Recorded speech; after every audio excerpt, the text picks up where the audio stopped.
Show. This is Licketsplit. Let's get it going. All right, Hell Divers. Last time we was here, we were fighting Illuminates.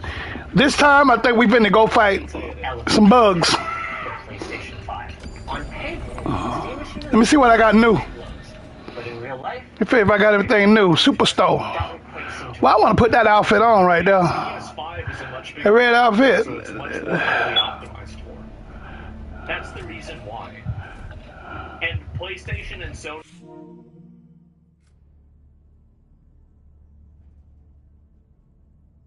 Split. Let me see what we're gonna do today. Okay, something going on with the bots here. We explained the methodology, by the way, of both this test and the rest. God of War Ragnarok, base PS5, which upscales from 1440 to 4K, was chilling around 75 to 78. Jump. All right. Let's get it going, yo. What I usually like to do is, I used to wouldn't play by myself, but I'll do it now because I done got that just that good. You know what I'm saying? We're gonna go. Give me the eraser. Give me a chafing run today. Okay, and give me my goddamn bot. Is a win. With that said, choosing the right games and enabling variable refresh rate is going to help to mitigate some choppiness. Hell Diver, never die! Hurrah! Also, everything's going in the wild. I do expect Valve's verified for Steam Machine program to incentivize developers to optimize. It's just that you're never going to have the level of optimization that you have for a mainline console like the PlayStation 5. Try to find PlayStation 5 is the biggest console right now. It is. Actually, I don't know about that Steam. The Switch 2 might be bigger. But, like, I think they're really not competing with the Switch. They're competing with the PS5. First throw SOS. Alright, we throw SOS. Let's get my damn crunk, get my crunk out here. You see it, see that shooting already.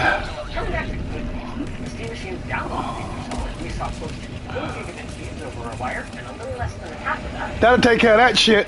Partially probably thanks to Valve's 4 dedicated antennas in this box, 2 for Wi-Fi, 1 for Bluetooth, and 1 for controllers.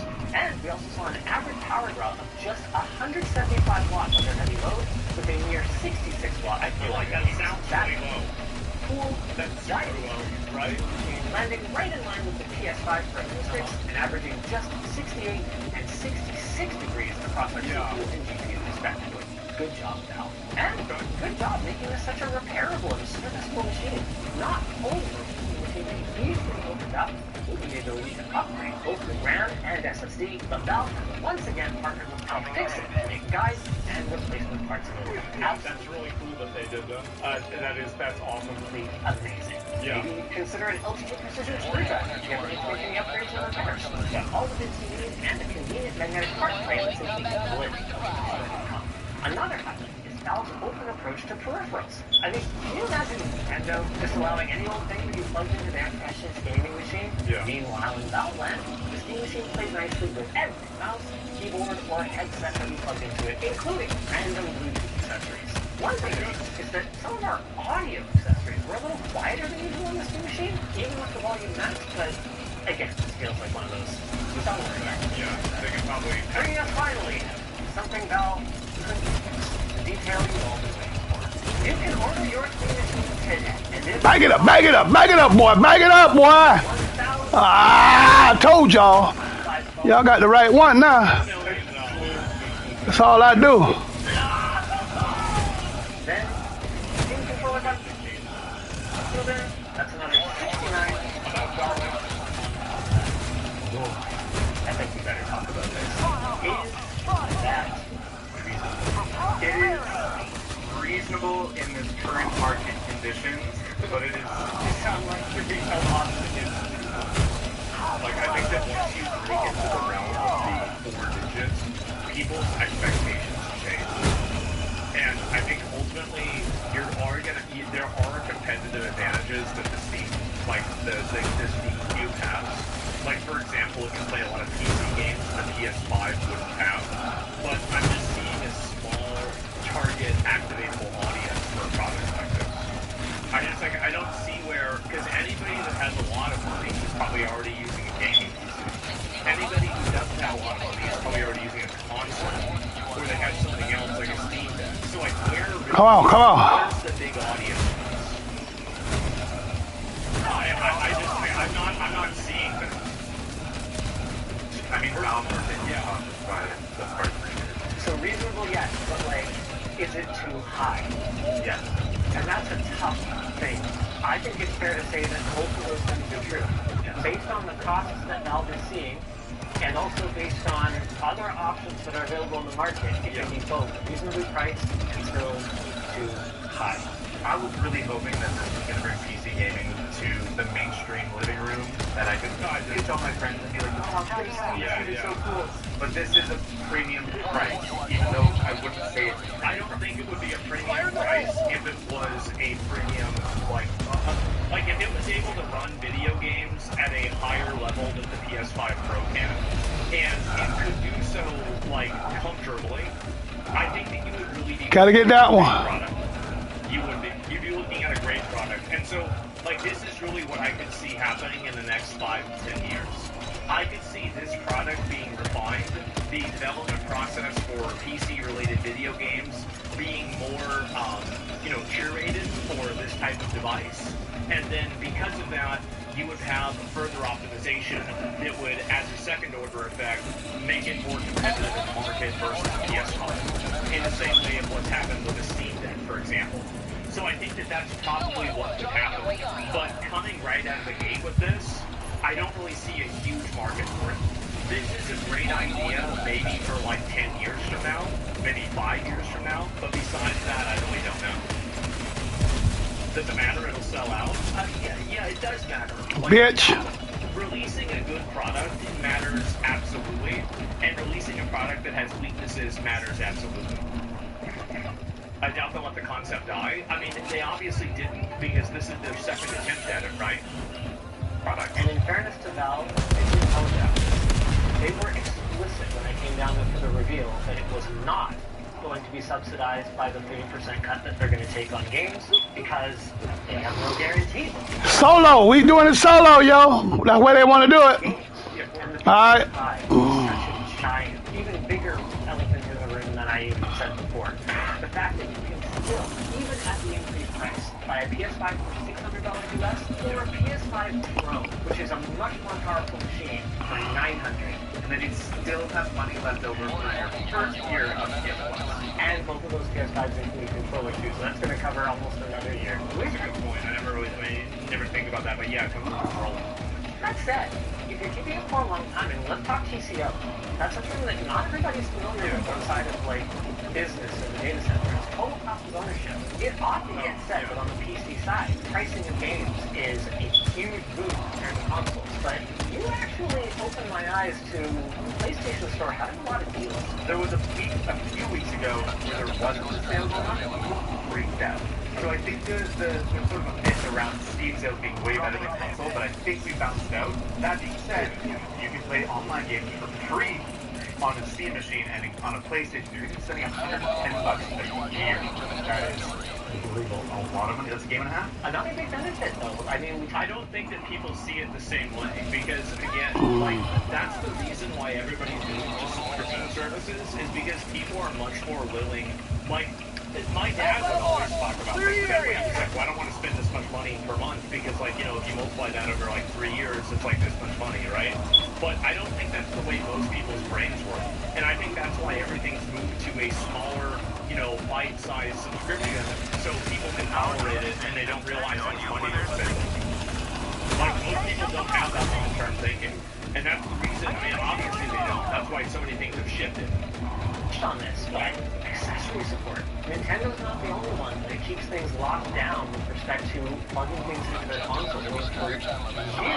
Entire brands that make gaming headsets, their only reason for existing at all was that they managed to get the license to produce compatible Xbox gaming headsets. They were awful audio quality, like, had no... I had to try out Sony gaming headsets. People always wanted me to use a gaming headset for a sponsor. And I tried out every single gaming headset, and I think that they're all bad. Like, the only good one that I have is this is a Sennheiser G1 headset, and I don't know how I do it, but I'm on my bot. Like, I had this, and I had before this the Microsoft Live chat headset. And if I buy another one, just get audiophile headphones, yeah, I mean, you might as well just buy a really nice pair of, you know, like noise. Woo! Hallelujah! Or Sennheiser headphones for like $300, $200, and they're going to last for a long time. Reason for existing other than licensing. We're living through a renaissance in the PC space, but to find something good for the PlayStation 5 that doesn't have that had back panels for less than $200, so much fun. Yeah, we're actually, shout out David's upcoming video. We're doing a modding video on the stock DualSense to add paddles to it. It's gonna be pretty freaking cool. I don't even know if I care about bringing this up, but there is one thing the PS5 does that the Steam machine, for now, doesn't. VR. Yeah, I'm not a big VR guy. I don't think most PlayStation gamers are right now. They have like multiple games. I don't think there will ever be another PSVR. I mean, the other white elephant in the room is the custom PC you build in one case. Literally tomorrow, we have a video coming out where we build a PC for the price of the Steam machine to compare performance. I think we're going to see better. Exactly, and then also, like, even if the PC that you build is weaker, it also has more room to grow. So, like, right now, you might be strapped for cash, so you're going to build a, you know, like, nuts and bolts computer. But, like, maybe in a year from now, you get a better job, you get a tax return, and, you know, like, for some reason, like, something changes in the economy, and you can buy a 5080, right? And, like, then you can improve it immediately. Like, the good thing about building your own, like, this is the truth, right? Like, is that building your own PC will almost always, there was like one exception during COVID because of, you know, a supply line thing, but for the most part, buying and making your own PC is going to be cheaper than buying a pre-made. And this is just true. Now, buying a pre-made is a luxury, it's a premium service, and there are advantages that come with that, and there's things that, like, but again, you're paying for somebody else's labor effectively to put this together, and also to ensure that the parts are supposed to fit together. But if you're balling on a budget, my best advice for you is, you know, if you don't already have a PC, my best advice is actually, if you already have one, upgrade your current PC, and then learn by the mistakes that you make while upgrading what you need to do differently. Like, get more RAM, and then learn that, wait a minute, my motherboard doesn't support this type of RAM. And then learn that, oh my god, well now I need a higher wattage power supply. And that's how you learn how to build a computer. That's how you did. How many of you guys made that same mistake? I made that mistake. I did that myself. And I think that's the best way to do it. But if you have enough disposable income, building your own PC there's a million resources for it. And if you have a lot of disposable income, buying one is totally fine too. There's nothing wrong with it. But you will always be able to build something better than what you can get basically off the shelf. And I ain't gonna waste no bullets on y'all. importantly, you can upgrade it. And that's the big weakness of the console, and also this Steam box have, is that finding parts that are able to integrate into that is going to be a lot harder to do. It's impossible for a PS5, and for this, it will be probably a lot harder. Like, yes, they have some opportunities and some options, but, you know, like, some is not a lot. Value, I think we're going to see better upgradability and serviceability, we're going to see better performance. Talk about tomorrow. I know I shouldn't be that Like, good. guys, like, this is the thing, is like, people say, like, oh, but like, it's a wine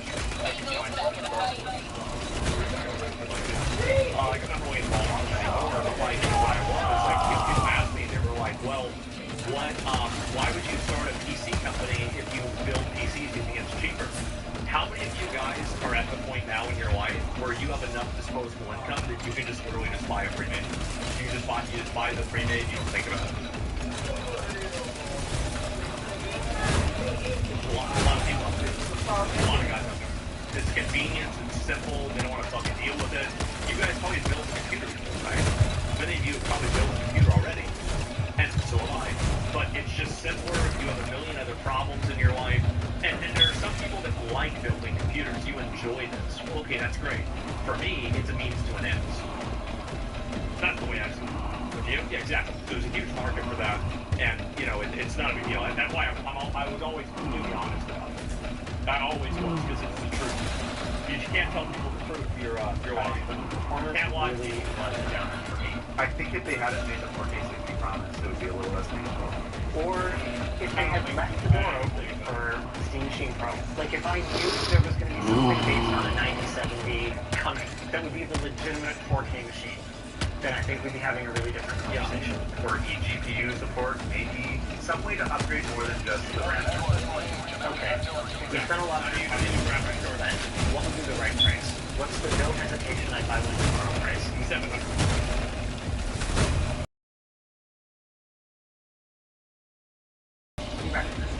800 bucks, I think, That's a lot. Something big. I'd say 7. reasonable. It's slightly worse performance than a console, but it has so much openness and features that I think balances it out. That's Whoa! Touched on the fact that you can use it as a full-fledged desktop PC. Like they've done a lot of work, not just on the big picture gaming aspect of SteamOS. I'm actually planning to once again. Hey, babe. Hey, Dan. So it's just like you just create concentric circles of target audiences, and Hot damn. at this point, you're hitting no one. Knew he had it in him. And the real Steam machine back from lab, but throw it in my backpack and use it as my daily driver machine for a month. Not gaming. Yeah. I know. So I'll have to do everything, gaming and work on it. And it's actually portable enough that you just could. Portable. I know. I can't make money on this. I asked them specifically, what was the original price point in mind for the Steam machine? And they're like, we give you that, but if you look at the price increase of the Steam Deck, that tells you what we were targeting for. And it's about a $200 price increase, so we would have hit our price if it wasn't the brand on it. Do you think it's still going to sell $850 theoretically. I mean, like if they were selling for $850, I think you'd have a really, really strong competitor. You would, but $1,000 is that's a lot of money now. Yeah, I think even that is like really kind of a lot. It'll sell a certain amount to the Valve diehards and think that there's enough people out there that I believe in this, I want to support this. I don't think it's going to cross the mainstream, even to the level of the Steam Deck. I think the Steam Deck's greatest strength was that I think it will go farther than the first console they made, but not as far as the Steam Deck. I think it'll do better than their first console. a very slick console-like experience for really the Welcome, Helldiver. Welcome, Helldiver. Welcome, welcome. This is a I hate the words I'm saying, but I think I accept them. For now, if RAM pricing were to normalize, I suspect mostly good guy Valve would make adjustments to the pricing. Yeah. I can just also understand their perspective that they can't just operate this thing at a loss. do these algorithms that jump over this thing. Yeah. And I hope they get stuck with it forever. One thing I would never hope they get stuck with. Hallelujah. They've done everything to me, from wasting my time to making me stick my arm in an arrow war of track. Do you think that they're going to make money through like aggregate ecosystem? I don't think that's enough. You gotta give them credit where it's I due. don't even think that if they believe that, they would set it at a lower price. You really knocked it out of the park. Yeah, I don't It know. could have just been a skip, but no. They put in the extra effort in manufacturing something this detail at this scale. It's more complicated than you guys probably think. All you gotta do is be included, embedded out, pop back analog, and start. Inside your case. And once you got the case open, V-Brand didn't miss any details here. They added these rubber strips on the inside to make sure that your machine gets that extra bit of padding. Not to mention, is so satisfying to slide in. Once the machine's in, pop the back plate back on, and well, like David said, our Steam machine is in B-roll right now. Point is, boom, companion key. And it's got a few other notable features. It's got removable port covers, a removable front panel with a gap slot strip, and a mechanical button pass-through so you can hit the power switch. In terms of intake and exhaust, the bottom is fully open, and on the backside, you've got an unobstructed Wasted that one. full access to all of the I/O. And if you're worried about the volume of air that's coming in from the bottom, you can actually reverse the little rubber feet. Yeah, that was a waste. And just a little bit taller. I need V-Brand to make one of those for me. Hey. I I imagine Total fans are going to absolutely love this one. I don't even know what we're about to see. So guys, make sure that you head over to shortwheels.com and be one of the first to reserve yours. Thanks for watching this video. Hell diver never die. Or even if it doesn't, check out our review of the Steam controller. There is a lot to love with that thing, even if you're not that into the Steam machine. That was a recent good video, relatively good video, I would say so. I mean, like, my opinions on it is that, like, hard pass on it, just change it. I mean, like, again, I don't know about that, I have no idea. So, just in general, like, I'm gonna buy one, and I'll probably give some of them away. I can give away the 2 terabyte ones, I probably will. I wonder, like, if the product really isn't that good, I'd probably rather give away something else, right? It's like opportunity cost, right? I mean, you could do that, or you could give away PCs or a PS5. Like, I mean, what's really the best way to do it? I think it'd be cool to do, but, I mean, like, if a lot of people think it's kind of weak, then that's about it. Thank you for the Steam machine. Hey, calm down, alright? I'd rather Steam Decks than this. Yeah, maybe you're right. PC or PS5 would be nice. I could even let people choose. That would be really interesting, is if we did a giveaway. Like, if we got a sponsor, only link you guys... Eagle back from the nest. A sponsored giveaway. Alright, Eagle back from the nest. Sponsored giveaway. We allowed people to choose between if they wanted a Steam Deck or the Steam Box or a Steam Deck, and then just take the data on who asked for what. And yeah, and that would be really interesting. That'd be cool, like a survey. Yeah, it's like if you really have the option. I feel like people would probably choose the new product though, because there's like that's actually not a good test. Like every time you think about this, you have to always think about like corollaries, right? So, like, a lot of people probably might already have a Steam Deck, so that's going to affect the way that people would respond. So, I don't really know. But, yeah, Brandmore, I have no idea. Maybe collab with Mr. Beast? Well, we can just take a sponsor. It's not really a big deal.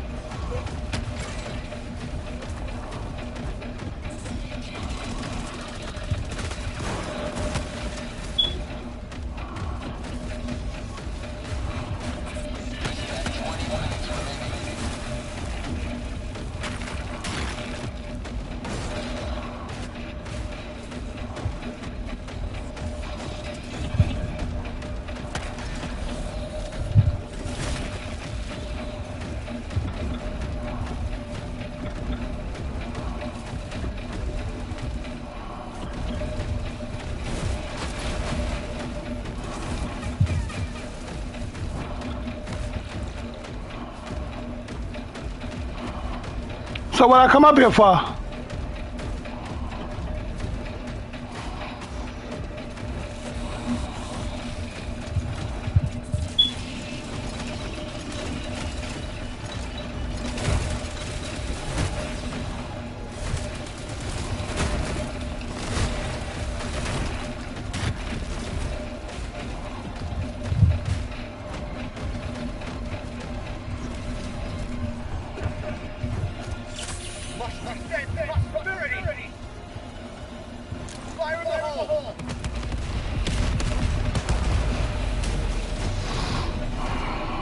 All right.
I don't know what to do over here.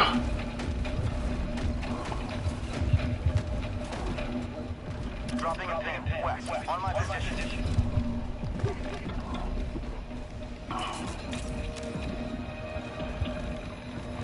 Rare sample collected.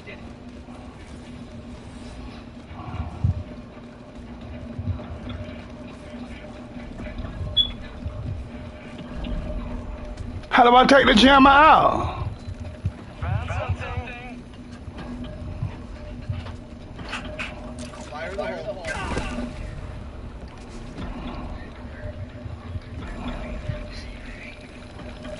Samples a great grade in the 4 hour.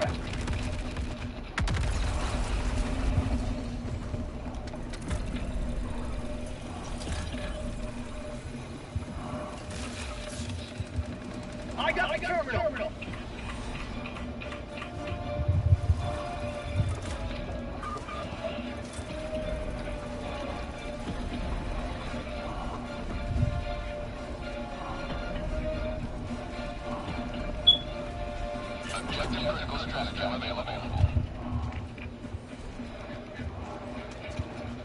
Oh, now you want to give me a hell bomb.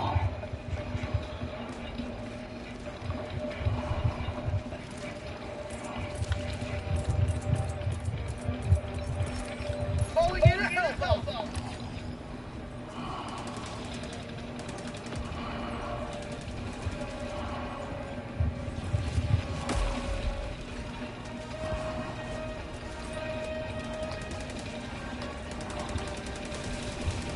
Oh, this bitch glitching. Engaging terminal. Outbound arms. Clear the area.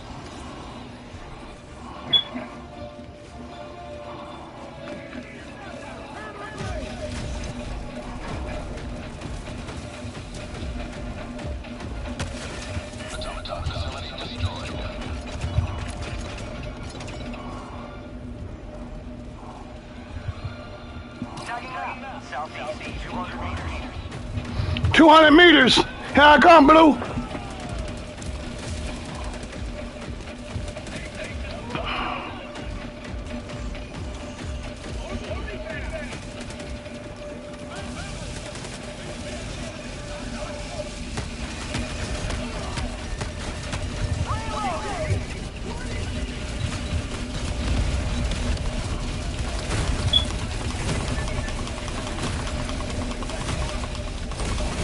Another step toward galactic liberation.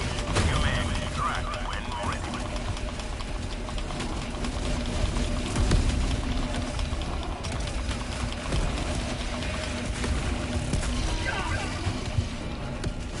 Woo!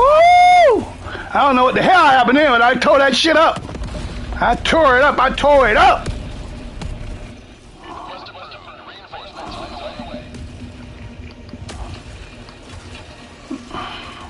Democracy has landed. Requesting air support. 50 meters.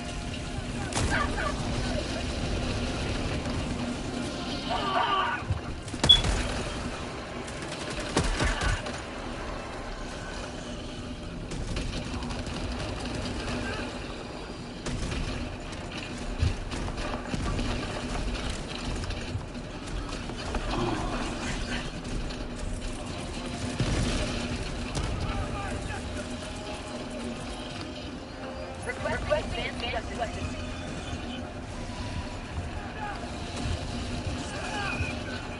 Come and get you one of these bullet storms, baby.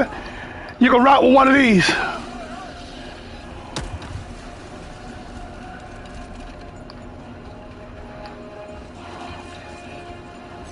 We've got equipment.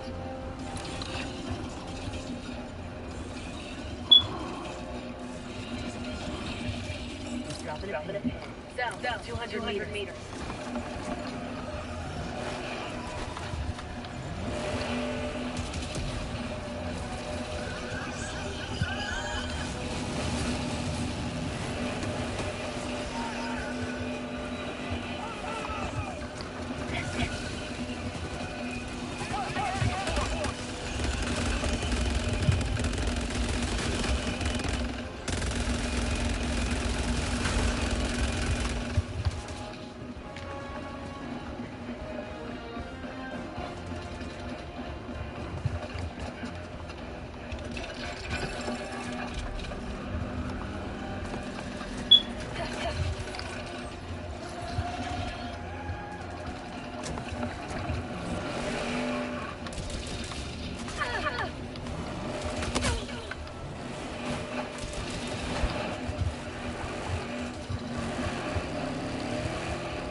Run!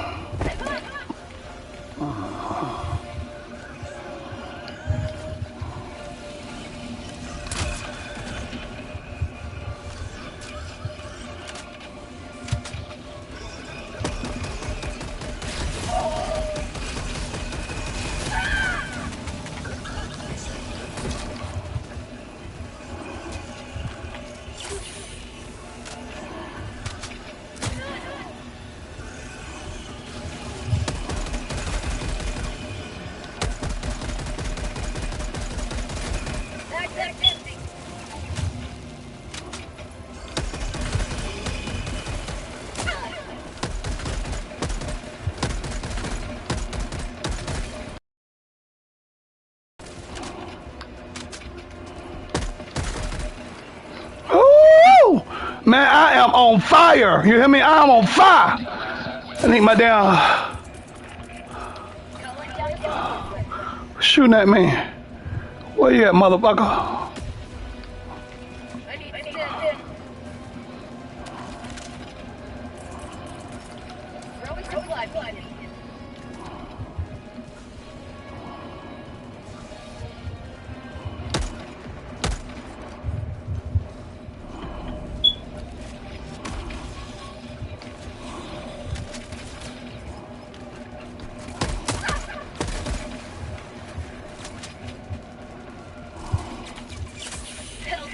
Never die.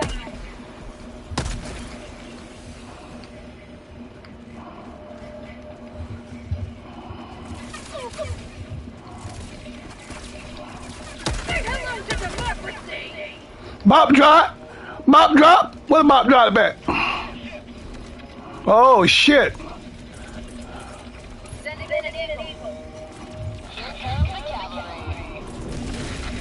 Eagle 1 rearming. Be back shortly. Ooh, he got mad then.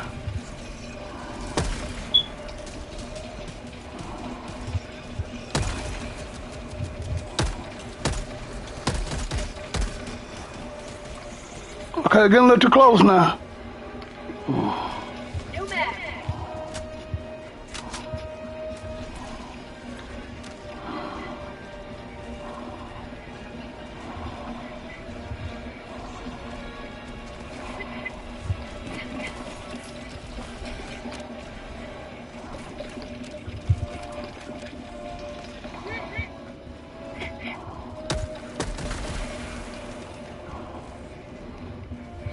Headed to extraction, yo.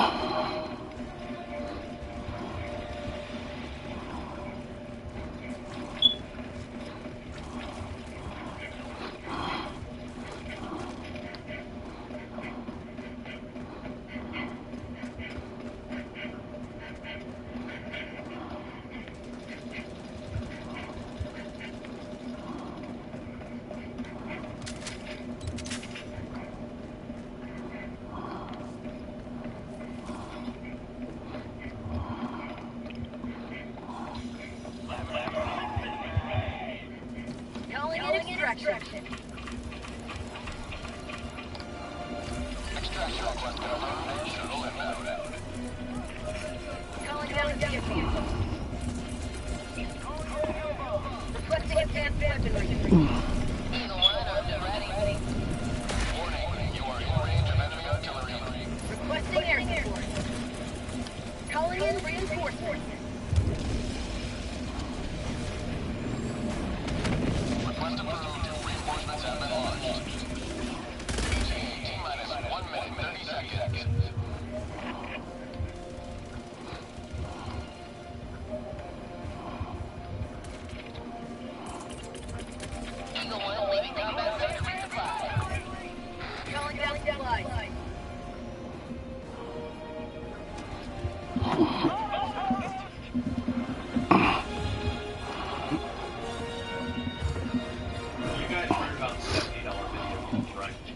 We all heard about 1 minute. Well, we're already thinking about $80. And Borderlands 4 might indeed be $80. Fuck that? Well, what they say is fuck you. That's it. I'm gonna get one of those signs that sits behind me that says 0 days last industry controversy. I have never seen so many companies so ready, so willing, such in a rush, trying to give players more reasons not to buy their things. I sit back and I read them. Why can't you guys be normal? Just for like a week? Now we have CEO Randy Pitchford coming forward to say that real fans will be able to find a way to buy their games without rushing off. Only the real fans are going to be able to spend $80 on our looter shooter slot game with millennial humor and mediocre graphics and below average gameplay. But only for the real fans. And then also turning it into a Phantom Fury. Instead of being old, trash up. This is Pelican 1. I have visual on instructions over. This is Pelican 1. Are betting on Touchdown. blind time and time again, they are proven wrong. It's basically like the AAA game industry. Their Tow that ass up. is that people are retarded. And they hope that if people are dumb enough, that maybe they can make money off of it. That's what it's all about. Realize how far their actions and their words travel. Every cash out and every crash out is costing them. It's costing them dearly. Today what I want to do is I'm going to give a lesson on brand economics. As a fan, Randy, we're going to talk about how your brand influences your financial performance and ultimately your future. Because it's not the kind of game that I would just assume that everybody enjoys, regardless of how much money they have or how big they are. Better yet, with Nintendo and Xbox increasing their prices up $80, it's expected that other publishers will fall in line soon. And most players are already wondering which games are the next ones to make the jump. Here's the problem, is that a lot of these games, like, they're just not worth $70 or $80. That's the big issue, is that Randy's right, but Randy's not making Elden Ring. You're not making Baldur's Gate 3. You're making another looter shooter. That's a very different topic. Running to it, EA CEO and development already stated they have no plans to raise their prices at this time, regardless of because you have a million fucking microtransactions and you're farming 5-year-olds with FIFA games. Ooh. Yeah, you don't need to raise the price. That statement alone tells you how volatile this topic has become. Players are becoming worse by today, not just because of inflation, but because the price of games are even up less than 5 years ago. $80. Democracy had landed. Free is a trend. It's great. People aren't worried about this price hike, they're more worried about the next one. Yeah, exactly. That's why when a fan Yeah, it's like if games are going up this fast in price, who's to say in 5 years games won't be $120?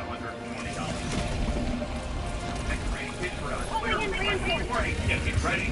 He said, Randy, this game better not be $80. Don't take that risk. A lot of gamers aren't going to pay $80, and he just knows the Ooh. You're the CEO. You have some say when it comes to your publishing. One stockpiler wasn't aggressive to increase the concern of someone totally working Borderlands 4 and worried about the fact that it might cost too much. Yeah. In response, Randy Pitchford delivered what might be the single worst way to answer a paying customer. Paying No, it's not. It's not even remotely close. Stupidly. Yeah, we've seen way worse, okay, guys? Not my fault. And B, if you're a real fan, you'll find a way to make it happen. My local game store had Starflight for Sega Genesis for $80 in 1991 when I was just out of high school, working minimum wage at an ice cream parlor at Bismarck Beach. And I found a way to make it happen. Right, because nothing says love for a franchise like finally accepting predatory pricing and bending over at the cash register. Well, it's also because back then there weren't a bunch of other games of really high quality. That's the other thing, is that whenever you're existing in a market that's really competitive, you have to do something to make yourself stand out. So there's two ways to make yourself stand out in 20 seconds. You either make a really good game or you make your game really drivers or you have Elden Ring. Imagine thinking that fandom is best defined by how much financial discomfort you're willing to endure. Yeah. This is tone deaf. This is Construction Warning all set. So let's break this down. A multi-millionaire CEO is 2.5 trillionaire of a housing crisis. I don't have to distract. He would just behave like he did in 1991 when a game had a... You just gotta go. You gotta understand that, brother. You go into the store and you ask the speaker. I like to kill. You gotta give him a firm handshake and give him your resume in person. That's how. So back in 1974, I got my first job doing that, and that's all you need to do. All right? Yep. Physical resale value that you have season passes, plus editions, microtransactions, or day one DLC. This isn't PR, this is financial cosplay. He's not relating to players, he is romanticizing economic struggle just to justify... What an impact! What an impact! That game that he Hoorah! Hoorah! didn't come with the deluxe edition for it. You have 6-month roadmap, you bought it, you played it, you were done with it. So that's not so different from what Borderlands 4 is going to be today. Here's another component. College, housing, food, and other expenses back then were not rapidly increasing beyond the rate of inflation even at the same the amount of money you're making isn't going up at all. So the issue isn't that.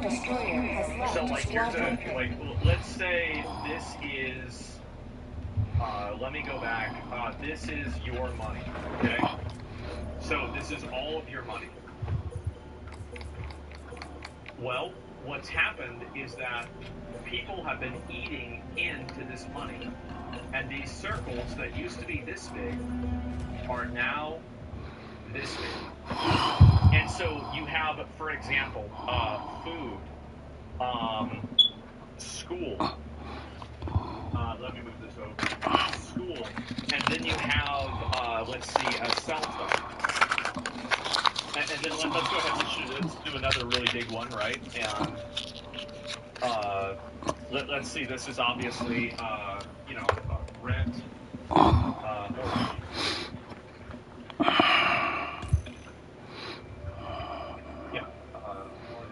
This is T. Okay, that's what I thought. Yeah, and so like now, like the amount of money that people have has become like much more minimal. So the issue is that back then you had proportionally more disposable income because you didn't have all of these extra expenses. And the price, like for example, look at the price of tuition for college. And the price of tuition for college, this is the issue that a lot of people, like, I think Randy doesn't really understand this because it's like a third order effect. And he's not part of this generation. But this is what happens to a lot of people that go to college, is that they take out a tremendous amount of money in student loans. And the majority of people that play Borderlands 4 are millennials. These are going to be people within the ages of probably like, I don't know, like it's like 28 to like 40, right? And maybe 20 to 40. Let's say like this age group. These people they basically have to make a Faustian pact with the government and say that no matter what, I'm going to pay this ever-increasing amount of money back in order to attain this degree that's going to get me a rapidly decreasing in value job. And so this is what happens to these people. They're getting spawn camped. Yes, they are. And they've been groomed into this, right? They've been groomed into this by adults for their whole life. You can't blame a kid at 18 years old after they've spent 12 years in school being told if you don't go to college, you're going to be a loser. You can't blame a kid for taking that risk when they've been groomed into that position ever since they could exist and even think for themselves. And so the big problem is that a lot of these costs, Randy might not really be aware of. Like, I had a friend of mine, like, for example, this is just a personal story, I'm sure. Tell me if you guys resonates with you or the friend that you know. I had a friend that got a degree from UT, and he got a degree. If we do this shit by myself, boy, we better do this one, yeah. Let's see if we can find somebody to come in with that one. Let's do the other one.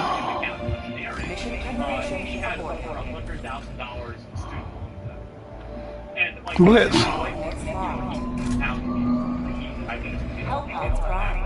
And like keep in mind, like, he was like a top 5%, top 1% person, whatever, like, in school. You know, like, he was in, like, honor roll. He was, like, had a homeschool, but yeah, he's very, very smart. Synchronized. He's smart in some things. You know, like, he was good at doing assignments at school, okay? And he's a smart guy, to be fair. And, anyway, he said, Darren, it's my boy, right? I mean, we play Magic the Gathering. Hell divers never die. I need somebody to jump in with me now for that blitz. Well, he's the minority, right? He is a minority of people that was able to secure a 6-figure engineering job that now, and also... What's up, Blue Flame? I needed somebody to come in with me with their blitz coming up after this. Like, it's like 5 or 6 in the morning. He doesn't get home until like 6 or 7. It's insane. And so this guy works his fucking ass off. Like, yeah, he can definitely do that. But how many people can do that? How many people do that and they don't even have the money to pay off their student loans? So what Randy doesn't understand, sort of going off on a big tangent here, is that nowadays you have so many people that are eating into your money that there's only growth. And so you can't use 1991 logic anymore because we're not in 1991. And I understand inflation causes the price of video games to go up, and I get that. But to say that in a vacuum is tough. I think the fact is that, like, whenever we're really old, we are going to lament the times that video games were only $100. I'm being serious. And one day that will happen. But it's happening too fast right now. And that's exactly why this pricing conversation is Welcome, Hell Diver. Welcome. I sure needed you. I'm glad you come in. parlor doesn't justify $80 digital video game. It makes you sound like the kind of guy who thinks eating ramen before food boxes builds character. I gotta go get this motherfucker right here. Oh God. God no longer will find a way to not blame they'll wait for a sale or they will give it pirate it on a site, and you're going to do that guilt-free because unlike Randy, they're not going to be invited, so we'll wait until the best part of this is that other studios picked up on this sentiment. Devolver Digital fired off the insurgent. Right. I wish that Devolver made games that I liked more because I love Devolver. I love their events. I think that, like, they're live. Like, they're one of my favorite publishers. And I just wish they made more games that, like, that I would be like, oh my God, I really do it. Twitter saying that you're going to be able to buy MyCoPunk for you and 3 of your friends for the price of 1 copy of War 904. MyCoPunk, by the way, is this looking at the SPVE board shooter that has a demo that's out right now. Am I crazy for thinking that, like, this is Borderlands? Whoa. Basically, like I don't, like, this is fine. Like, Borderlands is fine. Like, yeah. This is the problem that I think these people don't realize. Like, with Unreal Engine and the other types of advances in technology, these AAA studios are not creating anything special by having good graphics. But you finally that was right, 100 hours completely. And for not wanting to take the L, retweeted Devolver Digital post with a bizarre response. MyCoPunk is cheaper than 1 point of bet. Probably has fewer side effects. But you even me. Now this whole thing is just going to be remembered in 2025. Well, what does that mean? That means that back in 1991, that wasn't all Randy was spending his money. Yeah, I'd say that it wasn't just those Sega games. He spent his money all the time. All guys have phones moment, or maybe EA's, it's not gambling, it's surprise mechanics. Another one of those tone-deaf executives that are trying to make a point to their mind players and stop trusting these people in the first place. Funny enough, before this happened, they were actually impressed with rights concerns that are Borderlands event. He had said that I feel bad for Randy in a way, because Randy is right that he is in a place where his hands are tied because publishers generally design his rights. Woo!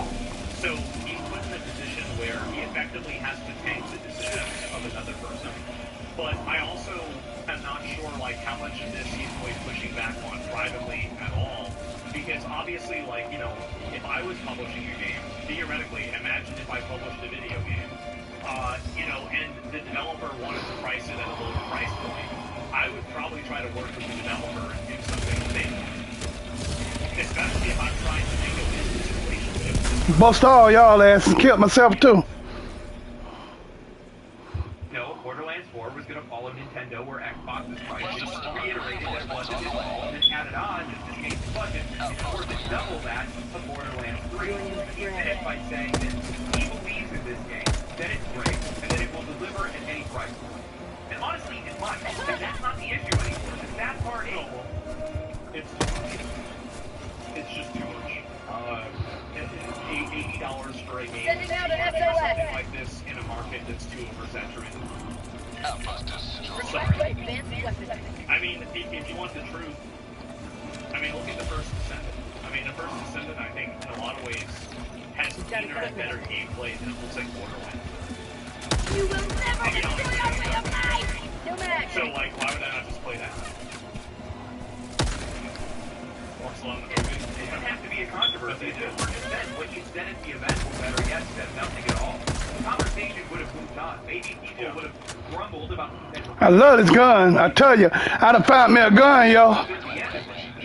I'm hell now. Reason not to buy his game. One that has nothing to do with the price tag and everything to do with the person behind it. And that's I think also there's a big component to it where like a lot of consumers don't want to spend money on expensive games because they're worried that like Didn't give me time. will create an ecosystem Tore my ass up. get more popular and make money. It's like you don't want to reward behavior that you don't want to continue. But it's not just about $80 price tag, it's about arrogance, entitlement, and lack of understanding about how players actually think. It's absurd. What could have been a calm, consumer level concern is wait, what is this? It just spent the price to turn it into a challenge, a line in the sand, and this behavior isn't rare anymore. It's becoming Oh, it's patronizing, and I think that it's especially patronizing to young people whenever they see people that are older who grew up in an economy that they felt like that at least young people from their perspective, that economy was like more rewarding and people had more chances, and then to have somebody from that culture come and like talk down to them about selling a product to them, that's gonna immediately trigger the bucket. They're gonna be mad as fuck about it. Hooray! And it makes sense the door is shut behind them, and I think they're right. I do. I think all of these like teenagers and college students and stuff like that want communism. I think that they're wrong and that's wrong. We see this time and time again. Developers and executives either don't understand the claim that their words carry, or worse, they think that they're untouchable because of their title. They treat their personal social media accounts like it's a diary, forgetting that everything they say reflects back on the studio, their co-workers, and the game that they are trying to sell. When those comments backfire, the damage doesn't just hit them alone, it hits everybody around them. People don't ever do that game editing. It's another really big component is that when a person in the studio says something, like another great example of this was Matt Hansen from the About Studio Obsidian, is that when he started making all these statements about how Elon Musk was bad, and he was putting in pronouns in the game, like all this other weird, like, alien language, that kind of stuff hurt the entire studio, and it damaged the whole game. And so when you can't keep your mouth shut, and then you negatively affect the product in a massive way, you're not just hurting yourself, you're hurting everybody around you. If I was CEO, I would fire him. No, the reason why they didn't fire him is because the CEO and the people in the company probably agree with him. That's the reason why. And I think that's one of the reasons why people lose trust in these development studios, because you're right. I mean, if he had said the same thing about black people as he said about white people, everybody knows that he'd be out of a job in a day. But the reason why he didn't is because of this double standard. And I think that people resent that double standard. They see it, it's obvious, you can't tell people it's not real. And because of that, you have people that just massively lose trust. Explosive launch, the matchmaking issue bugs and crashes. Players still stuck around because the developers felt like they were connected. Hoorah! Hell bomb. Well, Reddit post article, and then one of their developers openly admitted to antagonizing the fans for their public entertainment. Discord mods started banning people using clown emojis on furry art. They kicked it out famous "I thought you were refunding the game and leaving" post. One of their community managers during the Sony account leaking disaster. It does not matter how good the game was. The real problem there, in my opinion, was the Discord mods. I get him. And I actually Show your face, motherfucker. developer is snarky or rude to an obnoxious fan. It's like that Marco Pierre White thing, where it's like some guy is snapping their fingers, telling me what to do, like acting weird, coming in late for dinner. You said you'd be here at 9, it's 9:40, and you just got here. What the fuck is this? Like, nah, get the fuck out. And so, like, I very much dislike the idea that, you know, companies should be coming back. I really dislike that idea. But at the same time, the Discord, they have a bunch of conservatives and weirdos that want to put weird shit in Discord and use, and this is for Helldivers, it's for a fucking video game. It was so weird. The trust was gone. And then you have the year of them replacing staff, rebuilding goodwill, and delivering real updates so that we be able to recover that audience. They once had, like, people. Normal look at Starfield and engaged reception with party safety, but whatever sympathy Bethesda has left has evaporated by the time that their narrative feed of Neil Peck and Rulo logged on to old players on Twitter saying that they don't understand how hard it is to make games. Instead of just listening to players about what they actually wanted, freedom, personality, and reason to care, what Neil wasn't completely wrong. But it doesn't matter whether people are wrong or not. That's what these people don't understand. Is that you don't negotiate, you Hail Mary! guilt trip the customer. That doesn't work. He guilt trips, and that's emotional manipulation. Exactly! Exactly, that's what you don't do. Yeah, you don't want to do that. To patch out a lack of meaningful content. Guess what? It didn't work. Without Concord, Starfield, Helldivers 2, the list goes on. Different games, different studios, same exact problem. Developers, treat players like obstacles, politics, and I really like the fact that you said that. Developers that treat players like obstacles. That's exactly the way to put it. That's a great way to put it. Overriding professionalism every single time. That same result. Disappointment, backlash, silence, and loss of players. And what makes this also frustrating is not about one quote or one tweet or one so-deaf reply. It's about a pattern.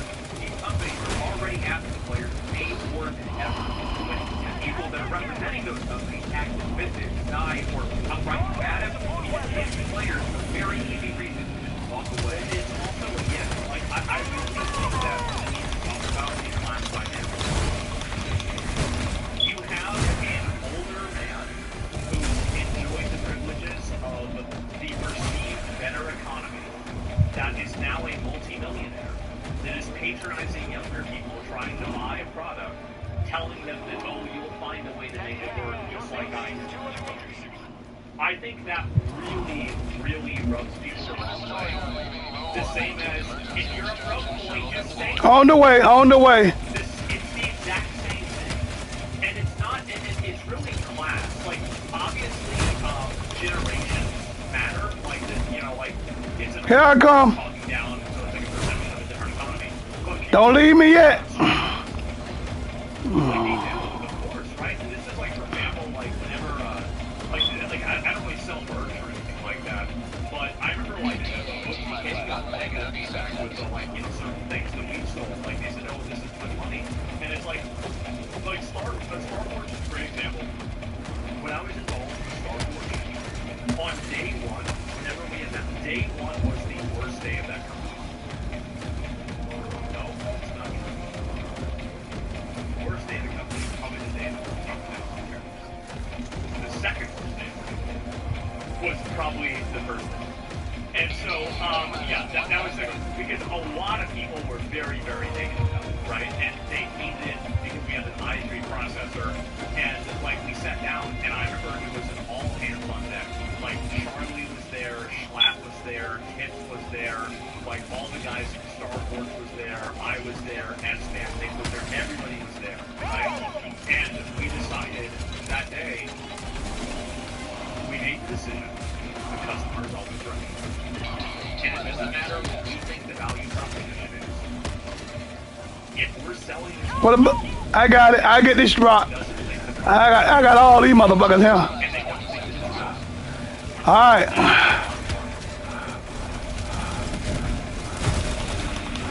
One of the best decisions we made.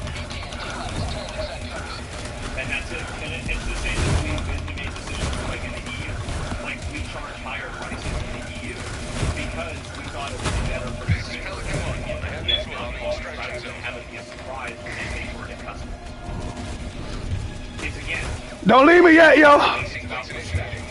Yeah. It's about respect. Y'all hold up. About being able to understand your consumer and treat them like you're trying to.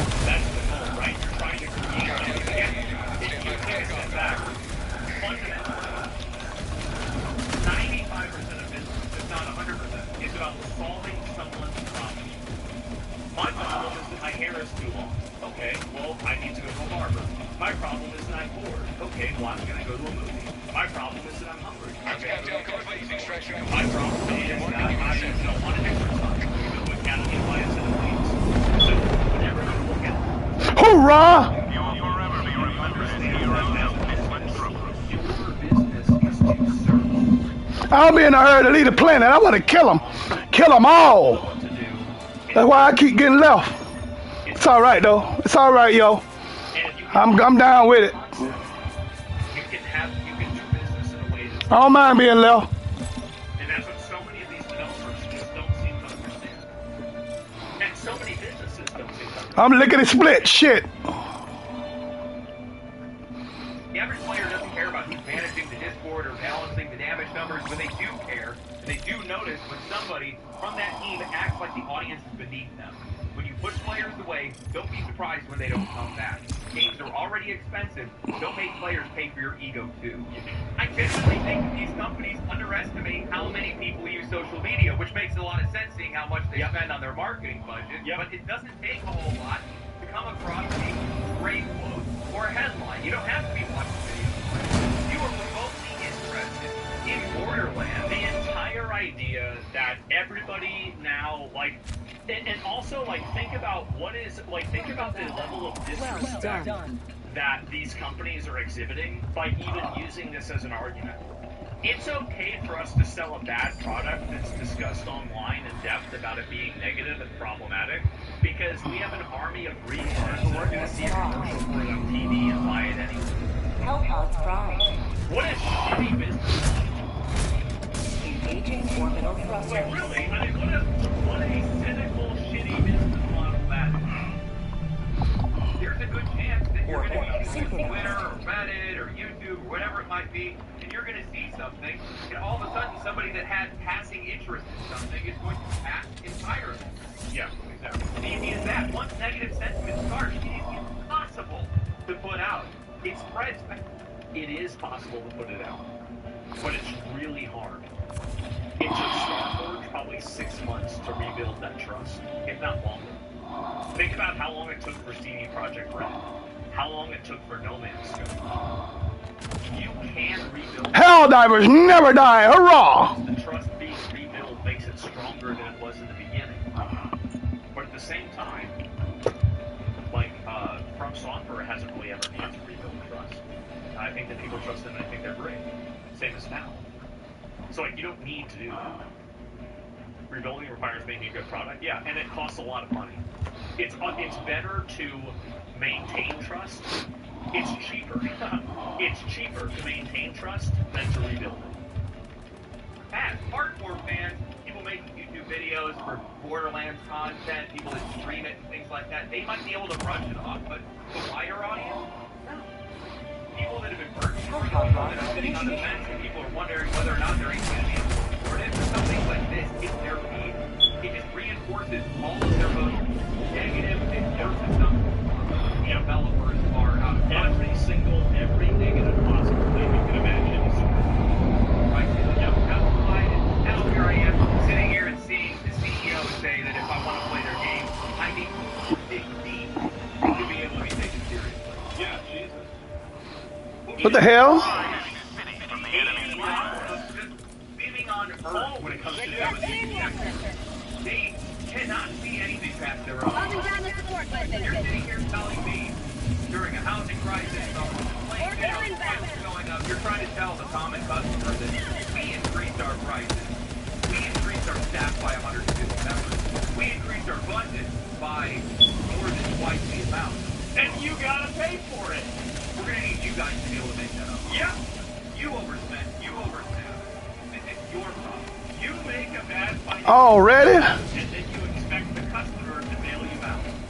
That's not how. Who fucked my foot up? But you want us to make that math work. No.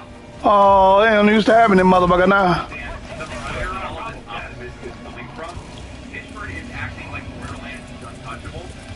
But the way things have gone lately, you can only be certain that your real fans, your real to show up, if you even have them.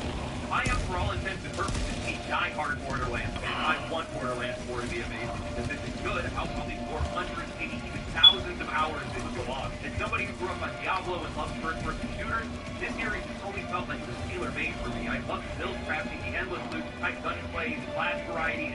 one of the best co-op experiences in all of games. With Borderlands and its meta, it's pretty much a co-op MMO with bite-sized storytelling. It has some of the most creative combat loops that are out there. Sirens, face masks, pets, other characters serving as weapons platforms, guns, launch beams, spray machines, legendary drop sets, completely change your playstyle, through Vault Hunter mode, train boss, DLC that actually matters. And it's one of the last remaining franchises that has grown itself head first into live service hell, no battle passes, no seasonal resets, no login bonus. They're not going to do that at all at Borderlands 4. I mean, I'll believe that when I see it. Yeah, I don't know about that.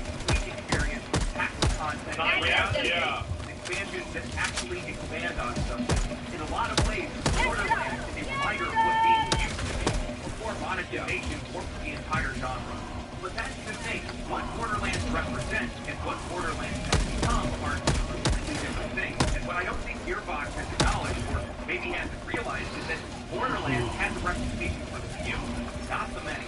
On paper, this franchise is still giant. 93 million copies sold, a long list of mainline titles, spin-offs, massive brand recognition. If you zoom in, it starts to tell a different story. Borderlands 2 alone comes from 30 million of those sales. And just because the franchise has legacy doesn't mean that audiences will show up again. Look at Dragon Age available. Franchise and a critical acclaim after fan investment. That's actually a really good example because Dragon Age Origins, I think, didn't it win Game of the Year when it came out? And like, did that after Dragon Age Sailguard came out? No. People hate sales, but over the years, Bioware chipped away the formula. Gameplay, tone, thematic changes that really did all that well with players. By the time Sailguard rolled out, that reputation had already worn thin. The trailers didn't land. The tone fell off, and when it released, the audience didn't show up for it. They missed the sales market, they didn't make its money back, and it didn't matter how loved Origins was, it only mattered how good Sailguard was right now. Yeah, you're not going to do it. You'll keep on the buying name because they like the game and love years ago. I mean, especially now with all the bad press around it, too. It's not like it was one bad thing about the game. There were like 10 bad things about it. Nothing about it was good. The combat looked like garbage. The graphics were garbage. The story was weird. They had like weird woke stuff in it. Like everybody thought it was bad. Borderlands is not immune to that. Legacy can only get you so far. Its entry leaves a worse impression than the last. The Free People was the first sign of this. Reused assets, leans heavily on recycled systems. They told a side story that nobody asked for. It's still the worst-selling game in the series. They made Borderlands 3 a mechanical step forward that modernized the gameplay, selling 22 million copies, but it's not fall entirely when it came to writing and tone. I have a love-hate relationship with Borderlands 3. I love playing it, but I hate the fact that I'm playing that game consistently. Gameplay loses. Can't see shit. Every time the character opens their mouth, I want to use the game. They followed up one of gaming's most iconic villains, Handsome Jack's two live-streaming fake influencers narrating their every move. They lean hard into this influencer thing, and even harder into the worst kind of millennial irony. Surface level references, bug quips, and jokes less money than watching reviews. They're probably the most damning part of the game. That's one of the big issues, too, is that the writing is being done by millennials. Like, millennials have done irreparable damage to writing, and it cannot be overstated. Do you think the increasing price has anything to do with recouping money from the movie plot? No, because every studio's doing it. They killed off all those legacy characters and shoved new ones in your face like you were supposed to care. Especially Ava, one of the most grating, self-important characters I've ever seen shoehorned into a major franchise. The whole thing had this weird, forced female empowerment thing that was going on, but it was all corporate branding on top of it. The problem is that, like, everybody can tell when they're trying to push the, like, weird, like, women agenda or something like that. Like, a lot of guys, and, like, I think average people can tell. I think maybe they think they're being right about this. But if you're not into it, like, if anything is right with shows, what do you think the chances are that you can write a good agenda? Well, you can't. And so people see that they're playing a product that is funny. And that's why they stopped. It didn't land, it didn't work, it was bad. And the damage didn't end there. The backlash in Borderlands 3 carried directly into Tiny Tina's Wonderland, a game that should have been a slam dunk. Expanding on the franchise's most beloved DLC, turning it into a full game should have meant something, but the reception was room temperature. Okay, forgettable. By the time Goddamn right.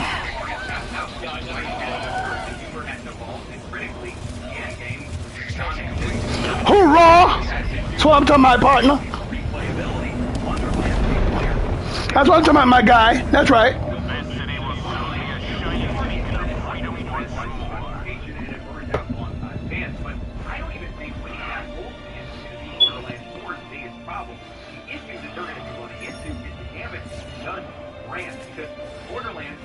This is one of the big issues that a lot of people don't understand with Reddit, is that whenever a company's brand is damaged, it's something that happens over time.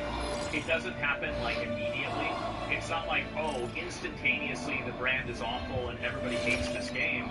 No, or this product. No, it happens like the first product that comes out of the Hoorah! people can usually forgive that. But then when Okay. it's the second one and the third one, that's whenever people really start to lose interest. It's gradual. Yeah, that's what I think happened with Bungie. It's what happened with Blizzard. And it's what's happened with a lot of studios. And I think if Elder Scrolls 6 is bad, it's going to happen with Bethesda as well. Game with its own reputation.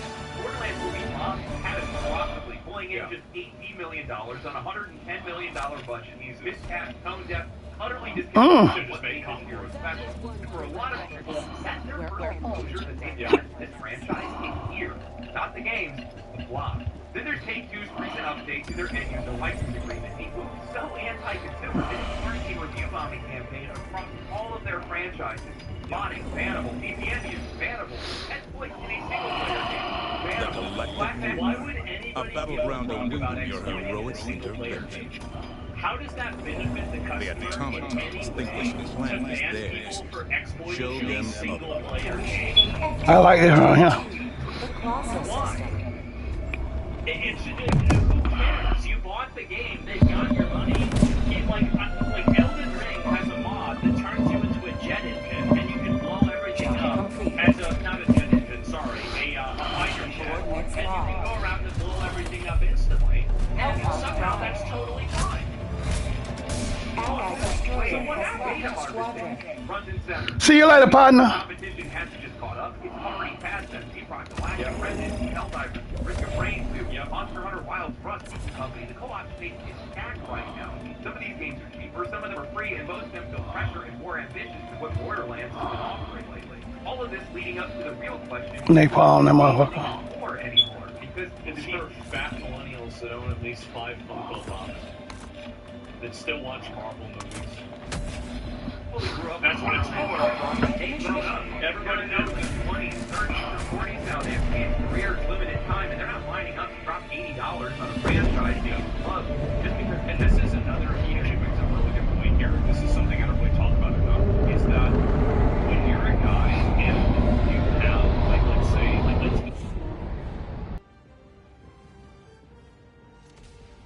higher value add for you. All right, let's get this shit in here. Hours on Saturday and maybe a half hour. And so that's another big issue is that as people, get older and their priorities change, what happens is that now that value is no longer fully real. Send it out an SOS. Back. They want value. They want trust. Like they're not team either. And you had team players, they didn't grow up in Borderlands 2. They came up through Fortnite, Minecraft, Roblox, games that speak an entirely different language. Their first impressions likely came from Borderlands 3, Wonderland, or the dumpster fire of the movie. Yeah, exactly. None of that reflects Borderlands at its peak. None of it really sells the fantasy. And that's what makes this also risky because legacy players aren't impressed. And new audience, I feel like the graphics haven't really improved. Like, I think that there's a way to do this graphical style that's way cleaner and better than what they're doing. And how they're handling this is very, very mediocre. It's literally the same. Yeah. It's like, you should, like, for example, like Dark Souls 1 and Elden Ring are the same style, but they just keep getting better. Where it's like, when I look at Borderlands 4 and I compare it to what Borderlands 2 looks like, it's basically the same thing. Come on, come on. Left to rally around this game. 6 years have passed since Borderlands 2. That's long enough for a generation of players to move on and create more new habits. The longer that you're gone without momentum, Borderlands still the harder it is to claw back relevance. You need every advantage that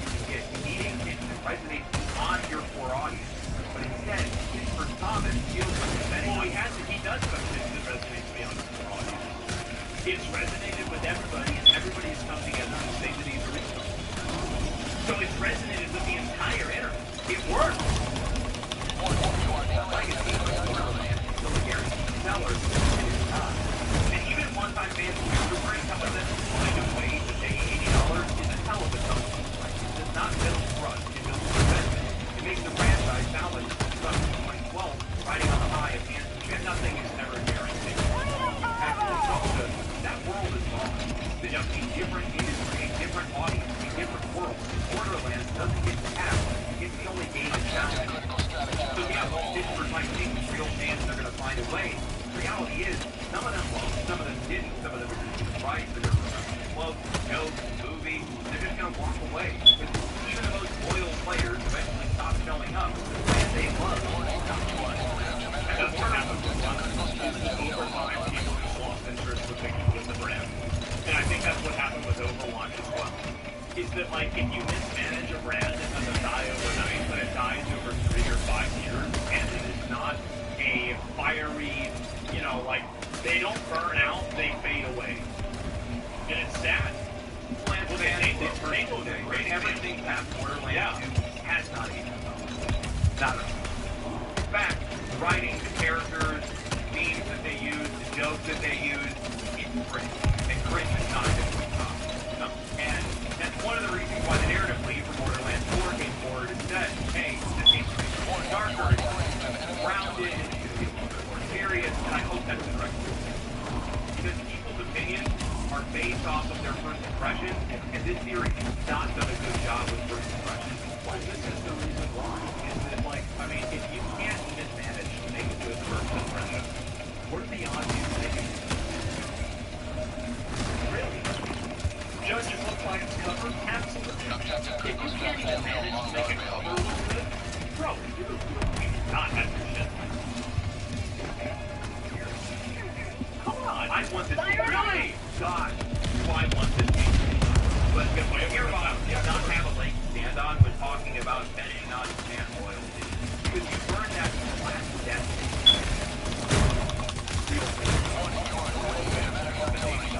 I don't think they understand how far they're working.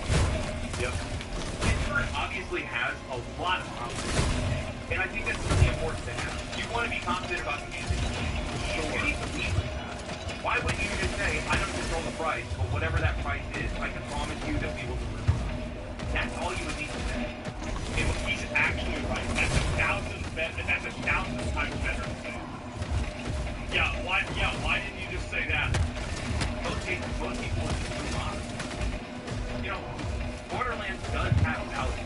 It has something that we just don't really see a whole lot anymore, which is it is a self-contained price that most games. I don't think the game's going to have any microtransactions. This might have a piece of cash, and that's all it's going to be.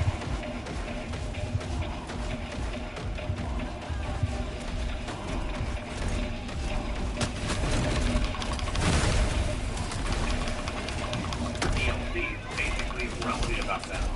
Captured in time. That's something worth celebrating. How did you not see it? Why was you not using that? Why aren't you using that in the marketing? Why are you parading that around on Twitter and on social media and saying, we don't have microtransactions? Remember when Borderlands, or no, Larian Studios had it on Baldur's Gate 3's website that they don't have FAQ that says we believe in having a self-contained experience with no microtransactions. That's right on the price. I distinctly remember reading that on stream and being like, oh yeah, true, dude, face. Oh wow, I can't wait to play this game. Product or whatever it said, that went viral. An FAQ in the bottom of the website went viral. Why are you doing that? These companies really not know how the internet works. Welcome, Helldiver. Welcome. Hope you guys enjoyed the video. I think they enjoyed the video, like the video, share the video, comment down below. Ooh. Follow me on Twitter. I'm pretty good. Stay cool. Stay right. Stay safe. I actually think that that's actually. I think that they don't understand. Come on, drop the ship. Give it to me. Give it to me. I want him. I want him. There you go. Get close up here. A lot of the struggles that the average video game age player has, and so for them, these things seem normal, but they're actually extremely chosen, right? Like that's really what I think is happening. They're giving Mike. I completely agree with this, by the way. $80 for a You got caught up in it. game like this. Again, I would have no problem paying $80 for an insanely good game.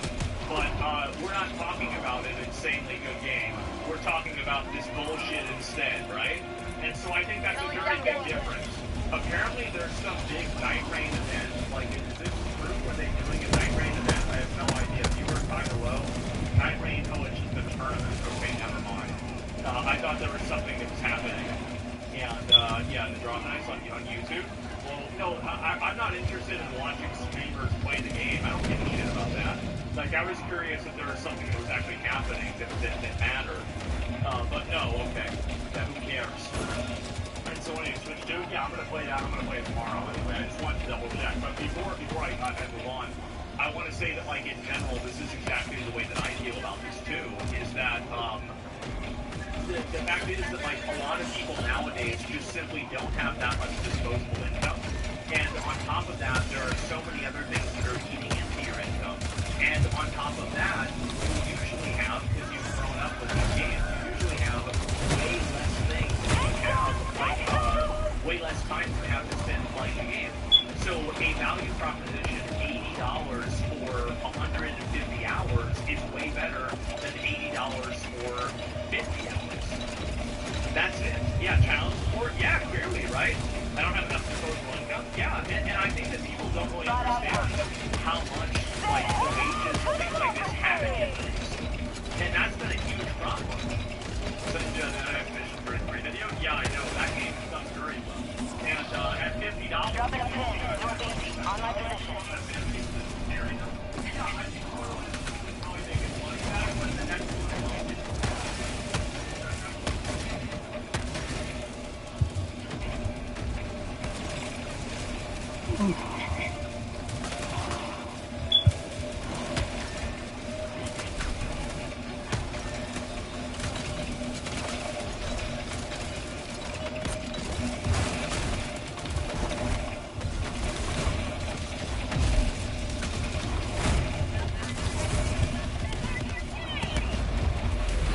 Teamwork, baby, teamwork. I got your back.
Oh, they done took it out.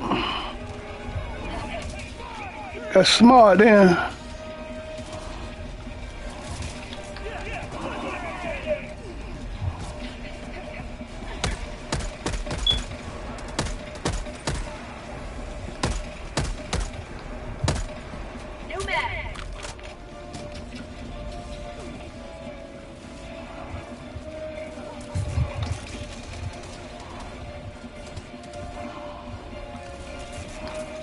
Enemy tactical asset within range.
Here, come on, come on, come on, come on, come on, come on.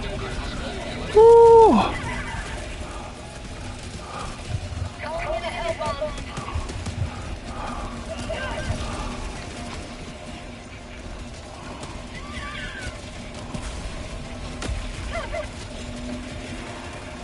I got the terminal.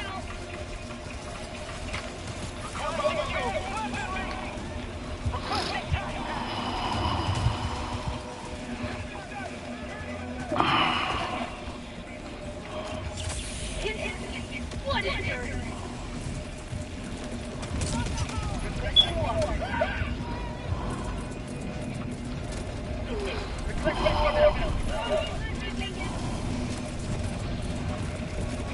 Orbital inbound.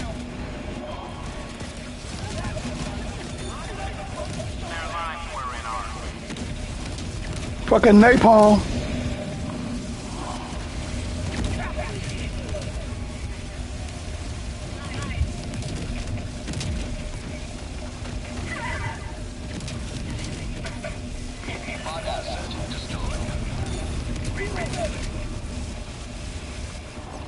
Thank you.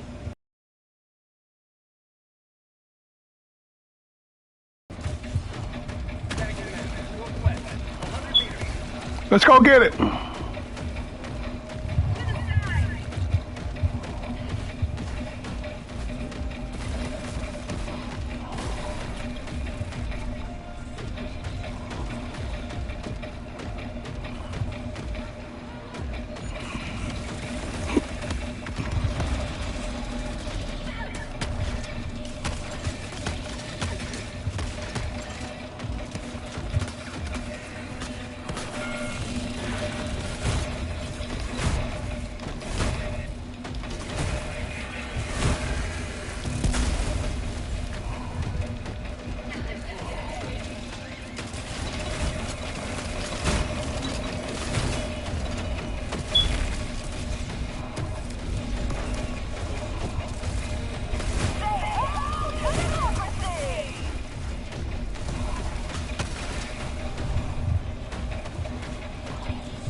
Goddamn right. You fucking with a champion.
Warning, you are in range of enemy artillery.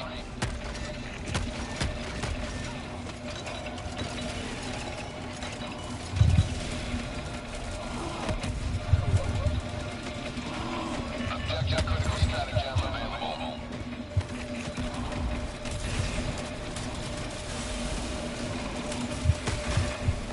Mission at 20 minutes remaining.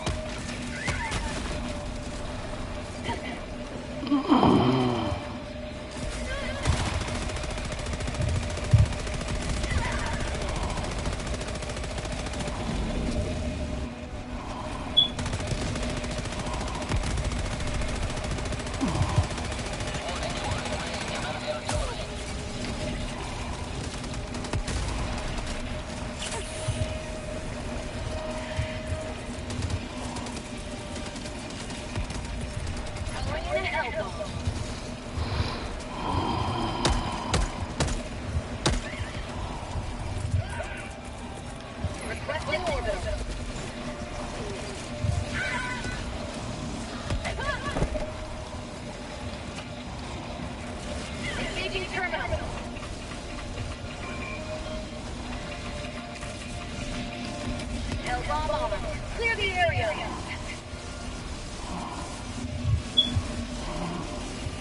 Warning, you are in range of enemy artillery.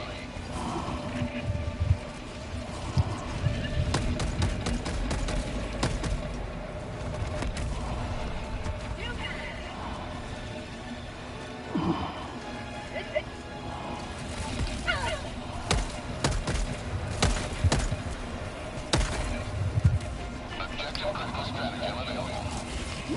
What the fuck? Critical stratagem no longer available.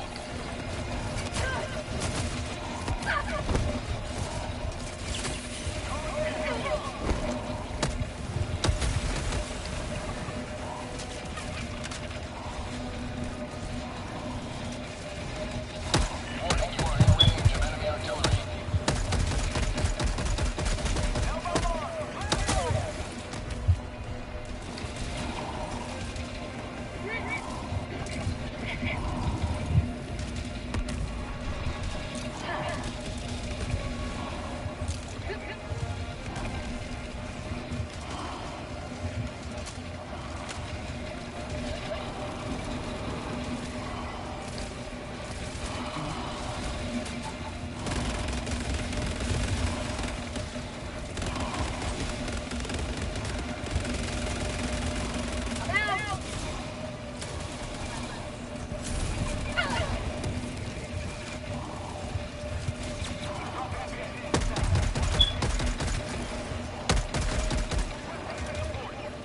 No mag.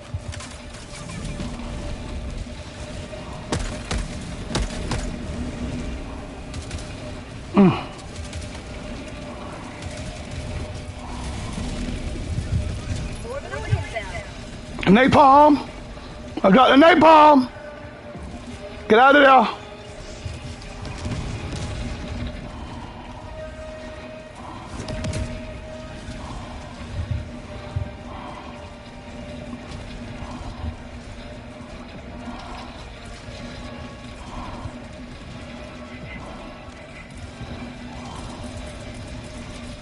Requesting advanced weapons.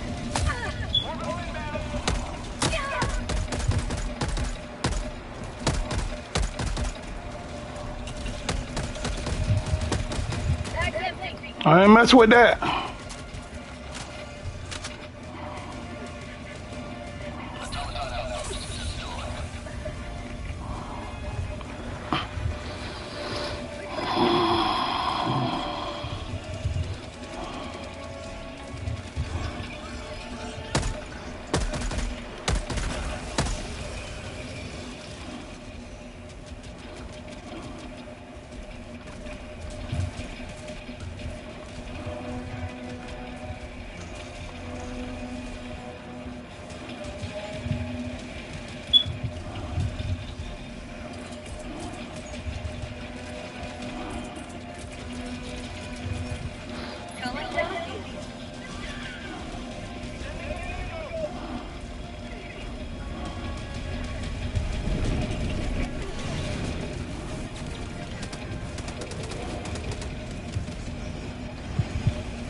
I need them.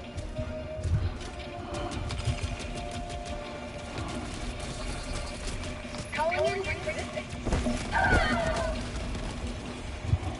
Damn it.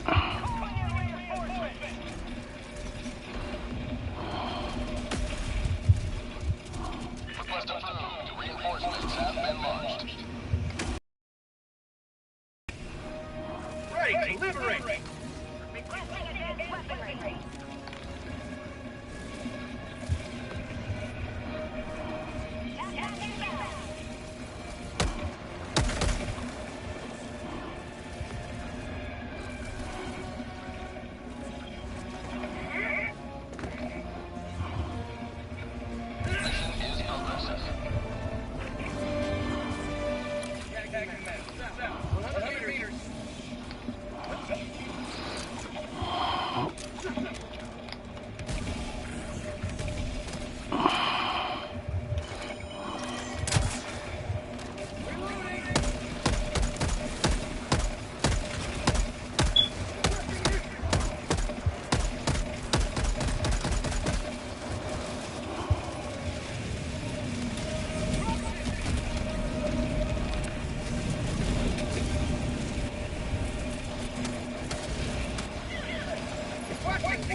Woo!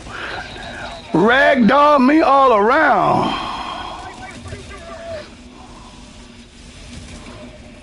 Request approved. Reinforcements have been launched.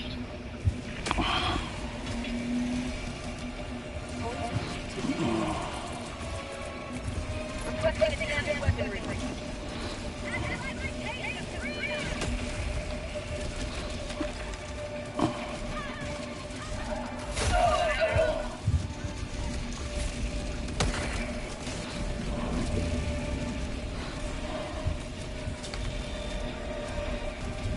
Throwing grenade!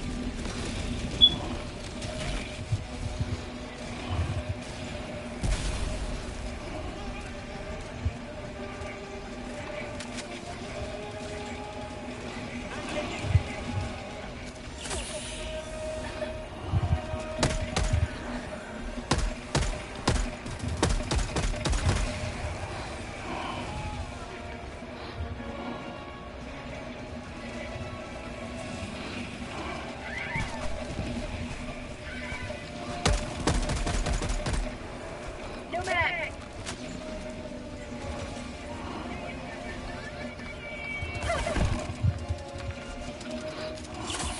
Injury? What injury?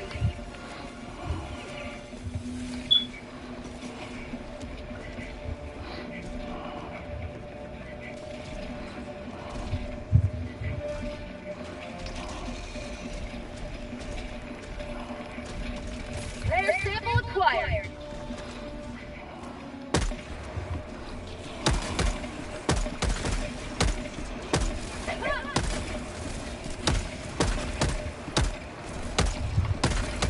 New mag.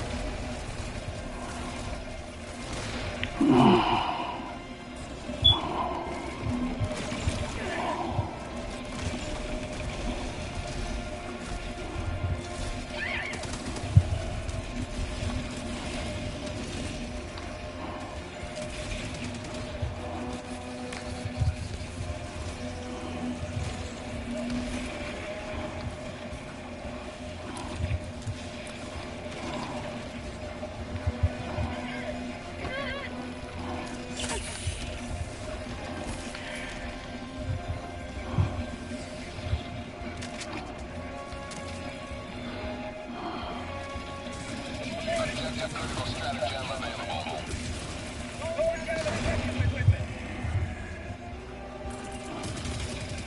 Throwing supply beacon.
Allied destroyer has left the squadron.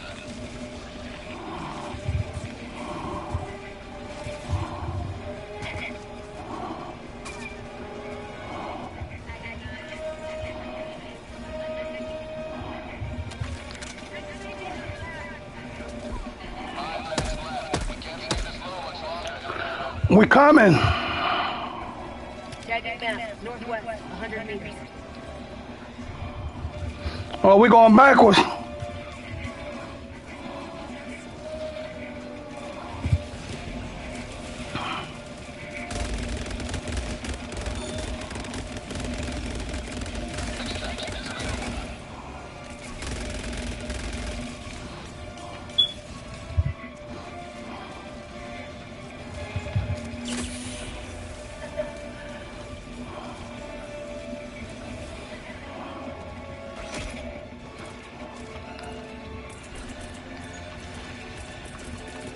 Reinforcing. Allied destroyer leaving squadron.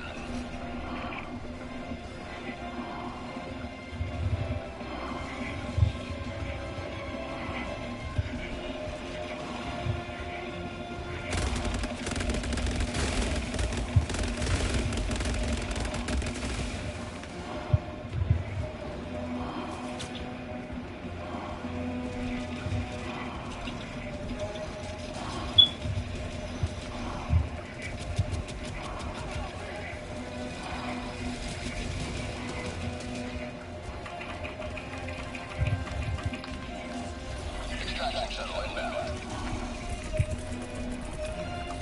Deploying support weapon.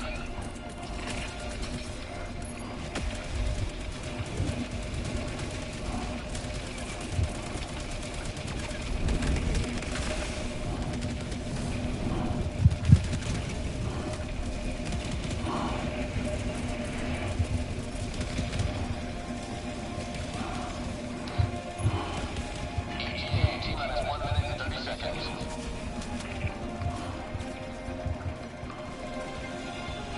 Firing orbital barrage. Clear the area.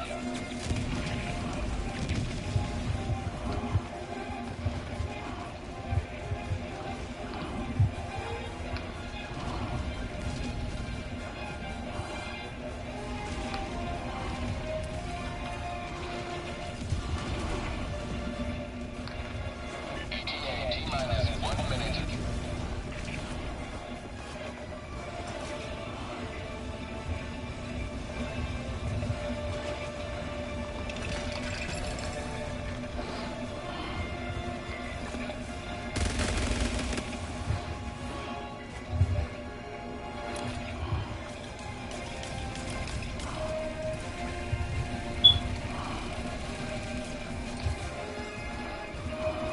ETA T-minus 30 seconds.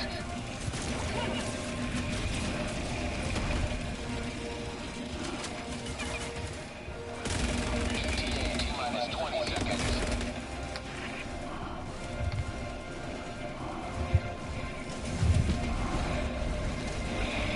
ETA T-minus 10 seconds.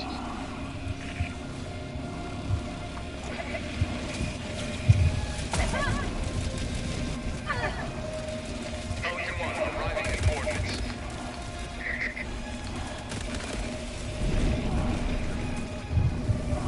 This is Pelican 1 preparing for touchdown. Fire in the hole!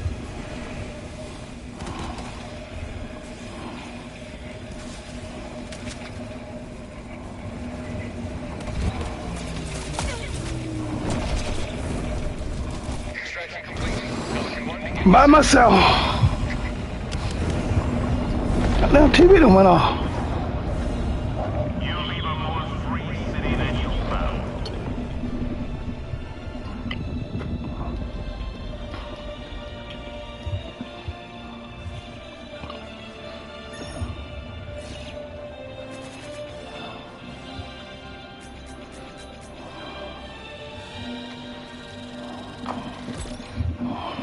Extreme heat is spreading across Europe for this. Xbox is, I don't even know what the hell's going on with Xbox. But it's not good, I'll tell you that. It's not good. Xbox isn't clothing. That's one. The as of now not so jolly green giant Microsoft Xbox just July 2nd. Hey!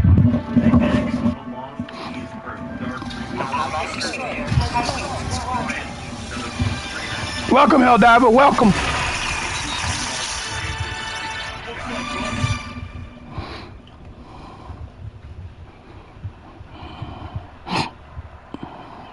That's right, man. Looks like shit. Helldiver, glad to have you on board. It is unfortunate. 345. That's all right. Freedom wins again. Xbox decided to rush their massive hit was warranting of closing the studio, and Redfall was red. Why does everybody think that Hi-Fi Rush was this massive hit? Do you really think that they would have shut down the studio if they had made money on the game?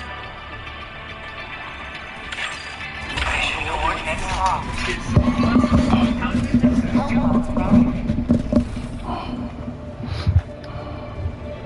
Nobody has access to this, the booking that they have. Nobody knows that. Synchronized. Fall. There's nothing that really could have been done about forcing the studio to take part in like a stupid live service with vampire nonsense. Oh, this is again, I think, a total excuse. It doesn't matter what video game you make. If you can't figure out how to make characters not live war, you're a bad game dev. Period. Redfall was like, I think you have a good argument if the game didn't have a lot of direction, but it played well. But this game didn't even play well. The game was garbage. The studio deserved to be shut down because they made trash. Everything about this game was bad. The gameplay was bad. The graphics were bad. The game was full of bugs. Why would that happen? No thanks, alright. Dishonor is good. You don't understand the way that these studios run. These studios, in a lot of cases, are the ship of Theseus. The only thing that is the same about these studios, whenever you're comparing them to how they used to be, or the development that they used to have, is the name of the studio. That's it. The people are different, the management are different, the creative is different, the process is different. Everything is different. You cannot base the quality of the studio off of a game that came out 10 years ago. It's just not how it works. Look at Bungie. Yeah, look at Blizzard. How many Ship of Theseus developers do we have now? We're probably going to have that with Naughty Dog with Intergalactic too. You're not forcing them to do that, but you're doing it when it doesn't work. I mean, that was kind of built into anime. But still, nothing says people can use the power of our studios like closing them. While Phil Spencer, They should close them. They made garbage. That's the way it works. If you produce a product and the product doesn't sell and you lose millions of dollars, you get fired. That's it. The new Xbox looks a lot like D&D to publish on their platform. Hi-Fi Rush, DFD, Tencent, they're all sailing on this own turn. Probably too good product. Meanwhile, Games has installed it for 35 million subscribers. Not a number to stick at, but it hasn't been growing and it's needed to grow. So Microsoft decided to Did Microsoft say that? What were they thinking internally? The difference between PlayStation and Xbox is that PlayStation exists inside of a relatively small ecosystem. People wonder, oh, why is it that Amazon doesn't care about Twitch losing money? It's because Twitch acts as a loss leader, and it introduces and is integrated into the Amazon ecosystem in the same way that Xbox is integrated into the Microsoft ecosystem. So if you take individual loss leaders or individual products and you judge them by themselves, they might not make a lot of sense financially. But when you evaluate them inside of the scope of the larger system that they're a part of, they actually play an integral role. You know what? Let's start everything with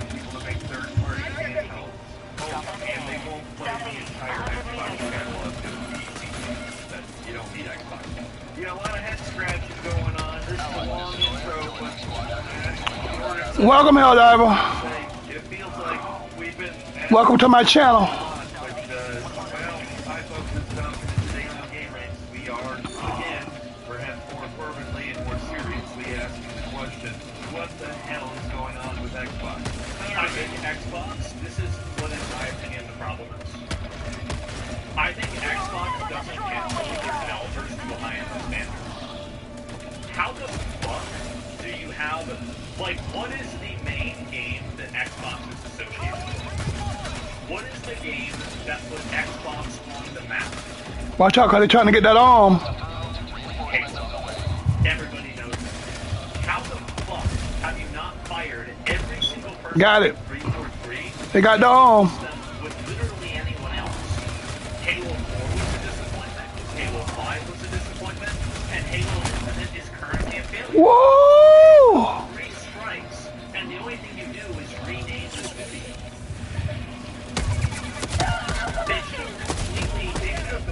They should have disbanded 343 after Halo 5. You had 2 chances, you failed. Reboot the entire thing, yeah. And I think that's the big problem that Xbox has, is that Xbox is spread probably too thin, and they're not focusing on a handful of really strong, good titles, which is what I think PlayStation does.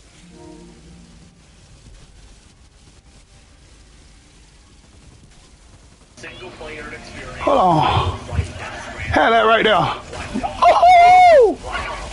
That's what I'm talking about. Screaming, yelling. originally came out. Give me something to shoot. That is what they do. They're narrow in focus, and because of that, they're able to be effective. So the last year, Time to go get that enemy artillery then. Xbox everywhere initiative. Many concerning rumors. This is short-sighted. Xbox everywhere looking for. Xbox is setting themselves up to be a major player in cloud gaming. And people that don't see that, I don't think they realize what the future is going to be. Xbox and Microsoft, and more importantly, Microsoft is setting themselves up to be a cloud gaming company. I got your back, baby. Whereas PlayStation is still selling consoles at a loss.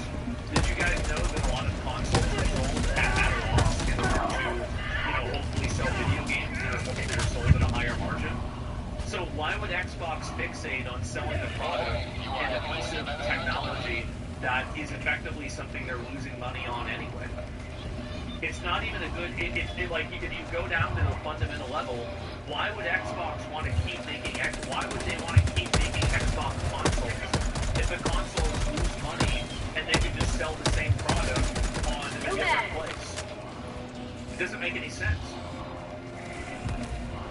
Coming out of Microsoft runs the future of Xbox hardware. But it seems like You got it all. upswing after Xbox Controller and Super Game Pass. That positivity has all but evaporated with the devastating news from yesterday. I mean, over 9,000. Yes, over 9,000. What, 9,000? And Microsoft, which was at least not done to me. I don't want to laugh about what people lose their jobs. The Marvel Studios is closed for good. It's so highly anticipated. Highly anticipated. This shit sucks. It's slop. It's garbage. Do you think Phil Spencer's retarded? He's not retarded. 5 minutes left. Liberty City, Nevada.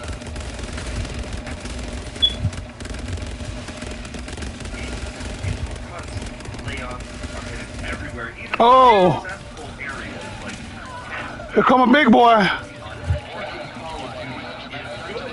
Call of Duty has a quality problem for years. It's even established that every third Call of Duty is like bad because they keep pushing them out at this super high ratio, and the quality of the games goes down. Like I've heard the new Black Ops is pretty good. Before that, I feel like the last one that was really on was Warzone. Yeah, sure, it's only every third one. Yeah, because there are 3 studios that make Call of Duty, right? It's mid. I'm telling you, bro. Like they've got to do that 991. They have one. I don't know why they haven't done it. here's nothing. And no one is safe in this major round of firings. Keep in mind, That would bring it back. the fourth major wave. Took so much to knock his little ass down, I had to go at him again. You know what I'm saying? You heard me, huh? Are all involved. This latest thing is a step beyond. It's not just support staff or QA or redundant management or whatever excuse they came up with for the last one. This time, Xbox is coming for your job, whether you're in a studio traffic development hell or in one of their best studios with hits coming out of it. In late June, we actually heard rumbling about potential mass culling jobs here. And This is not the mass culling. This is the appetizer. Exactly, July. Yeah, it wasn't just Xbox. It's all of Microsoft. About 4% of the entire Microsoft workforce. Oh yeah, clear, insane. The initiative, the studio formed to work on the Perfect Dark reboot, was inspired of Calvin Clark. The 30 people make Expedition 33. But 9,000 people get let go. And the answers for Requesting airport. get their jobs again. They make garbage. Get the losers out. Remove the losers. Remove the bloat. Remove the middle management. Remove the HR. Ho-ho! Boy, I love it. Talent and drive. And you can do the same thing with 10 people that it would take 100 parents to manage. The Perfect Dark reboot has been canceled. I missed the whole. Everybody thought this thing was something. Everybody thought this was awful. There's a huge controversy about this. When was the last time they made a game and there was an ugly female character and the game did well? Well, that's right. Probably fucking never. Where there was some game in the PlayStation 3 that attempted this. Oh. That's it. Never. Oh. Who the fuck do you think plays games where you run around and shoot people? Men. Do you think men want to play some character that looks like their mom? No. They want to play a girl that looks like Eve from Stellar Blade. It's that simple. Nobody asked for this. Nobody wants this. Nobody needs this, and it won't sell. That's it. Everwild as well. I'm sorry. According to insider sources, cancellation of Everwild is actually leading 5 out of 7. Let's go knock the other ones out. Where they at? of Rare. Worked on games as far back as Donkey Kong Country Day.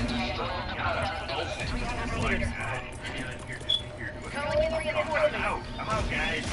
I mean, this is just one person among thousands, but I wanted to highlight the millions of elder states in the games industry. And Mail's actually Rare is the last Mail. Awesome. Rare. All of the old guard from that studio are just gone. Shit, it's sad. Like what I said. It's a tough time to be a Rare fan right now. Honestly, but in all seriousness, it is not. People have to stop being fans of development studios that made a good game 27 years ago. That's not the same studio, those aren't the same people. Just because there's a couple of people that are there that are the same, I bet 90% of that studio staff is different.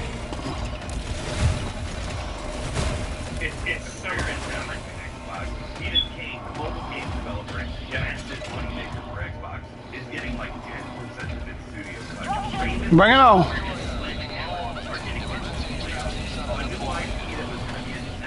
Oh, shit. I got that motherfucker on the first try.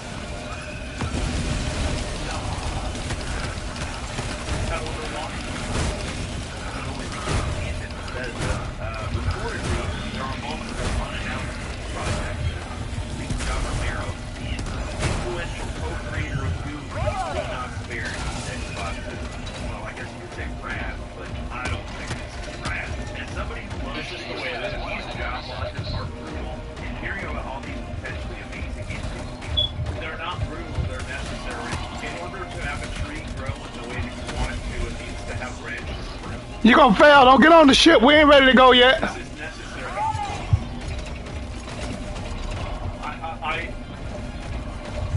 I think that a lot of people, like, it's very popular to say what I think that this video is saying, and it's very unpopular to say what I'm saying.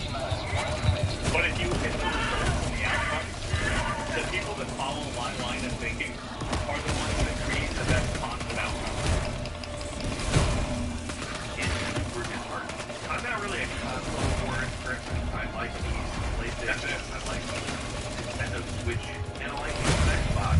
But as such, I am an Xbox fan, and it's hard not to feel like the sky's falling after all this.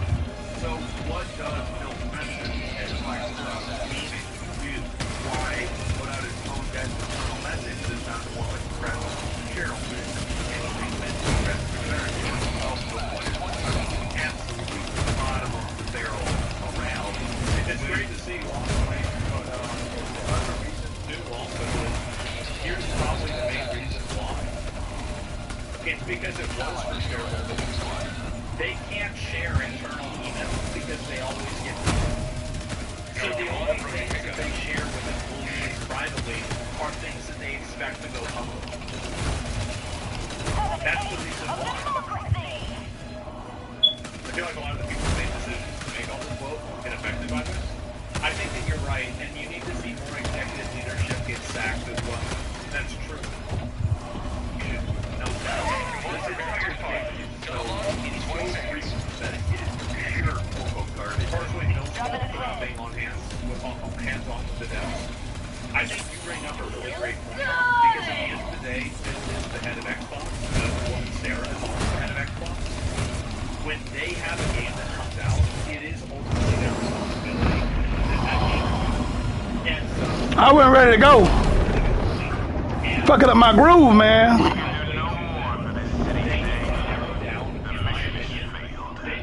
I never fail a mission. That's what I'm talking about. Fuck. They shouldn't have jumped in if they were gonna jump out like that and leave me fucked up like that. You know what I'm saying? One thing you don't do, don't jump in with me. Like more shit gonna come in at me. I don't like failing missions, man. I don't fail missions. Fable and Elder Scrolls 6. If they could just take That was bullcrap. and get rid of it. Now it's time to do it the better squad. Then that go. Oh no, that ain't happening. That wasn't right. We gotta. That's it. Inexplicably. So one thing about the job losses, well, at the same 146 kill now, buddy. that these changes come at a time when we have more players, games, and gaming hours than ever before. Yeah. Our platform, hardware, and game roadmap has never looked stronger. What the fuck is wrong with you, Phil? I'm sorry to curse, but what is that? What is that? well, he's saying that for shareholders because he knows that they're going to leak the message. And if he says that we're losing players, it's going to affect the shareholder value. And that's the reason why. So you shouldn't criticize Phil for making statements like this that are hollow. You should look at why they're happening. The reason why they're happening is because people leak content and they say that they expose things that are meant to be private. And so because of that, you can't communicate with them. The Super Destroyer is ready for their next mission. That's the reason why. It's PR speech? Yeah, exactly. Tell you what, We have taunt to think this is a failed operation. We will rise from its ashes. We've all been willing to give Phil a shot in the last few years. Things are tough. I'm not telling you that things are not tough. It's getting harder and harder for anybody out there in the streets. But In my opinion, the graphics are...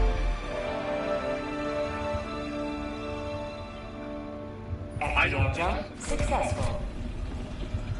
I think this is okay, Coordinates locked. but this isn't that much better than Halo. Help house prime. And also, this is still the Mjolnir armor. So it should be way more tattered up. It should be way more like it looks plastic. It does. This is your flagship franchise. If Halo is not your most popular product, you're fucking up. Gameplay is over graphics? No, but the graphics should still be really good. I don't remember the way it used to be. Halo 1's graphics were like the equivalent of Black Myth. Beyond that, even. Halo 1, Final Fantasy X. Helldivers never die. Hurrah! Super Mario RPG. I can think of The Witcher 3, a Monster Hunter World. like, these are games that were so definitive in terms of graphics and style that they moved the entire industry forward. In its own unique way, Legend of Zelda The Wind Waker was also like that, but that was inspired by Beautiful Joe and before that too. But ultimately, this should be a lot better.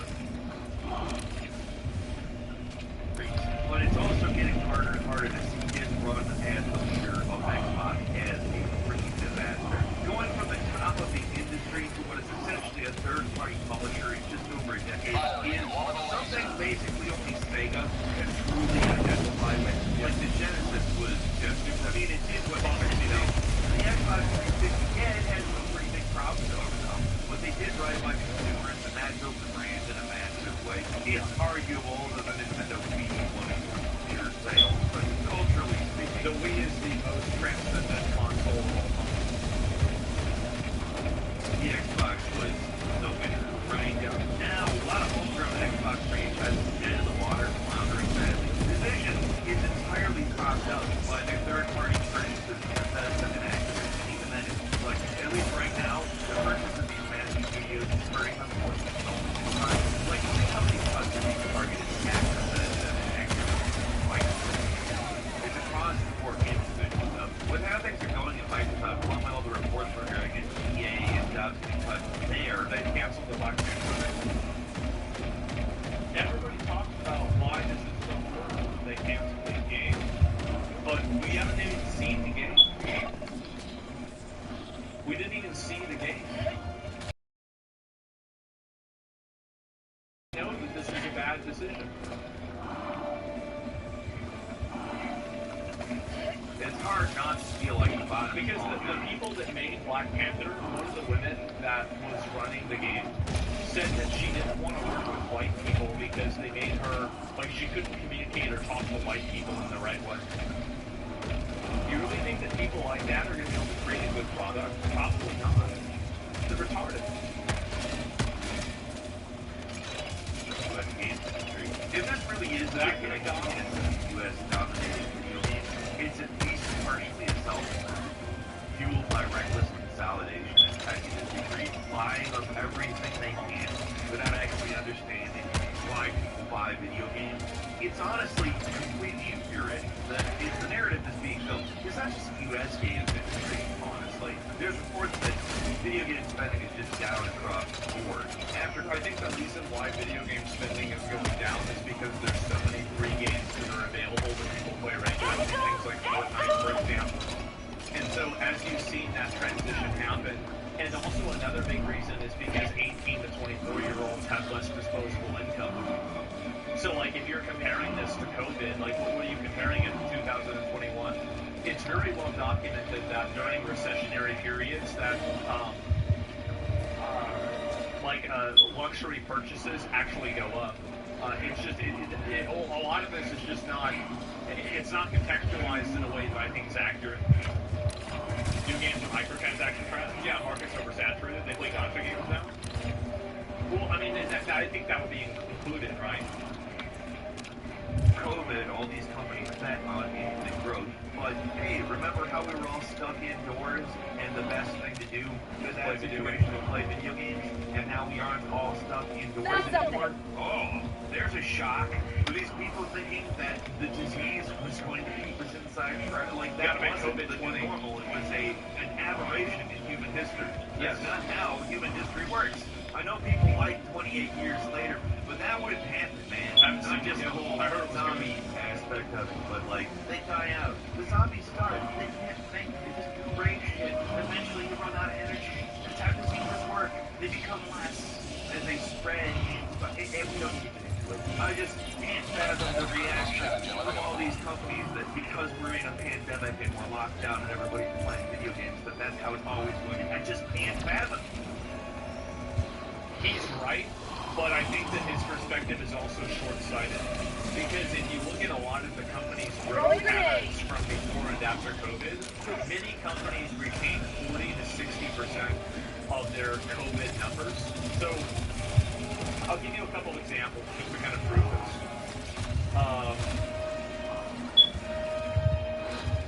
We're going to look at Twitch tracker, right? And this just shows statistics for Twitch.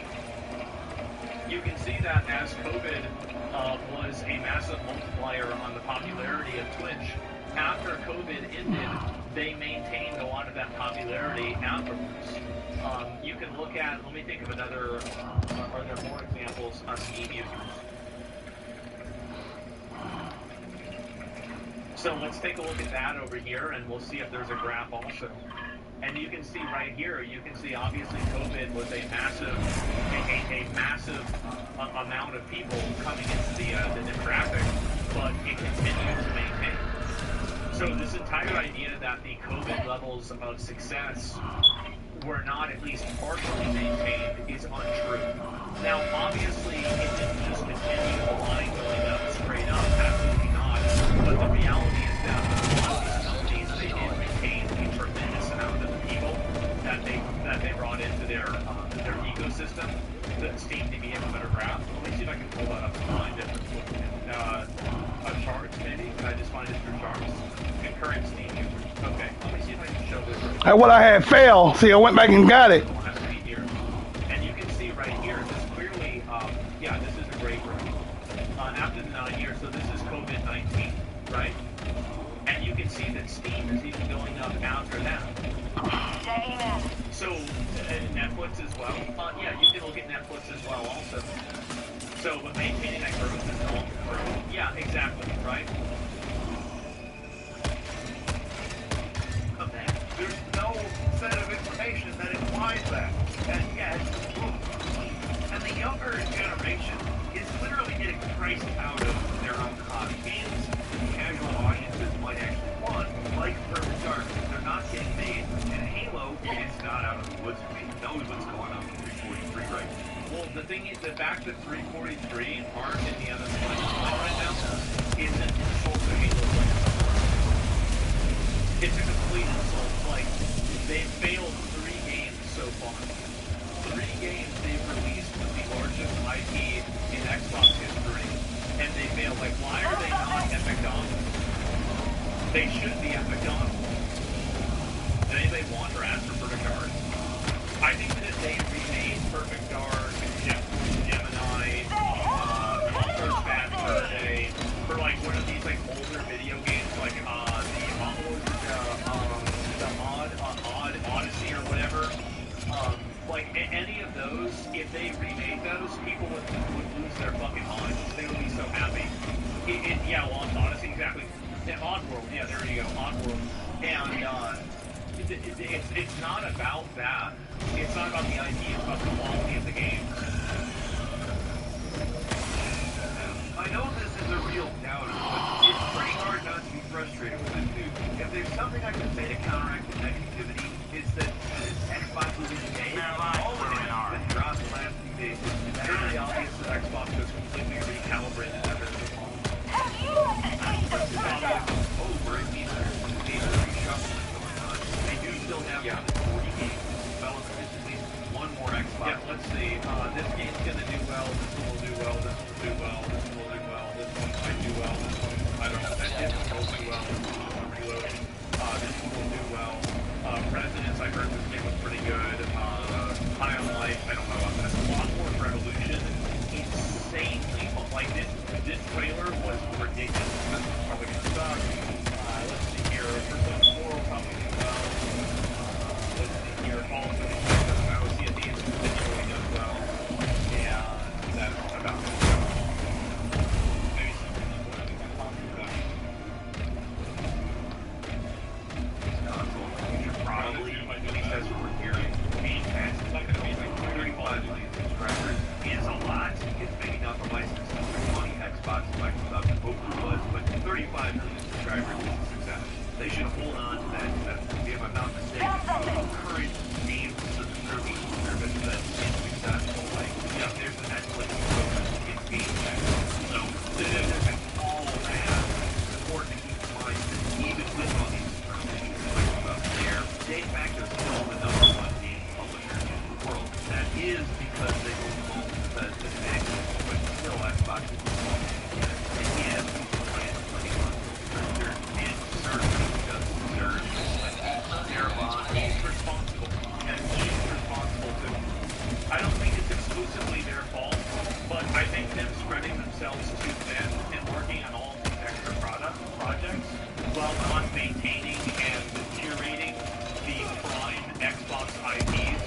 Fable, Halo, and Gears, choose to stay. The president of Xbox is actually Rudy, the president of Game Company Studios. They deserve some blame here as well, but I do want to say that at the end of the day, they are also just cause of Microsoft.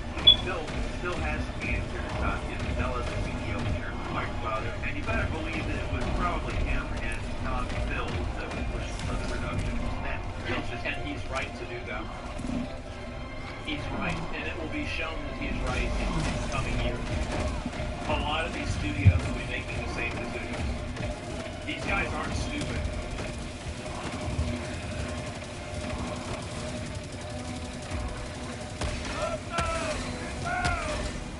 He's not stupid.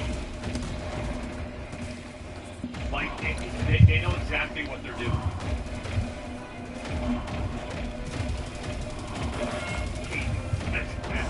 Unfortunately, though, at the end of the day, Xbox is a small portion of Microsoft's frankly massive empire. The successes and failures of Activision are just a drop of positive revenue that the other two bring in, which is an important and hopeless reminder of just how seriously the company takes the division, which appears to be not that much. In the past, It's an added media brand that sells other products and keeps people in entertainment inside of the Microsoft ecosystem. But it's not its own product by itself. And I think that if Xbox had to exist without the funding and subsidy from Microsoft, it would probably go out of business. But Xbox can provide a value that's disproportionate to the value that it provides to itself, to Microsoft as a whole, that creates its value in the aggregate. And that's one of the things that a lot of people don't understand with why, for example, Amazon doesn't sell Twitch and why Microsoft doesn't sell Xbox. It's because these things they're existing inside of a larger ecosystem that feeds into each other. Xbox Cloud Gaming also runs a Microsoft server. Yeah, and Microsoft Azure is, I think, 30% of Microsoft market share, or Microsoft value and income. It's around, I think it's 25 to 35%.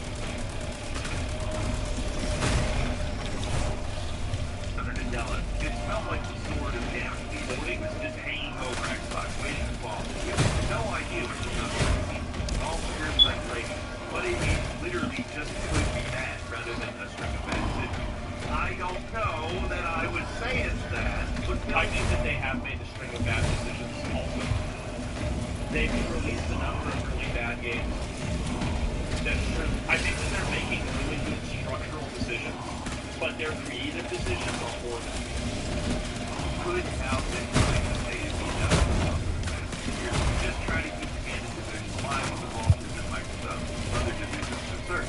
I want to know that this is possible and probably some of the explanation at bare minimum, but it's also not to say that the Xbox the way they handle their now close to the a disgrace. Xbox was handed some of the greatest IPs ever, like Halo, Gears of War, and Perfect Dark. It was major potential there, and they squandered it for management. Perfect Dark did not have major potential. It didn't have the same type of name recognition. It was a game that was popular on like what, Nintendo 64 or GameCube or something. Like the game, again, like it's good that you're making a new version of this, but you're effectively making a new game. To praise Microsoft's hands-off approach to game development and it's led to some amazing stuff. Like, look at that gameplay. Does this really make you want to spend $70? Hands-off approach to game development and it's led to some amazing stuff, especially from Obsidian, who are proven to be the MVPs of the entire division. Why would you say that? Avowed was a horrible game. It got blown the fuck out by Oblivion that came out 17 years prior. And also, if it wasn't so bad, then why did they lose staff and the person that led the company for Avowed, why did the person leave? It was a massive failure. Like, by all metrics and all ways that you can look at it, it was a tremendous and colossal failure. Seriously, you know who I haven't had to mention up until this point in the video? Obsidian. That is of note, to say the least. studios management like Halo and Gears specifically, maybe a little more hands-on would have been helpful if they had. That's a great point. 10 years of enough to show for them. Like, I'm sorry, And this gameplay is garbage. Hunters shouldn't be moving around like this. This should be big lumbering giants, not outside Master Chief. This is ridiculous. You have a complete This is awful. It's totally like I'm sorry, but like I played Halo 1, played Halo 2, Halo 3. This is not the way it should work.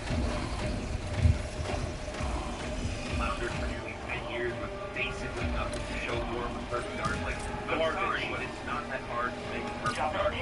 You could literally just reboot it and do the first game's plot with some changes, and I think everybody would be pretty psyched as long as it turned out well. Like, it doesn't even really have to be original as long as it does what it's supposed to do and adds enough that it's not just the same game again. Like, the initiative was formed in 2016. It had basically nothing but some vertical slices, according to reports. Compared Microsoft's handling of their studios to someone like Nintendo, who's very hands-on. Some developers buckle under pressure. Yeah, I've seen reports. Right. Nintendo has also even said that recently. This is a statement they made in the past couple of days. Is that they're even rethinking the way that they develop video games, and they're going to be Welcome, Helldiver. It's over with now. You should have waited, but it's over with now. I done fired this up. Trying to get the hell out of here now. Yeah, for sure. Samus looks stupid. I think I can see why people say that, but yeah, it's a little bit out of proportion. That just means more slop. It doesn't. Well, I mean, like, that's not true at all. First Studios really struggled to Nintendo works on this, right? But at the end of the day, it's an all-time great game. The Xbox, 10 years of monopoly, like inflation. And that's always been a problem with Xbox to 3, this slow, gradual transition from major hardware competitors to third-party software developer, publisher, whatever. It's sad to see. Maybe in Microsoft's eyes, it's a more profitable direction to take it, but as a gamer, it feels like the mighty fallen. It feels like I totally disagree. I disagree a lot with this video. I think this video brings up good points, but I lost my way. I don't agree with his evaluation of a lot of these. Right there. I agree with his assessment, but I don't agree with his conclusions.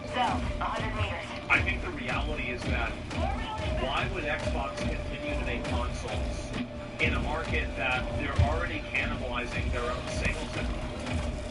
Xbox is in a very unique circumstance that when an Xbox player buys a console and they choose not to play a game on PC, they're effectively cannibalizing the sale. Because now, this is somebody that you've already sold them Nintendo.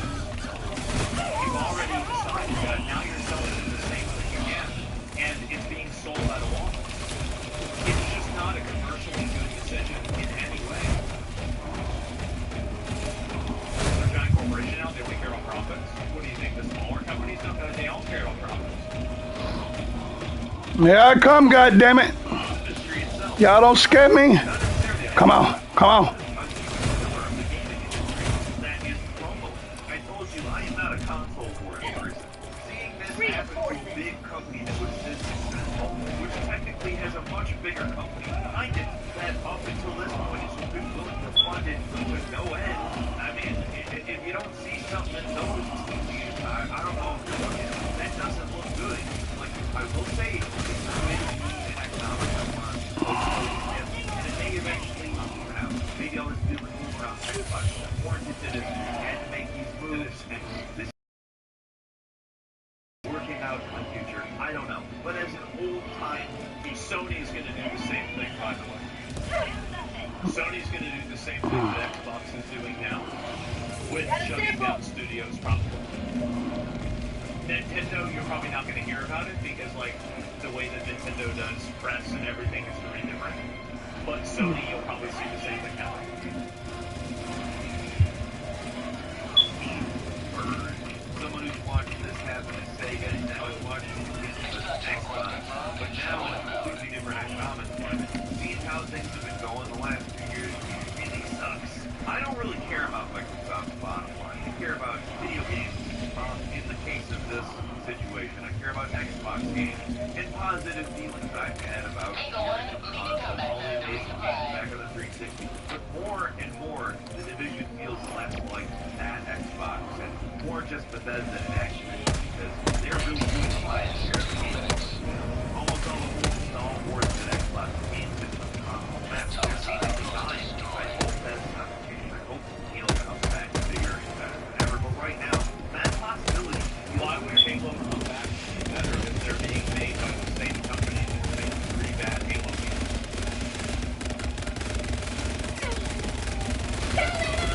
I also think that Microsoft does a very bad job managing their own IPs. Like, whenever I heard that there was going to be a secret level crossover episode with the Doomslayer and Master Chief, and for some reason they didn't do that, it gave me the insight to understand that I don't think that they understand, like, that type of fan service. Like, everybody thinks of fan service as, like, you know, your favorite anime girl in a bikini, but there's actually a lot more to it than that. And I think this type of fan service is something that they need to do. So they asked the question, what the hell is going on at Xbox? What the hell is up with Xbox? What the hell is this? Well, a lot of people get fired and some ideas just get used. Unfortunately, the big coordinator of the first start everyone thinks that the cancellations are probably justified. No, this doesn't appeal to anybody. Nobody wants this.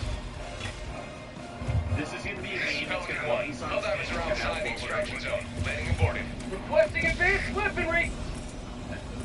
Like, really, like, I'm just being honest. Sorry, somebody's got to say it. These were probably money holes. It doesn't make it not. That's right now. What really sucks is the loss of all these other unnamed games that including new IPs and Cinemax.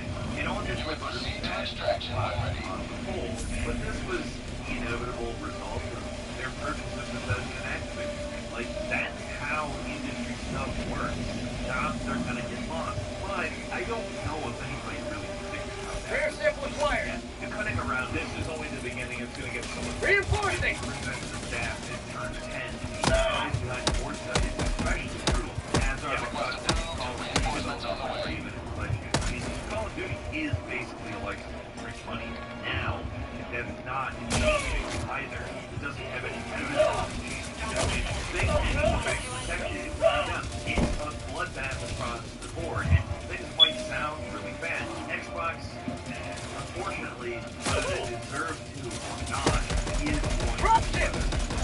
What Xbox is going to be after the storm, I have no idea. But Microsoft is the bottom. They're basically and at least for now, it seems like they're interested in keeping the game division alive. Otherwise, it wouldn't be, you know, a percentage of land. They could just shut things down. Yeah. Maybe in the future we'll look back and see this as another step in the line of Xbox started all the way back in 2013 with that embarrassing Xbox One reveal. Or maybe not. That's a really good point. I do think that was the decline of Xbox. The Xbox One definitely broke the trust of, like, for me, the Xbox One reveal made me a PlayStation fan. Like, I was a big Xbox fan. Like, I had an Xbox backpack in high school. And I also didn't have a girlfriend. But that kind of goes without saying. It totally broke my trust. And the thing is, what's ironic about it now is that I actually think that Xbox is the best publisher out there. Rare sample acquired.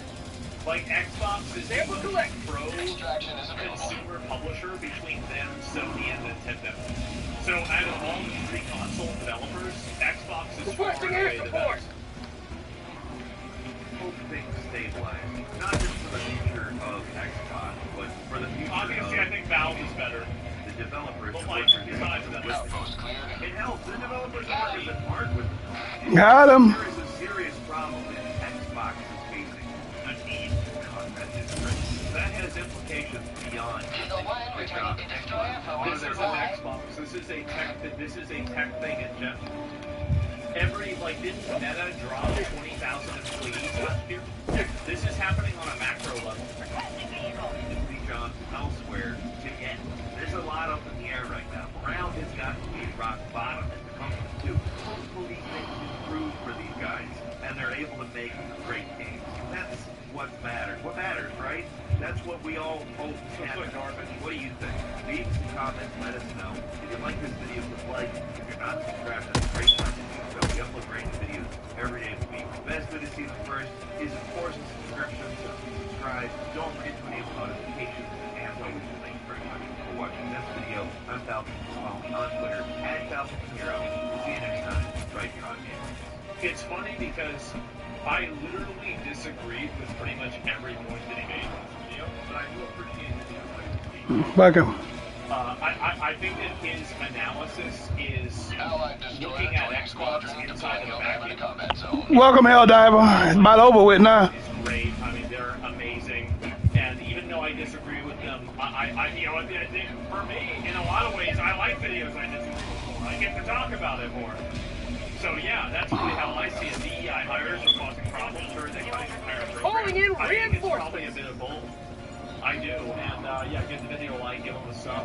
And it's every single industry, every corner of the world. There are people in control of power who have no idea what they're doing. Yeah, exactly. It's happening everywhere. Tail is almost tiny as well. So a lot of indie studios popping up on the horizon with great passion projects. Yeah, that's a great thing too. Xbox is going to reevaluate the kind of games they're making.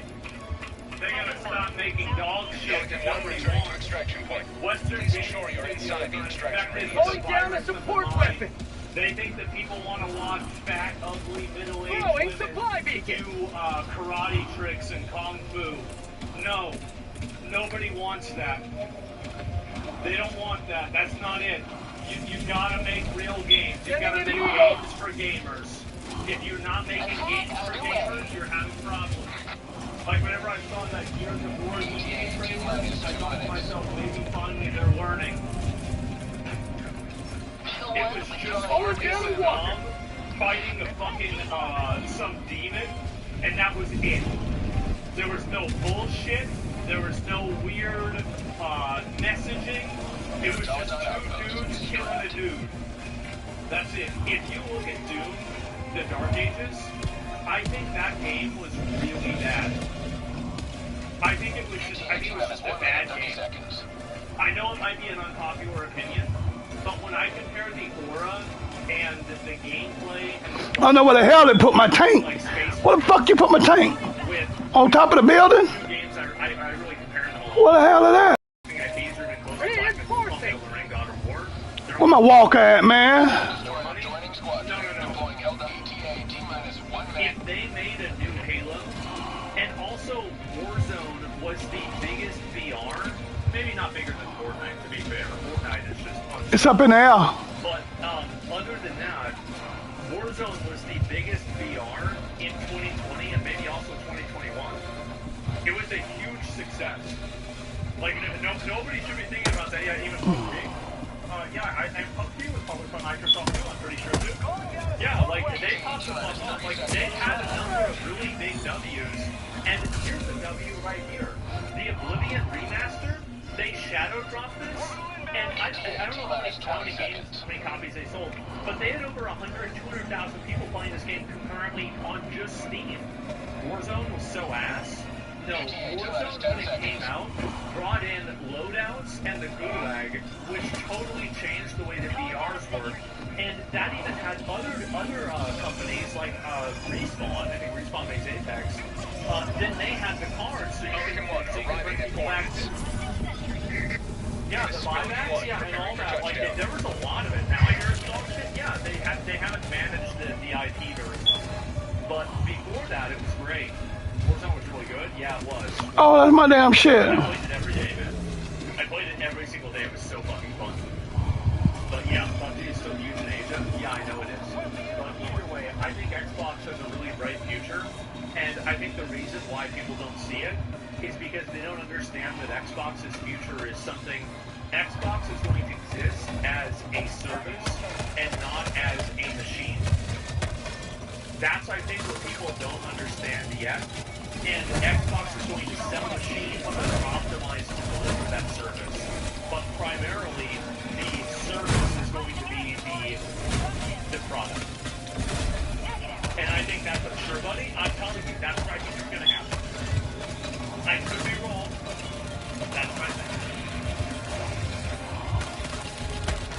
Oh.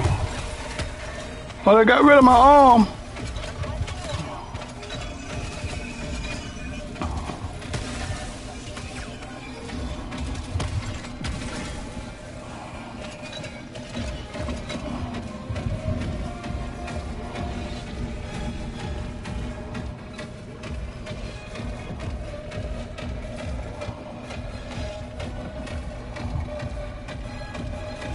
Automaton outpost scrapped.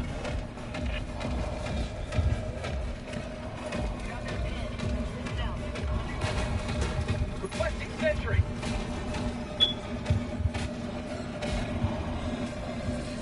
Automaton outpost destroyed.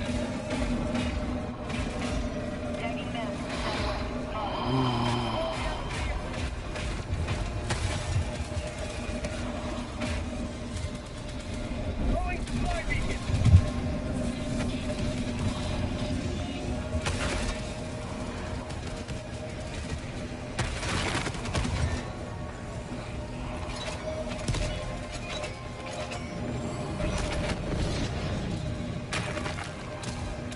Reinforcing.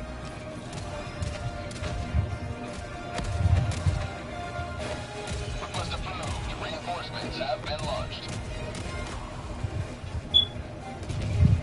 Reporting to the front.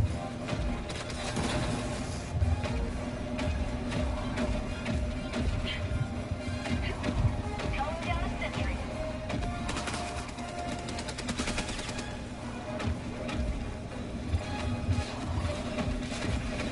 Countdown initiated. Stand by for takeoff.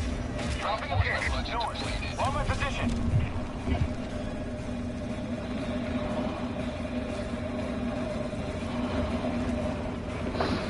Hurrah, hurrah. Sending in an eagle. Extraction complete. Pelican 1 beginning ascent.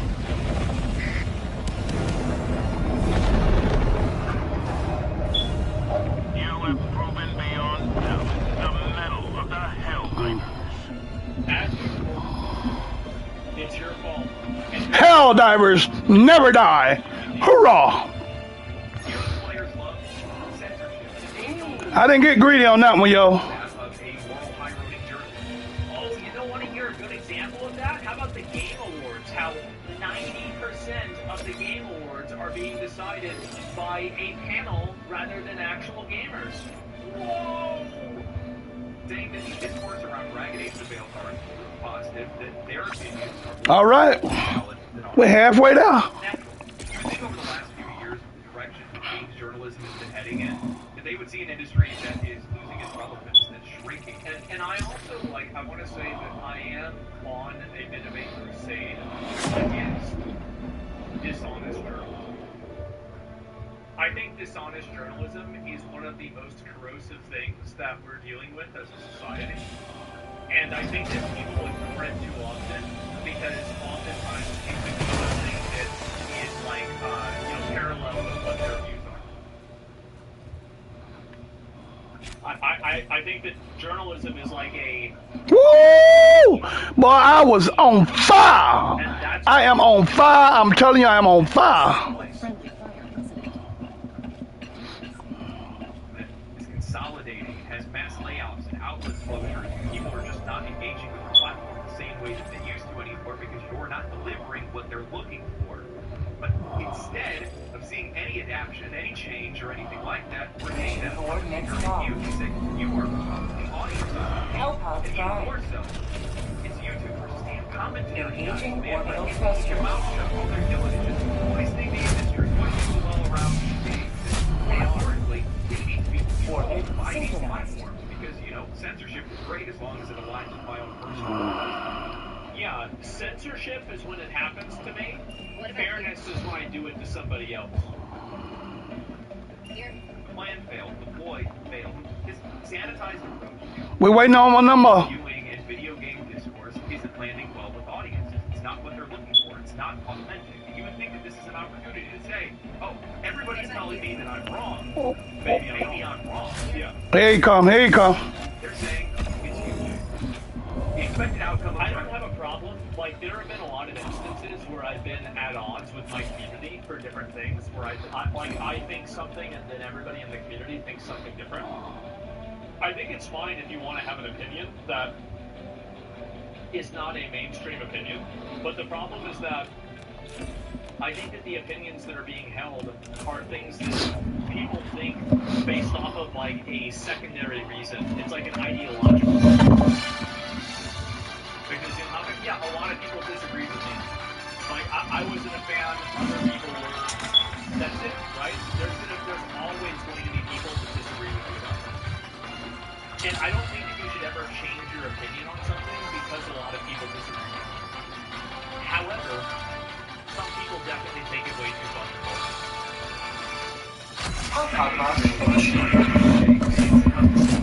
Player rating. The game is now sitting at 72 on Steam with only 40% player rating on OpenCritic and it's 3.9 on Metacritic. Analytics is now estimating that the mail market is between 310 and 930,000 copies, averaging a. Now I have to say that I was like 700, 800. Around 621,000 copies sold. Clear sign this game did not land well with audiences. While some people enjoy the game, and I'll admit the game has some redeeming qualities, that might not be enough to be able to turn a profit or meet EA's expectations. Yeah. What this means for BioWare or the future of Mass Effect 5 is hard to say. However, it is worth remembering that EA shut down its studios after Immortals of Avium launched. The game, let's be very down. Immortals of Avium, whatever, was a cataclysmic level failure. That I think that's what you study in school. It's like a legendary level fall. With a lot of writing and themes that bear some resemblance to the Veil Guard. Mortal only sold 50,000 copies despite its $125 million budget. And EA invested that heavily in support. You can only imagine what that's almost as bad as Popcorn. It's like that game was so bad that nobody even knew how bad it was. On the Veil Guard. Layoffs for BioWare are looming unless EA decides to make Mass Effect the studio's final chance. Yeah. Now, while the media attempted to claim that this game was a success, make it, I guess, and their positive spin definitely worked initially. Now that the game has had some time to simmer and players don't seem to like it, they have chosen to double down and ignore any sense of self-awareness. As always, Dwayne Jenkins wrote an article titled Dragon Age the Veilguard and the Necessity of Game Journalism. Main objective near your position. Oh man, I saw this. Right. I'm going back into the trenches on this. So let's not see for Dragon Age the Veilguard. It's crazy how dishonest these people are. And I think that's why a lot of people have been against these ideologies. It's because these ideologies are being they're being propped up by incredibly dishonest behavior and people know that they're getting this. They know that they're being lied to. The latest AEI game objective criticism with zero bearing on the actual game itself. It's unfired and already the dialogue in the game and the way the game plays and the way your character looks and everything like that is the actual game. It's going through. The message itself is meaningful enough. Just imagine a world without video game outlets. No IGN, no Kotaku, no Polygon. They're all just food. Oh, I know. John was in the story about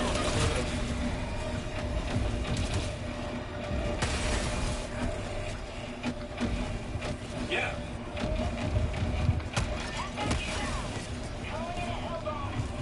Yeah, we know about this. What do you mean? That sounds great. Yeah. What are you talking about? Imagine there's no IGN. Yeah.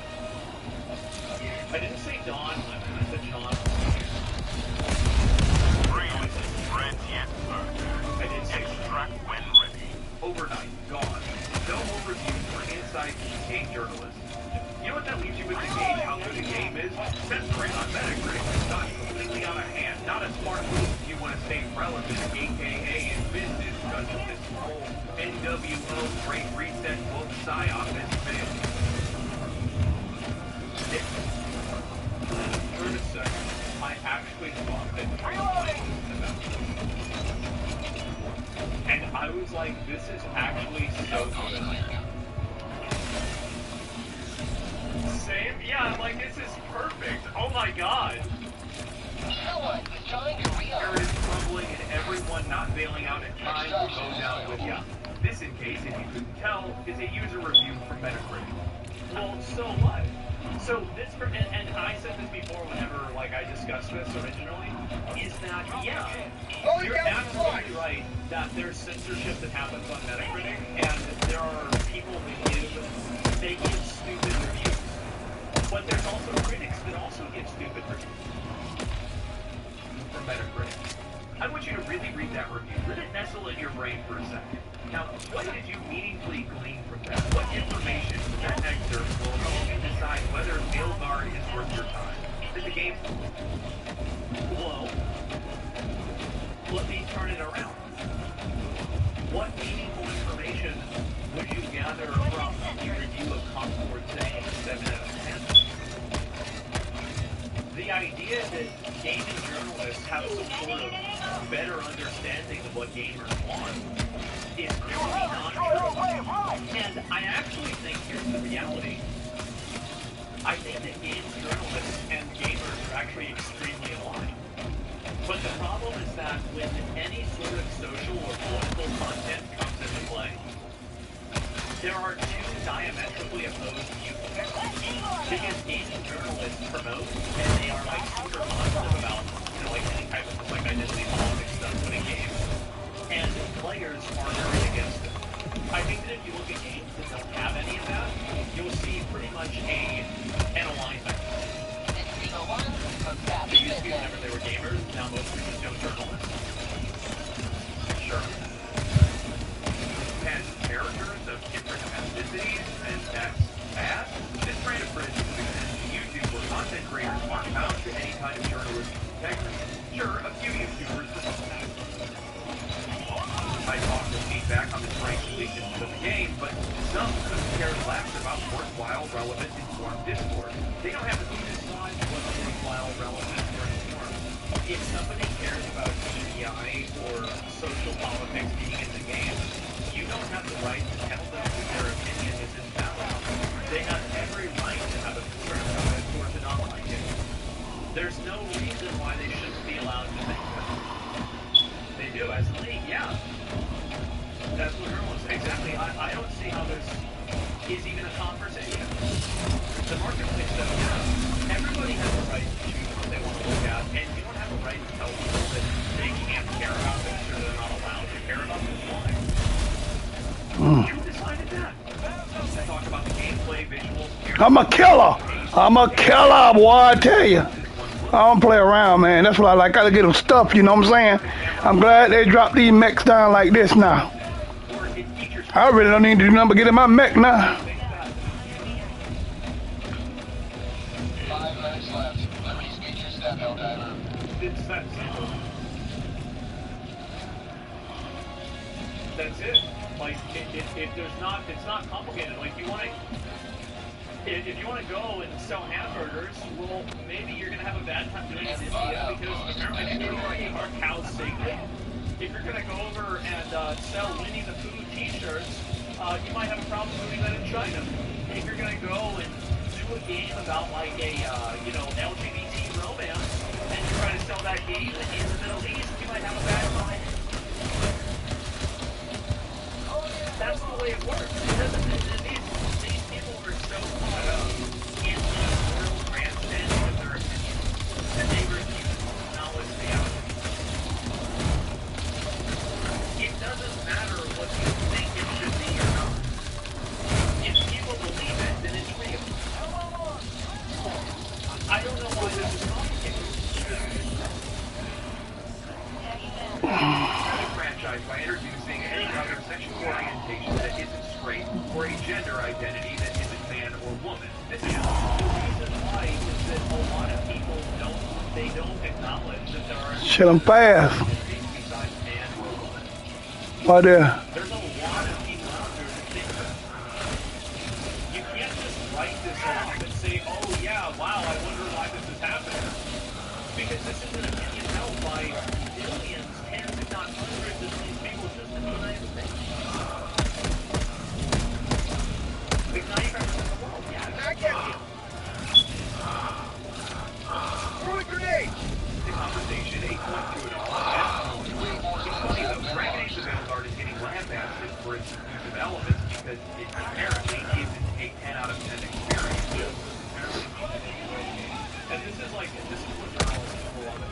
that they use a lot of dishonest rhetoric like this in order to like downplay, to not in good faith engage with the conversation. I think that's a huge issue. Meanwhile, I don't recall Baldur's Gate 3 getting a whole lot of flack. Wait, never mind. I guess I just had a momentary mental lapse. But no, you didn't. It's not, it's totally different. It's a totally different type of... Nobody cares about exclusive elements. People care about how exclusive elements are added into a game. Nobody has a problem with gay characters. Nobody has a problem with women or minorities or black people. That's not happening. Like, yeah, sure, there's people out there, like, it's like what people try to do is very, very minor. People are like that. Some do, sure. Always some. But I don't think it's a, like, that's not a big factor. Traditionally, people will excuse all that gross diversity if the quality is high enough. But that's... Ooh, somebody got me with the hell bomb. Once perfection is agreed upon, no real-world parallels at all. So they believe that only games journalism can provide reliable and nuanced insight. Kill it, I'm on fire.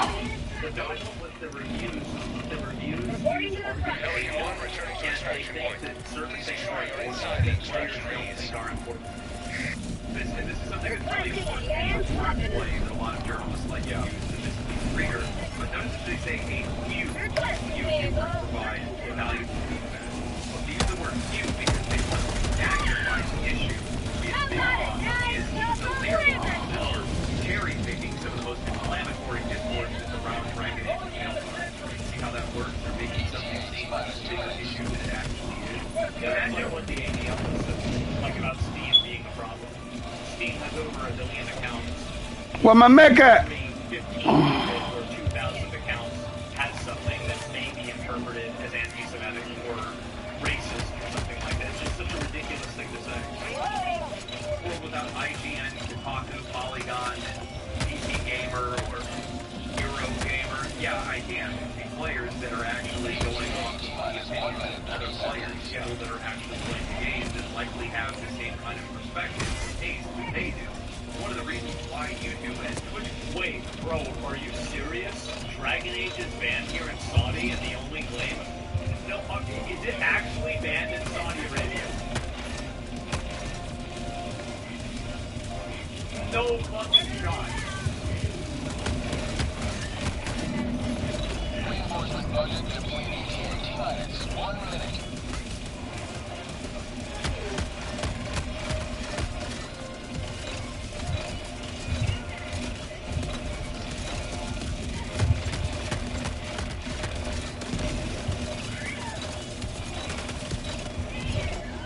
Oh my god.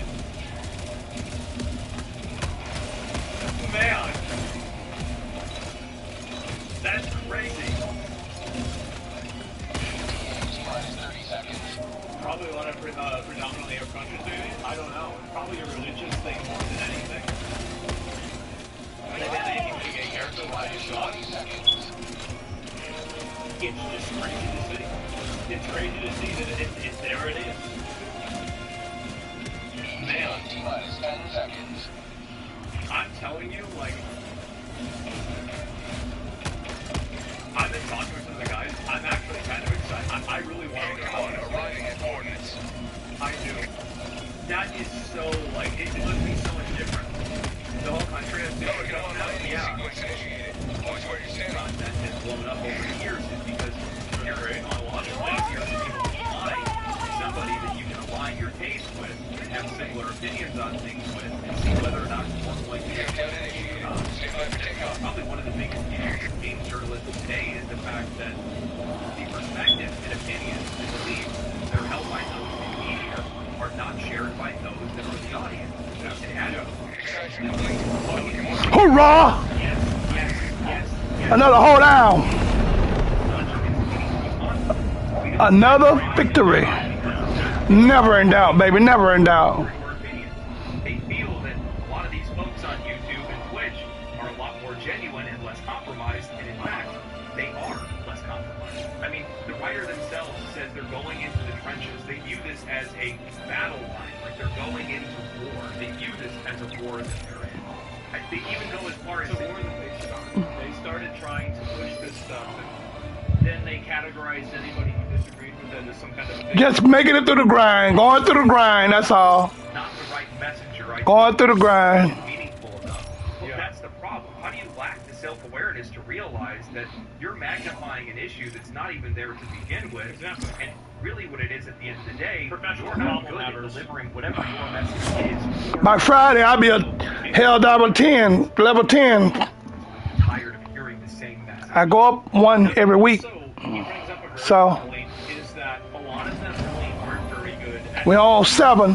they're not good at communicating, and I think that that's the big problem. And it's kind of what I was saying before about like that. Good crew, good crew. Oh, you're a cracker, or you know, like the other like weird like leftist things that people say on Twitch and also on Twitter. I hope that they one day realize how unproductive and problematic that is. Because I think at the end of the day, Allied destroyer has fallen. Orbital thrusters.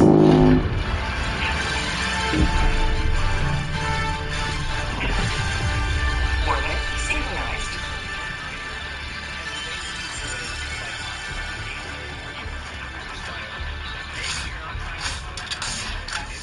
fucking asshole. Maybe, right? I want you guys to keep in mind that players and YouTubers are the ones that are creating this constant echo chamber. Games journalism is the most important, insightful, and truthful, as Nathan Grace. Help object suspended. Article titled, Dragon Age Review Controversy Shows Just How Much YouTube and Twitter have Poisoned Video Game Discourse. The more for you enable systematically All right. game until they become the default. So what you're saying is that the solution to people having an opinion is silencing them so they can't have an opinion.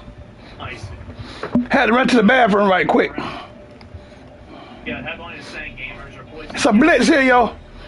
It's a blitz here. Why are you worried?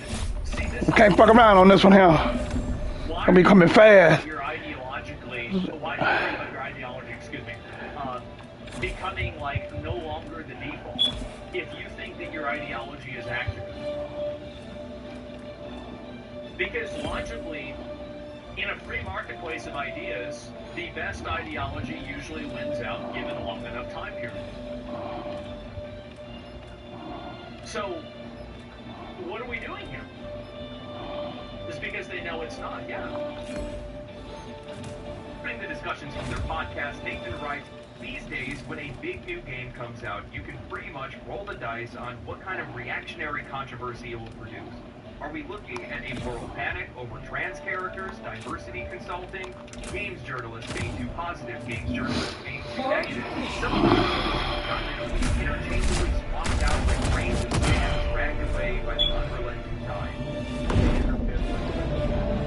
Anyway, the usual suspects got mad about Dragon Age the Veilguard review this week. You can let the usual suspects do some of this.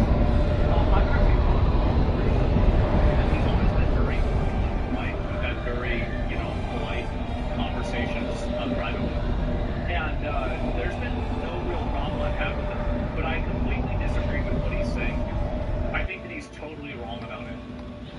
Basically, the idea that this is some kind of a problem that needs to be solved is effectively you saying that they don't have the right to have an opinion about something.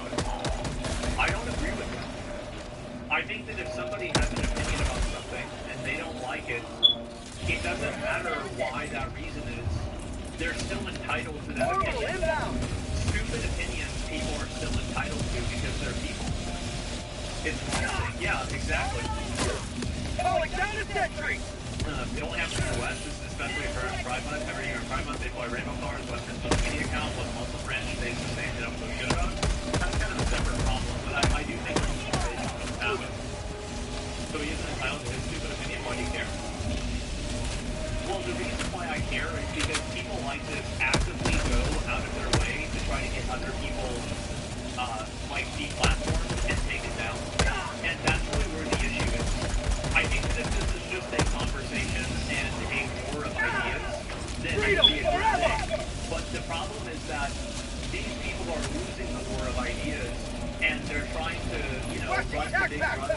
hopefully protect them from the chat and people in the comment section disagree with me. That's the reason why I care about it, because these people are actively promoting and trying to advocate for censorship and declassification. That's the reason why it's bad. Whereas I'm not. Oh fuck! No. God damn it! Took my legs right from up under me. Shit! Absolutely. If he wants to talk about this game being a 10 out of 10 because it has a diverse character cast, go ahead. That's totally fine. Listen to this week's episode of Aftermath Hours for a full rundown on why, but the whole thing is illustrative of a larger, more important issue. Thanks to algorithmic prioritization on sites like YouTube and Twitter, this is how a growing number of people engage with video games. Plenty of people still manage to tune out Plenty of normal people. This is the thing, Oh shit! Ragdoll, baby, ragdoll, man. look at the dialogue from Tosh in Dragon Age. A Walmart American would look at it and be like, wow, that's really fucking weird. This entire idea that this is what normal people like this stuff and they're okay with this stuff is, it's very clearly not true. And if anything, I think these are people that are masquerading as the majority, but in fact they are a vast minority, a very small minority of people. long rants and conspiracy theories, but at one point this rancid flavor of brain rot go from local niche to a borderline and what are the long-term consequences of that? I guess my humor-filled concern about all of this is that as the American Fascist Project continues to grow its power and all these platforms facilitate way too much. Way too much. The American Fascist Project. What are we talking about? Why are we? What is this? We're talking about people that don't like a video game. They don't like a video game because they don't like the ideology of the people that made the game or something. Like, what are we talking about? Like American Fascist? What the fuck is this? You got lost in the sauce? Yeah. He's way too talky, spiritual thinking and whatnot. Do we reach a point where this becomes the danger? Because I would say right now, this is not the way most normal people talk about games or engage with them. A lot of people, as we've seen based on Dragon Age's Steam numbers right now, saw the game, thought it was cool, bought it, and are now playing it. If you look at that, most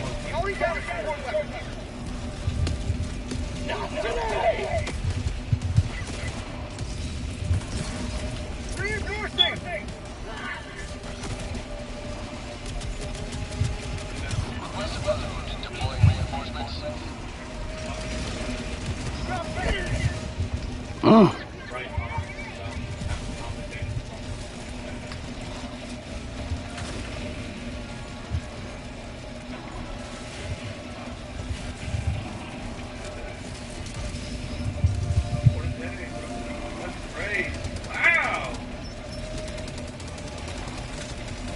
Video on all of this, it has around 1 million views.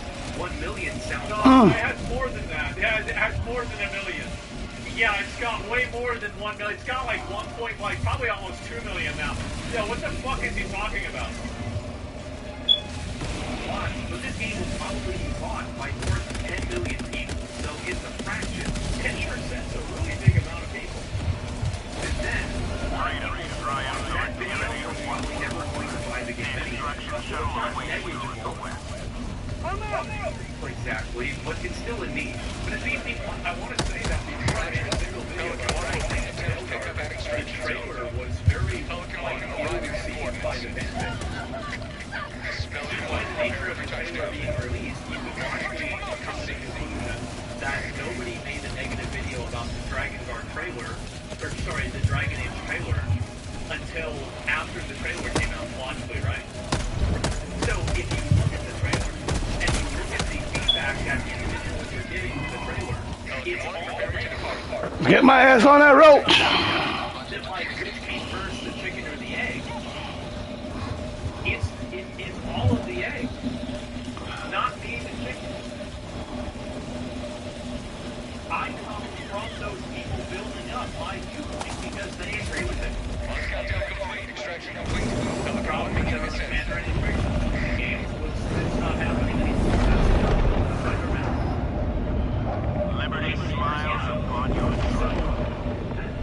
I owe you one. Relatively convenient on-ramps like searching Dragon Age on YouTube and getting pulled down this rabbit hole. So you shouldn't be able to, like, so what's the logic here? That if you search Dragon Age, you shouldn't have a video that pops up that's critical of Dragon Age? And also, Well, you tried to kill me, but it didn't work. what's this infantilization of grown adults that are making decisions for themselves? If somebody gets radicalized by looking at content on the internet, it's because they choose to look at that content and they agree with it. Why are we looking at these people like they're I want to run that again. decide what their algorithm shows them? This is insane. So why are you worried about this? We reach a point where this is the prominent mode of discussion around games. Inmates taking over the asylum or whatever. Is that where we're headed? Because we've seen this in That's why people are making videos. American politics. The more you enable these people structurally or systematically, the more footing they gain until they become the default. This doesn't even make sense. Allied If there were destroyer a lot has of left. YouTube videos that were trying to incentivize you into eating shit, that wouldn't make eating shit more popular than eating steak. The entire logic that the algorithm controls The struggle for managed democracy is totally continues. insane. We have no Everybody time knows to who Jack waste. Doherty is, and everybody thinks he's an idiot. Everybody knows who. Our city like, I'm trying to think, like, We must another rescue example. Everybody knows who a lot of these people are because they're shown evidence or things that they agree with. That they yeah. Everybody is going to be Coordinates this locked. idea that showing people this content Help is House somehow Prime. like some mind control device, where the moment somebody sees something like this, they're like, "Oh my God, I hate women. I hate them now." That doesn't happen. That's not real. So when you're talking about and like lamenting the fact that you aren't able to censor different opinions off the internet that you're disagreeing with, and then you're worried that this is going to cause them to become the mainstream, why are you worried that this is going to cause them to become the mainstream? If they're bad opinions, then people won't have them. It's that simple. There's been a lot of opinions over the years that people have had that were very popular, and then over time people have moved away from those opinions because they feel like they're bad opinions. It happens all the time. But the reason why they need this is because the ideas they're trying to put out there Helldivers to Hellpods. Repeat, Helldivers to Hellpods. endangered species. Like, you can't have these, these opinions out in the wild. They need to be protected in their own reservation and, not have any other predators attack them. Well, that isn't the free marketplace of ideas. That's censorship. This one is not drinking the Kool-Aid. They drank the entire cooler. I need to stop you right there. One of the things that I frequently see is journalists or those whose content isn't that popular online criticize the algorithm. And I think that's also another big factor in what just feel like a lot of viewers. Like, these people are encroaching in their space, and because of that, it makes them nervous.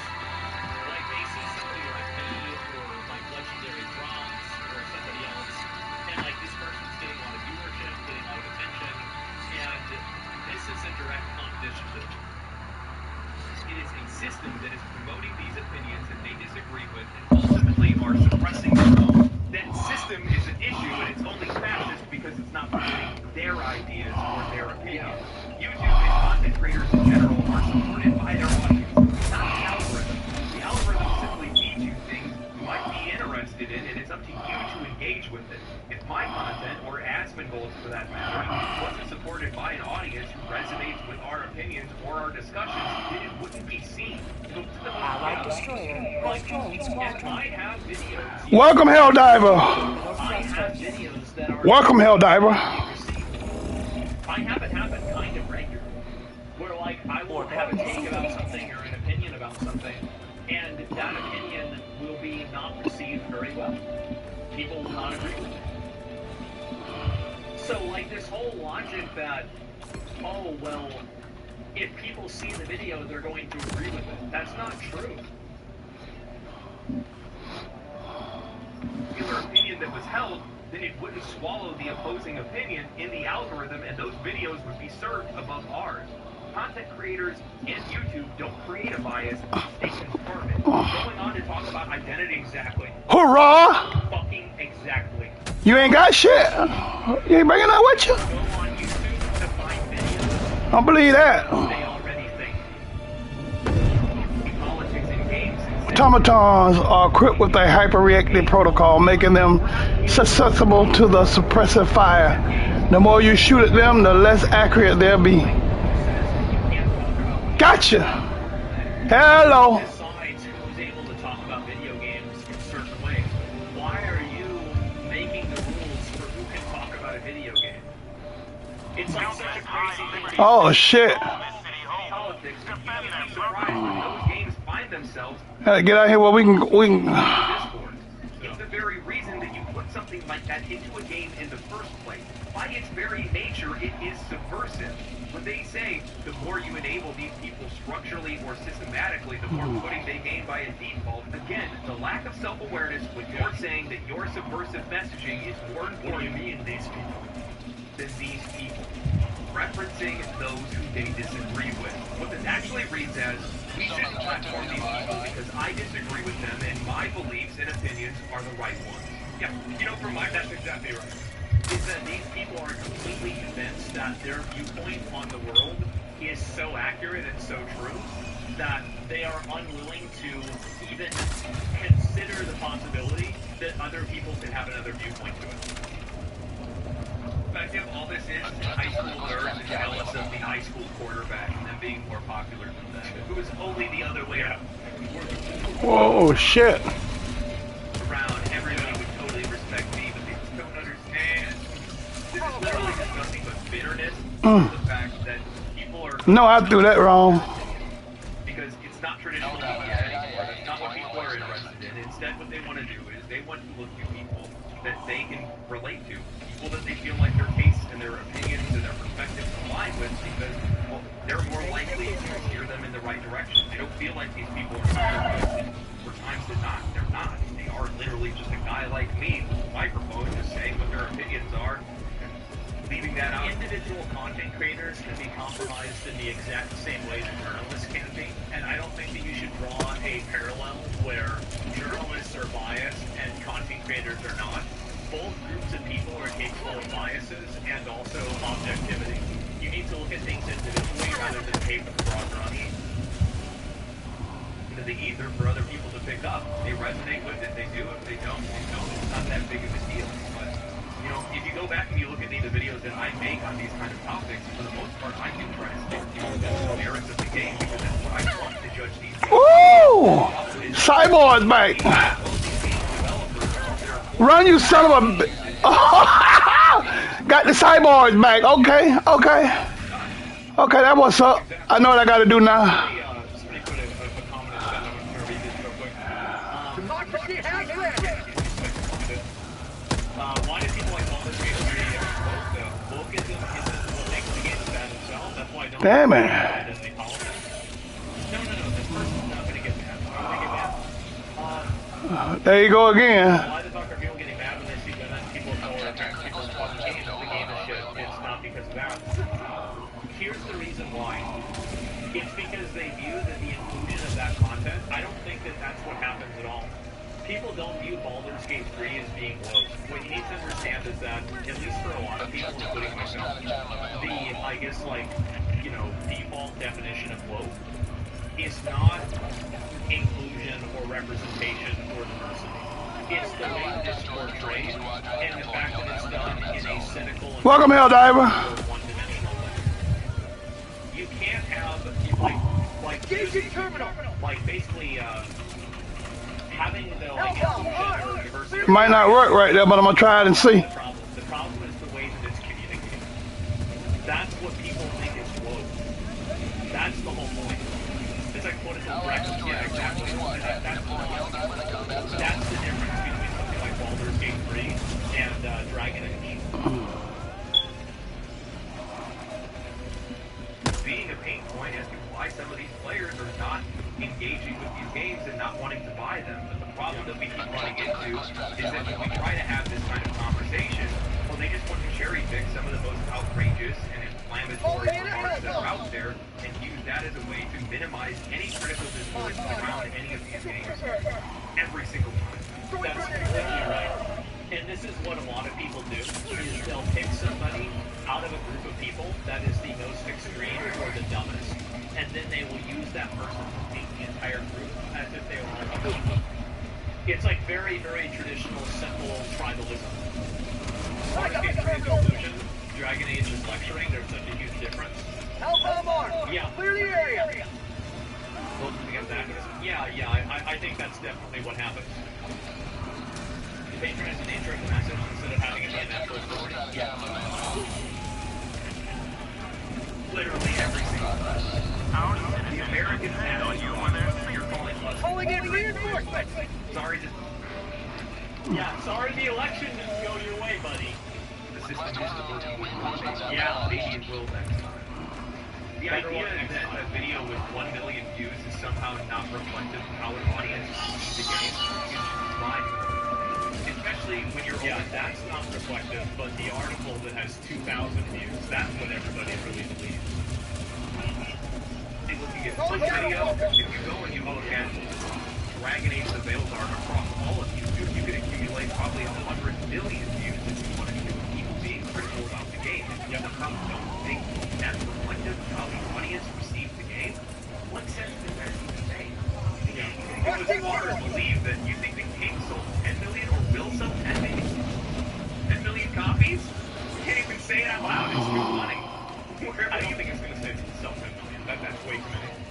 Basing that off of, the original estimates we're seeing right now are definitely not 10 million. You know, we could actually take this a step further. That video that they're referencing, Brad, I think that's like 1.5 million views. Yeah, it's not 1 million, it's 1.5 million. Yeah, exactly. I know. It's so disgusting how they try to put me down like that. So fucked up. That video has more views than the same of Dragon Age the Veils Art, Suicide Squad Kills the Justice League, Concord, and Immortals of Atheism. Goddamn right. Shit, yeah. What drop ship? They came out with a goddamn tank, boy. In my mech, boy. I'm hell, boy. These pay streamers to play video games, if streaming video games didn't have an impact on the video game.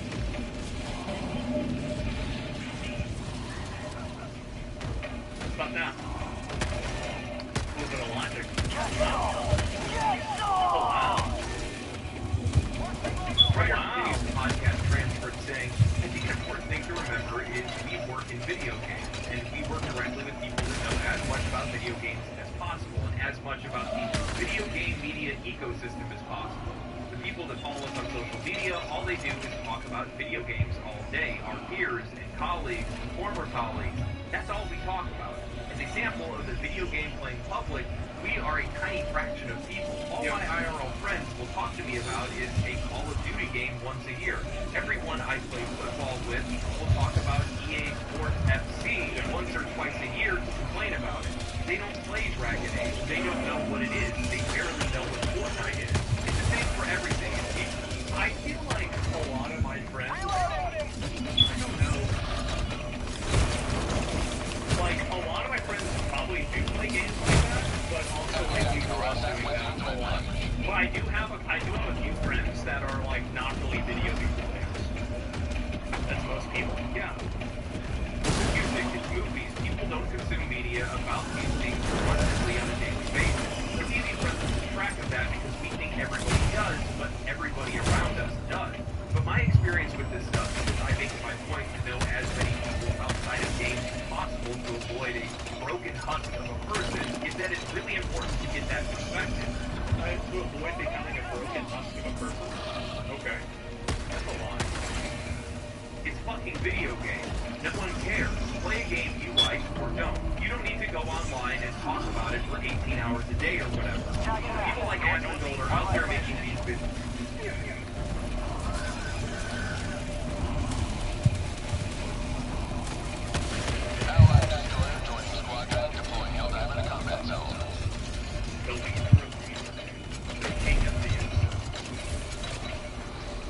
Somebody come over and blow this thing up. I can't, I ain't got nothing for it. Where y'all at? C2, you the closest to me. I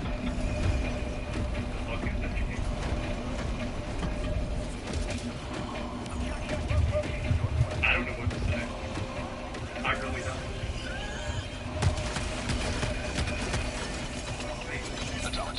Amazing this happens. This is rage as shit. Just see me. Bro, you know, ready? This isn't farming. No, the thing is that I have no problem with people writing articles being critical. Like, I like to agree with them. But, and I do have a problem with people misrepresenting me. Of course I have a problem with that. But I'm not, it doesn't bother me at all. I completely respect their freedom of speech to criticize me and to bring up whatever concerns that they have. That's totally fair. But the David said, what's a video like that going to top out at? A million worldwide among English-speaking people? That's not shit. Nathan responds, right. There are well over 300 million people in the United States alone. But responds, right. And that doesn't include the English-speaking people in Europe or the rest of the Anglosphere. I don't think it's something to be worried about as a discourse-shaping trend. It's more of a bummer from that type of content on that type of media. It's not. If you look at the,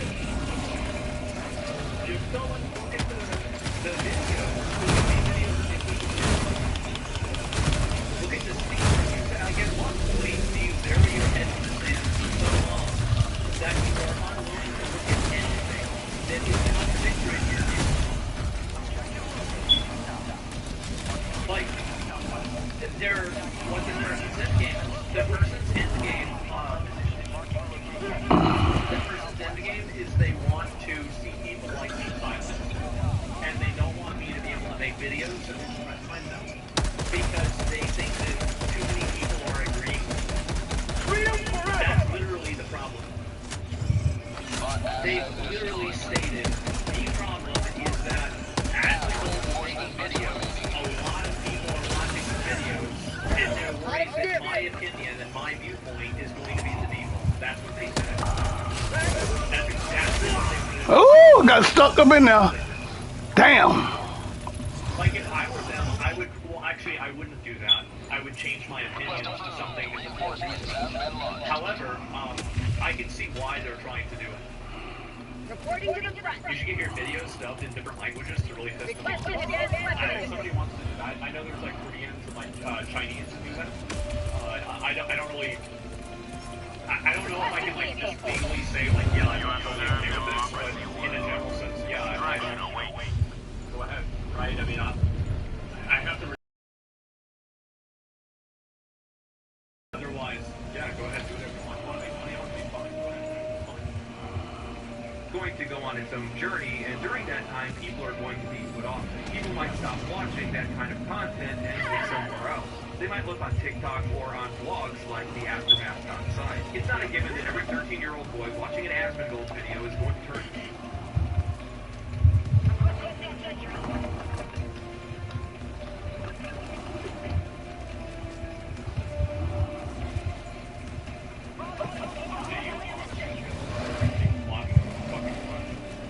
where I'm constantly referencing the first generation of Pokemon. No. It's mainly guys that are older. What are you talking about? 25%. I called the bullshit on 4.61. Yeah, there ain't that many hoes here. Well, I guess now it'll probably be down to 4.5.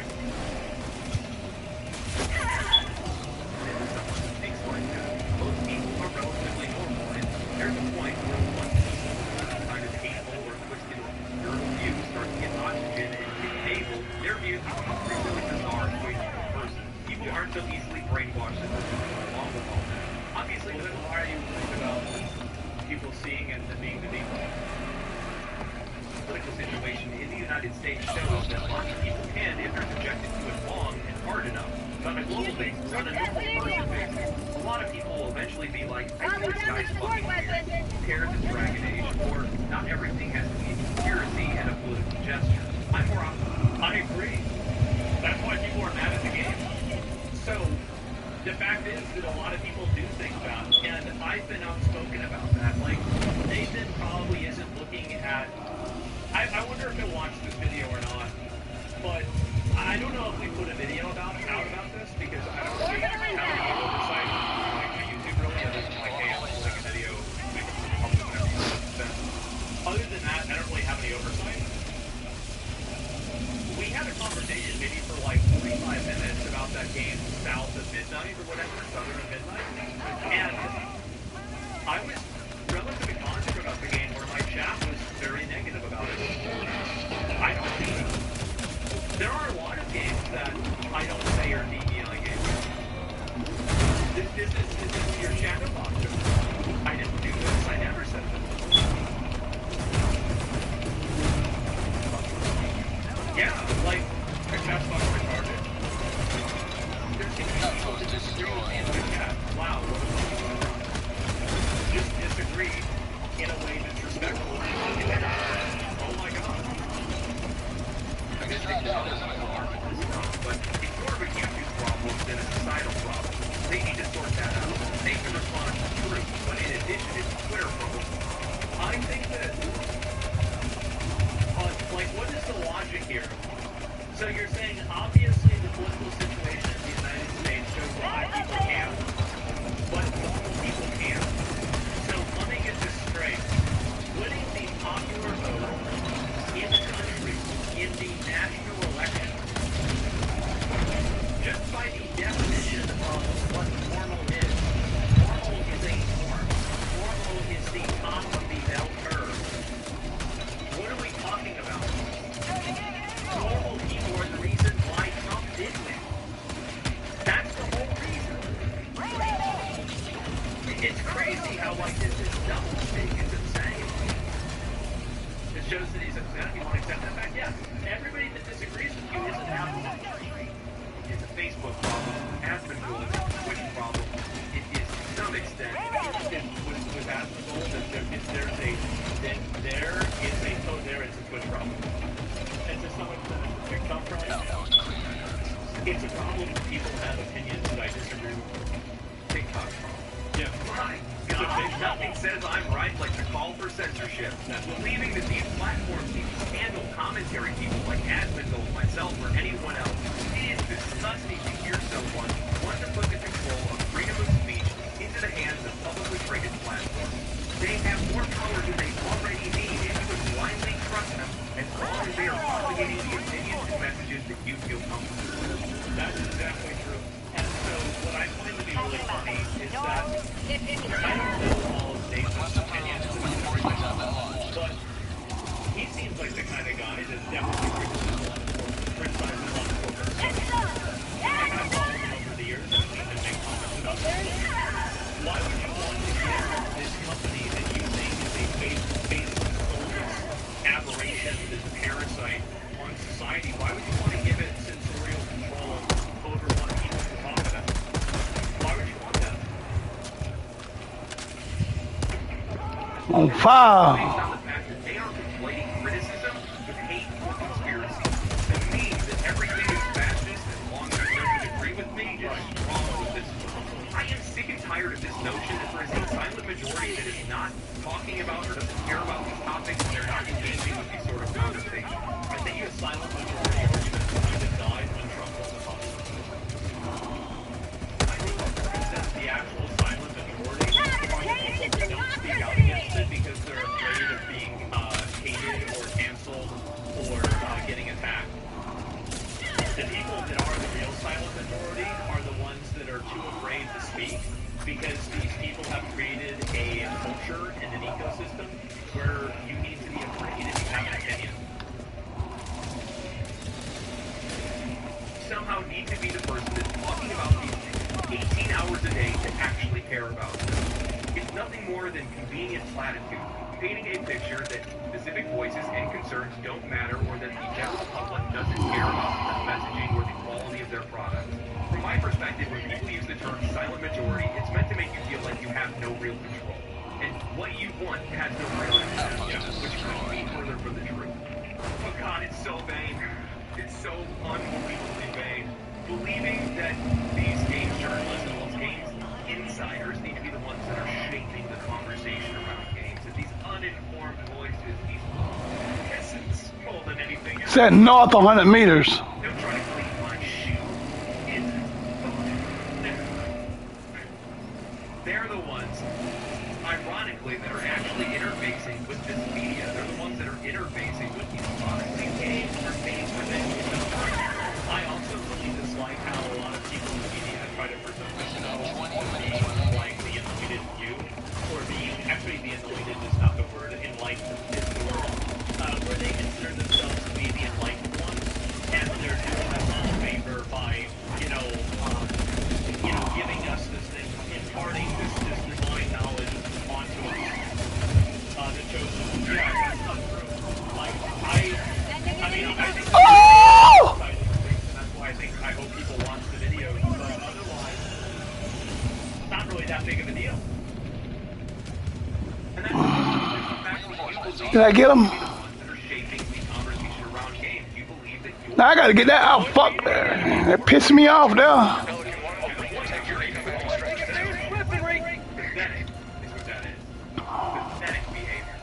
Well, they're calling for censorship because their ideas can't exist in the free marketplace of ideas. That's the reason why.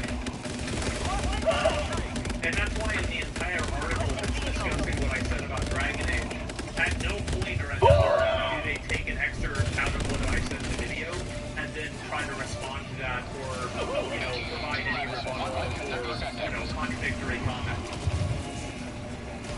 Be real.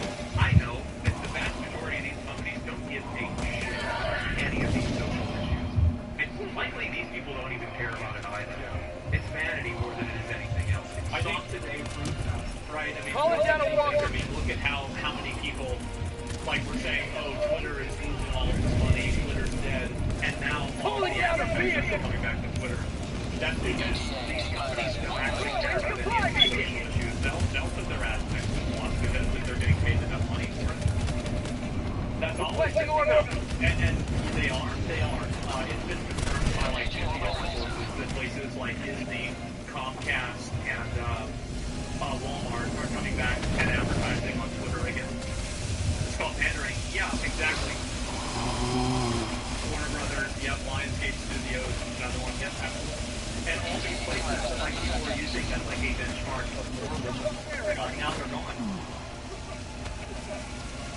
People living soft lives and looking for anything to be able to attach themselves to so they can look in the mirror and think that they've done something constructive today. You know it, I know it, everybody knows. Everybody knows.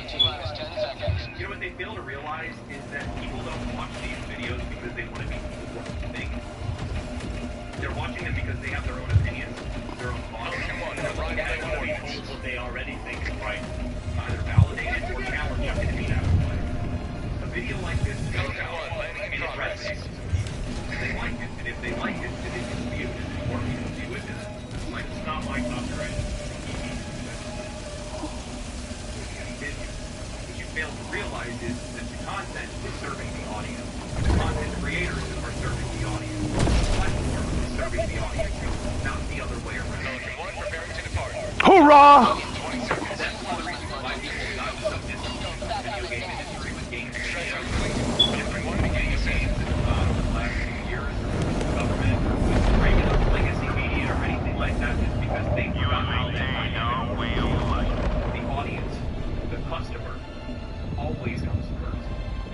And the minute that you stand up, that's the problem, is that these people have made an enemy out of their end user.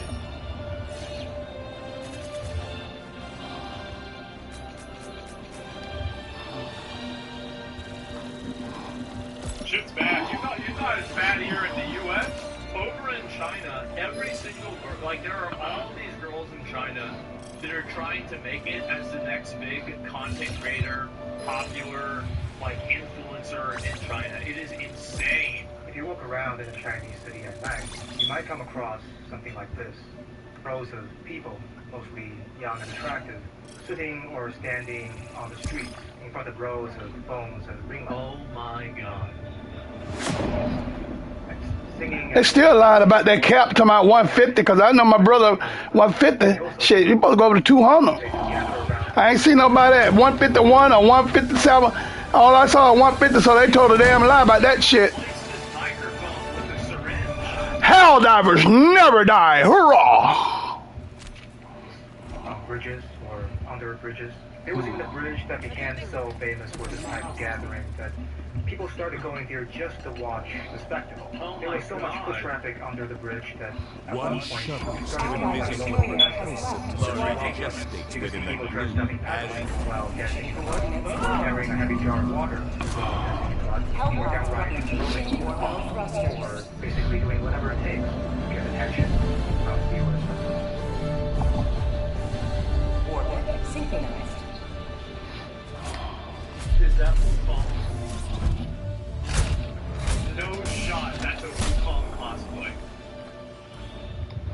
Oh my god. Wow. From viewers online. Now, if you're seeing this for the first time, you probably have a few commonly asked questions. Yeah. What are they doing? Where are they doing? Allied destroyer has left squadron. Where are they streaming outside? Why can't they stream from? Because I ain't here to bullshit. I'm here to play. Why can't they just stream by themselves? Why do they seem I forgot what it was. The Blitz or what? to go this far? I know why they're desperate. Why is this happening? Why are we here? What's the meaning of life? Oh The shit, universe. no, Okay, I got you.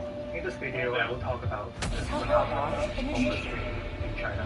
I'll talk about what it is and and so do we paint a cautionary tale of what can happen with the attention economy.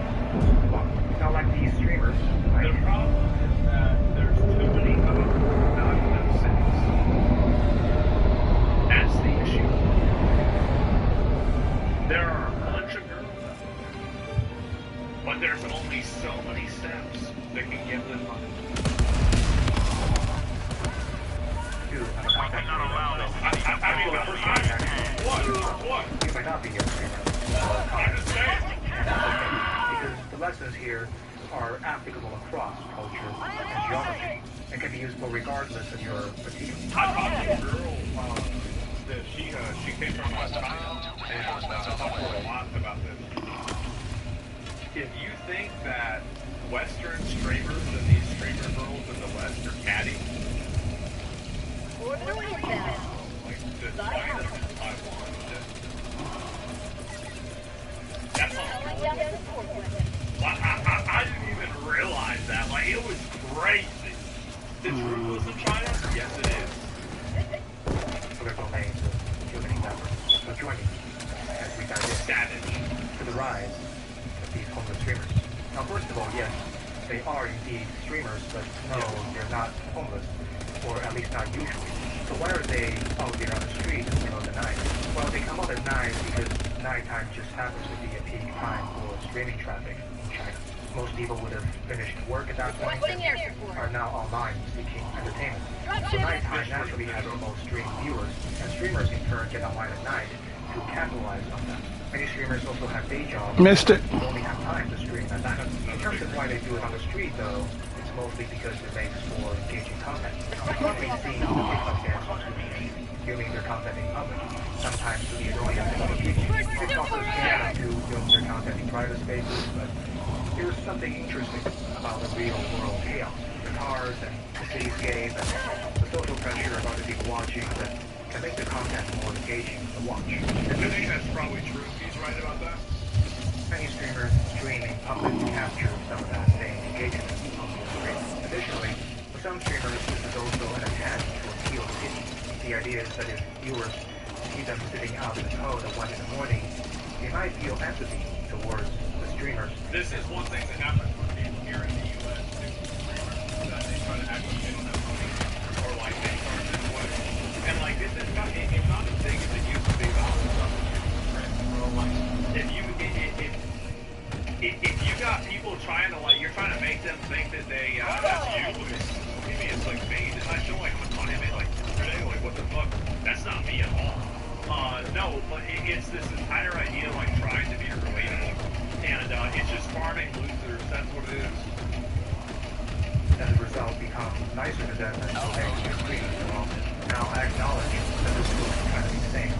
fact, when I first started researching this topic, I had to do a sanity check and contact a few people in China to make sure that they've actually seen this with their own eyes.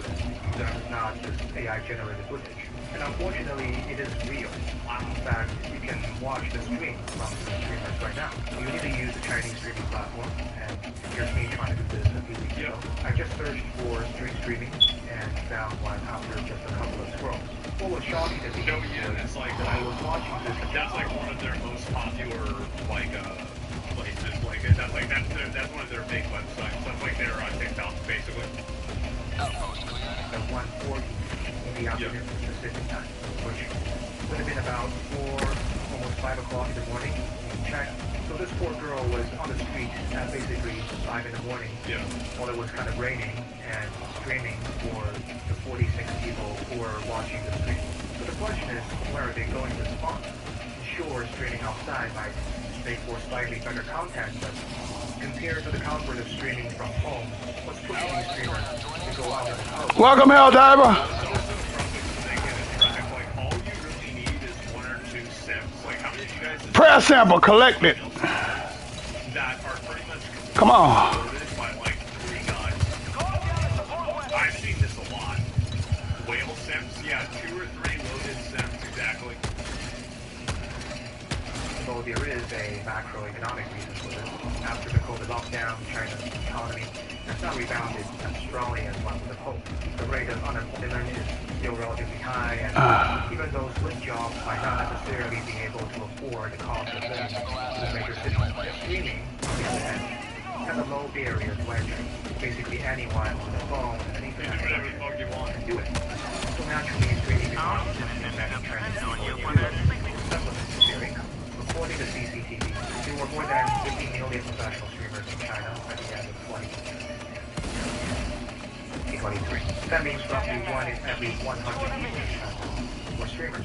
In other words, the streaming industry is becoming incredibly competitive. It's therefore a necessity Oh my God. for streamers to go the extra mile, stand out in the sea of people making similar content if they want to make money. In my opinion, like, this is the way I think about it, is that I think they go about it the wrong way. They're not thinking about it the right way. Because, like, you really want to go and make money and you want to be successful, etc.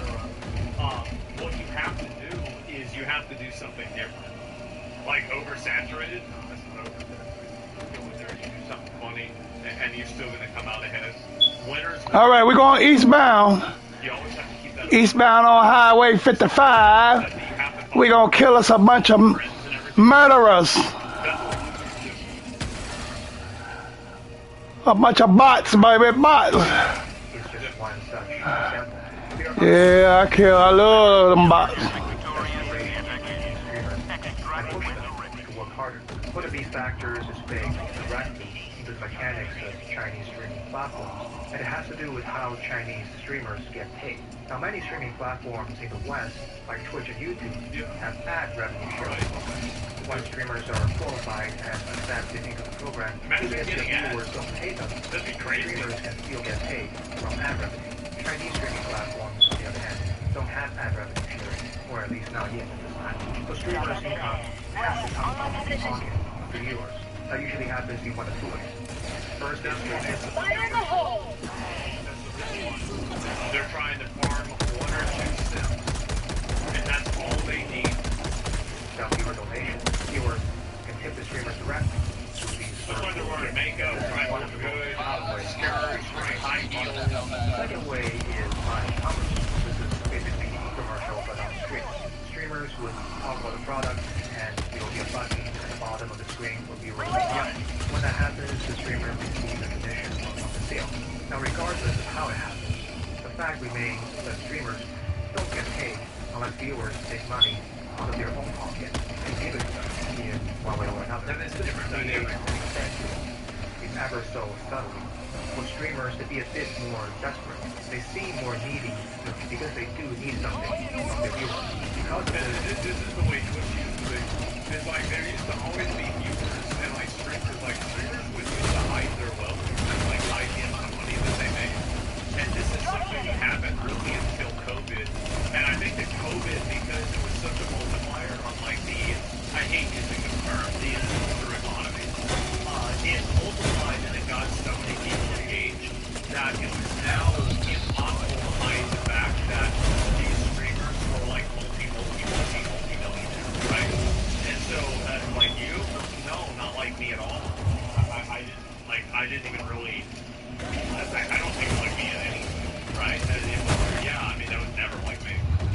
Oh, we wrecking shit. I can wreck with this thing here, boy. I tell you. And so, but yeah, there were a lot of people that had that happen.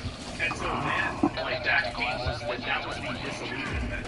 Because do you remember how many viewers were, like, really angry and upset whenever they realized that so many of these streamers made such a tremendous amount of money? Like, that was one thing that I thought was really, really surprising, is that people got really, really upset about that. There were memes circulating on Chinese social media that compares these three streamers to beggars. Here's one such meme. The top here says old school beggars, and the bottom says English beggars. Now I can see some resemblance, but to be fair, streamers do provide some form of entertainment. They do sing and so do dance crackheads. and so on. So a better I mean, we don't have to comparison might downplay be crackheads. performers rather than beggars. Here's another thing that sets streamers apart from beggars, and that's the fact that many street streamers are often parts of a business, a company, that specializes in social media content creation. These companies are usually known as MCN or multi-channel network. This is the big thing on They're YouTube back basically in the day. streaming agencies or influencer agencies. They provide streamers with training, equipment, help them broker sponsor relationships, and with other logistical tasks in exchange for a cut of the streamer's revenue. Now you might wonder why any influencer would want to give up a portion of your revenue to join an agency. You've got a smartphone and a data plan, so just point the camera at yourself and hit record, right? Yes. How hard could it be? Well, there are actually a lot of things content creators need to do that has little to do with creating the content itself. For instance, I just spent a week filing my taxes. Even though my channel was monetized for less than 2 months last year and made about $200, I still had to include that business activities on my tax filing, of course, because there's apparently a difference between cash-based accounting and accrual-based accounting, and if you don't know what any of that means, I didn't either. So that's how I spent a week. Thank you for asking. Now, no offense to the accounting. You got like royalties at 99, it's a totally different system, and like tax forms that you fill out are different. You're employed differently. You have to shift to your taxes. Like my taxes, I think last year were like this much. It was a lot.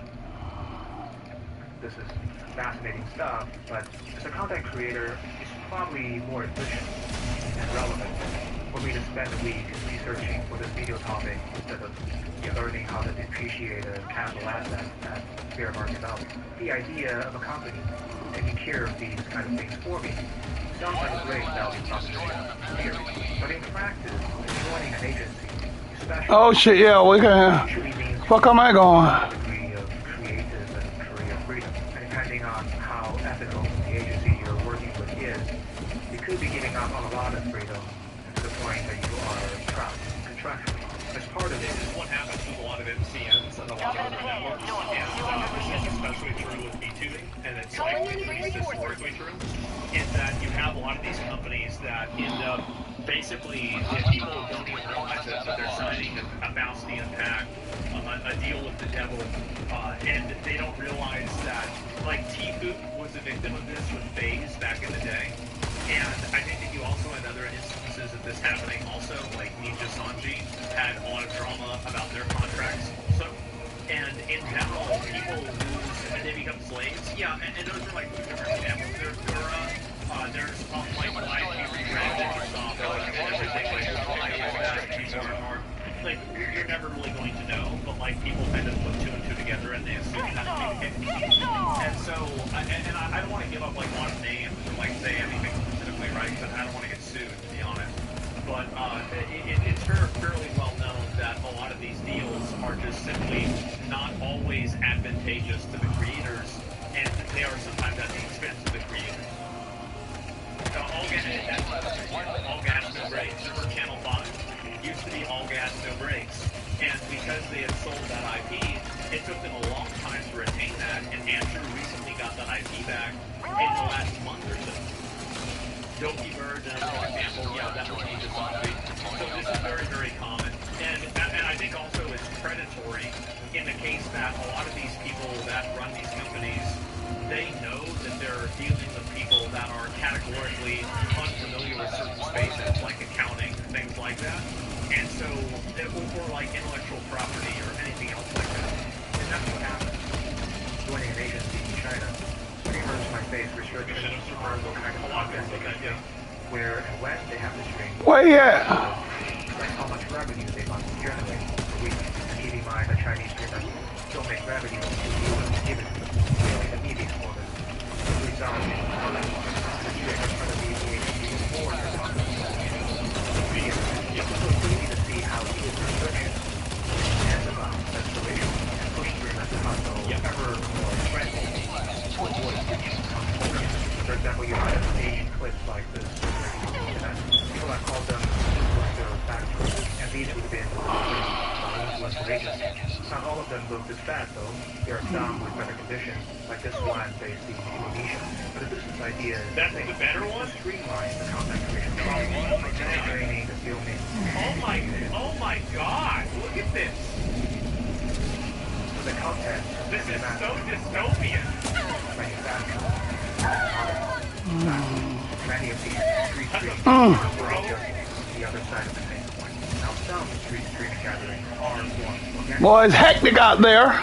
But we know that many are organized by Asia because they're hit in the footage that we give. For example, here the streamers are all using the same video. And there's mechanical setup. You can also sometimes see tech support staff assisting streamers. There's even a continuous red carpet that are laid out on the ground sometimes, indicating that the team has come and set this up beforehand for their streamers as part of an organized business operation.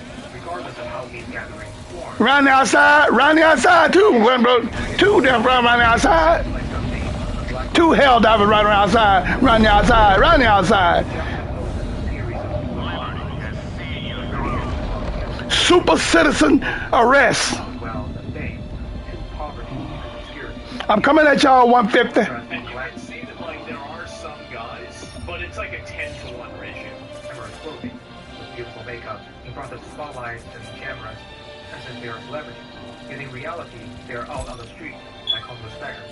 It also juxtaposes human connection and loneliness. On one side, viewers from all around the country are connecting intimately with their favorite streamers. Modern miracle. And also these girls, a lot of them use like face filters and all kinds of other shit too. Like they might look one way, but like whenever you see them on camera, it's totally different. Yeah, it's weird. Yeah, exactly. And super filtered. Yeah, they've got AI filters and all this other stuff. No, I'm not gonna name any names. There are some girls like you will meet them and like, damn, this bitch is hot, right? Like she actually looks the way she does on the camera. But like a lot of them, like I've had situations where like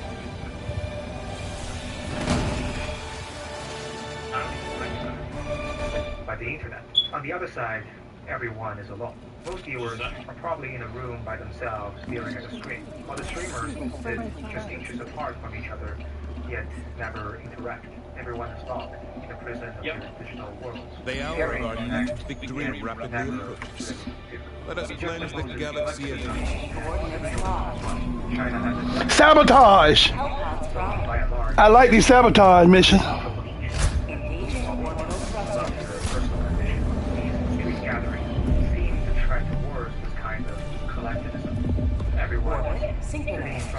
Oh, we got a whole crew for this here. Let's do it, yo. That's what I'm talking about. I think the problem really is that it's so inauthentic.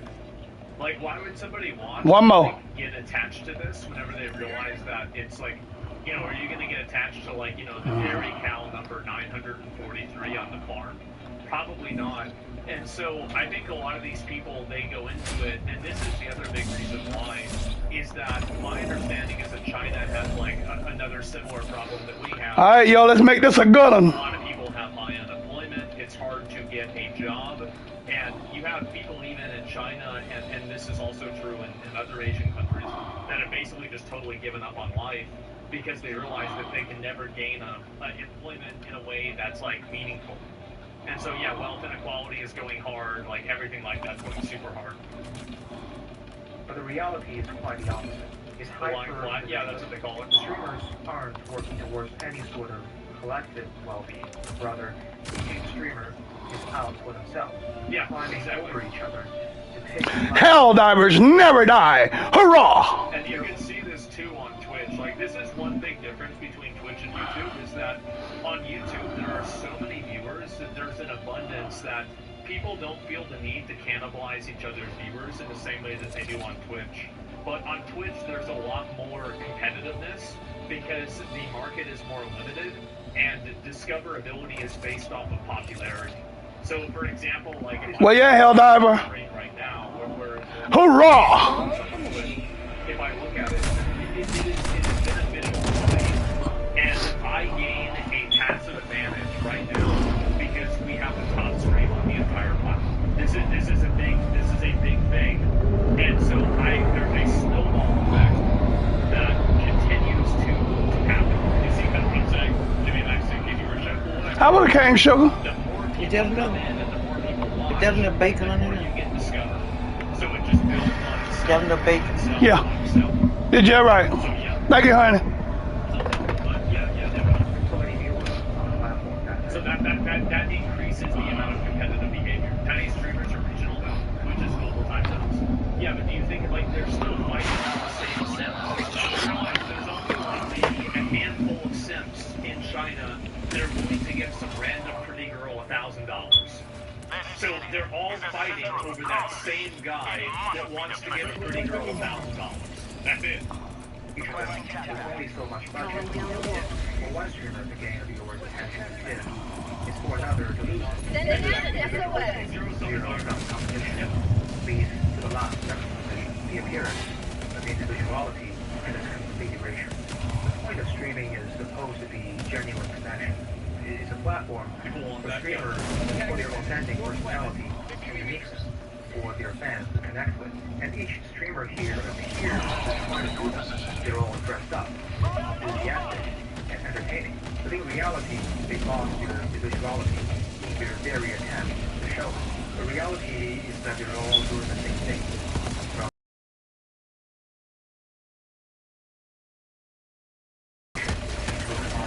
And each streamer is a one of many identical parts, the content creation machine that churns out the same sort of. This is the same problem that we have here in the West. There's a lot of streamers, like if you scroll down and you look for Fortnite streamers that have 70 viewers, you're going to see a lot of the same person. And it's the same thing as like ASMR streamers or anything else. Like they're all basically doing the same thing. Because this is one other big issue that happens with streaming, is that because it's such a zero-sum environment, people try to copy each other and do the same thing better, rather than take risks with more avant-garde content, because of the nature of the fact that discoverability, popularity equals discoverability, and discoverability equals popularity. So you always are focused on farming metas, and you're always focused on doing things that are kind of already successes rather than anything else. Right towards that. Yeah, so that's what I'm saying. And the fourth time, obviously influencer factory conveyor belt. Now what's happened to the Chinese content creation industry is something I'll call replication. That is not a real word, but it's pretty obvious what that means. To refer to this process of transforming otherwise creative. I don't want to fuck around this time. Spend too long on something. Creation was a cool thing initially. It was a venue for creative to share their work. Where that? Who resonated with them because of their quality. It was sort of amateur and underground, and Asian parents had yet to agree that it was a real job. And then people started noticing how much money was in it and began to flood into the industry. There was enough financial support there for some people to be willing to go to the extreme to win. Actually, yeah, like I've had a lot of people tell me like they see like the stream does well, and they're like, oh man, maybe I should stream too. And like I always tell people, like if you want to go start streaming, go ahead and try. Like you might as well. I mean, if you think that you can do a good job, like I thought I could do a good job, and I did. And so like there are going to be other people that do that too. But it is pretty hard to do that. And I think also another big issue is that a lot of the people that are successful do things that a lot of people that want to be streamers don't want to do. Like for example, for me, I'm live every single day. I cover topics that I think are interesting to me, but I also focus on doing things that are interesting to my audience too. I try to follow trends. I try to listen to what people are saying, and I try to be entertaining all the time. I don't just simply turn on the camera and start playing video games. Other people do that, and that generally has a lower rate of success. So really, when you want to succeed in something, you have to exceed what you want, and you have to do something in a way that's more compelling or interesting than other people. And so he said, now follow trends 10 minutes ago. Well, and that's the thing, is that a stupid person would say that, like, oh, I said don't follow trends, but they're saying do follow trends. A stupid, and so that's not really my fault, that's yours.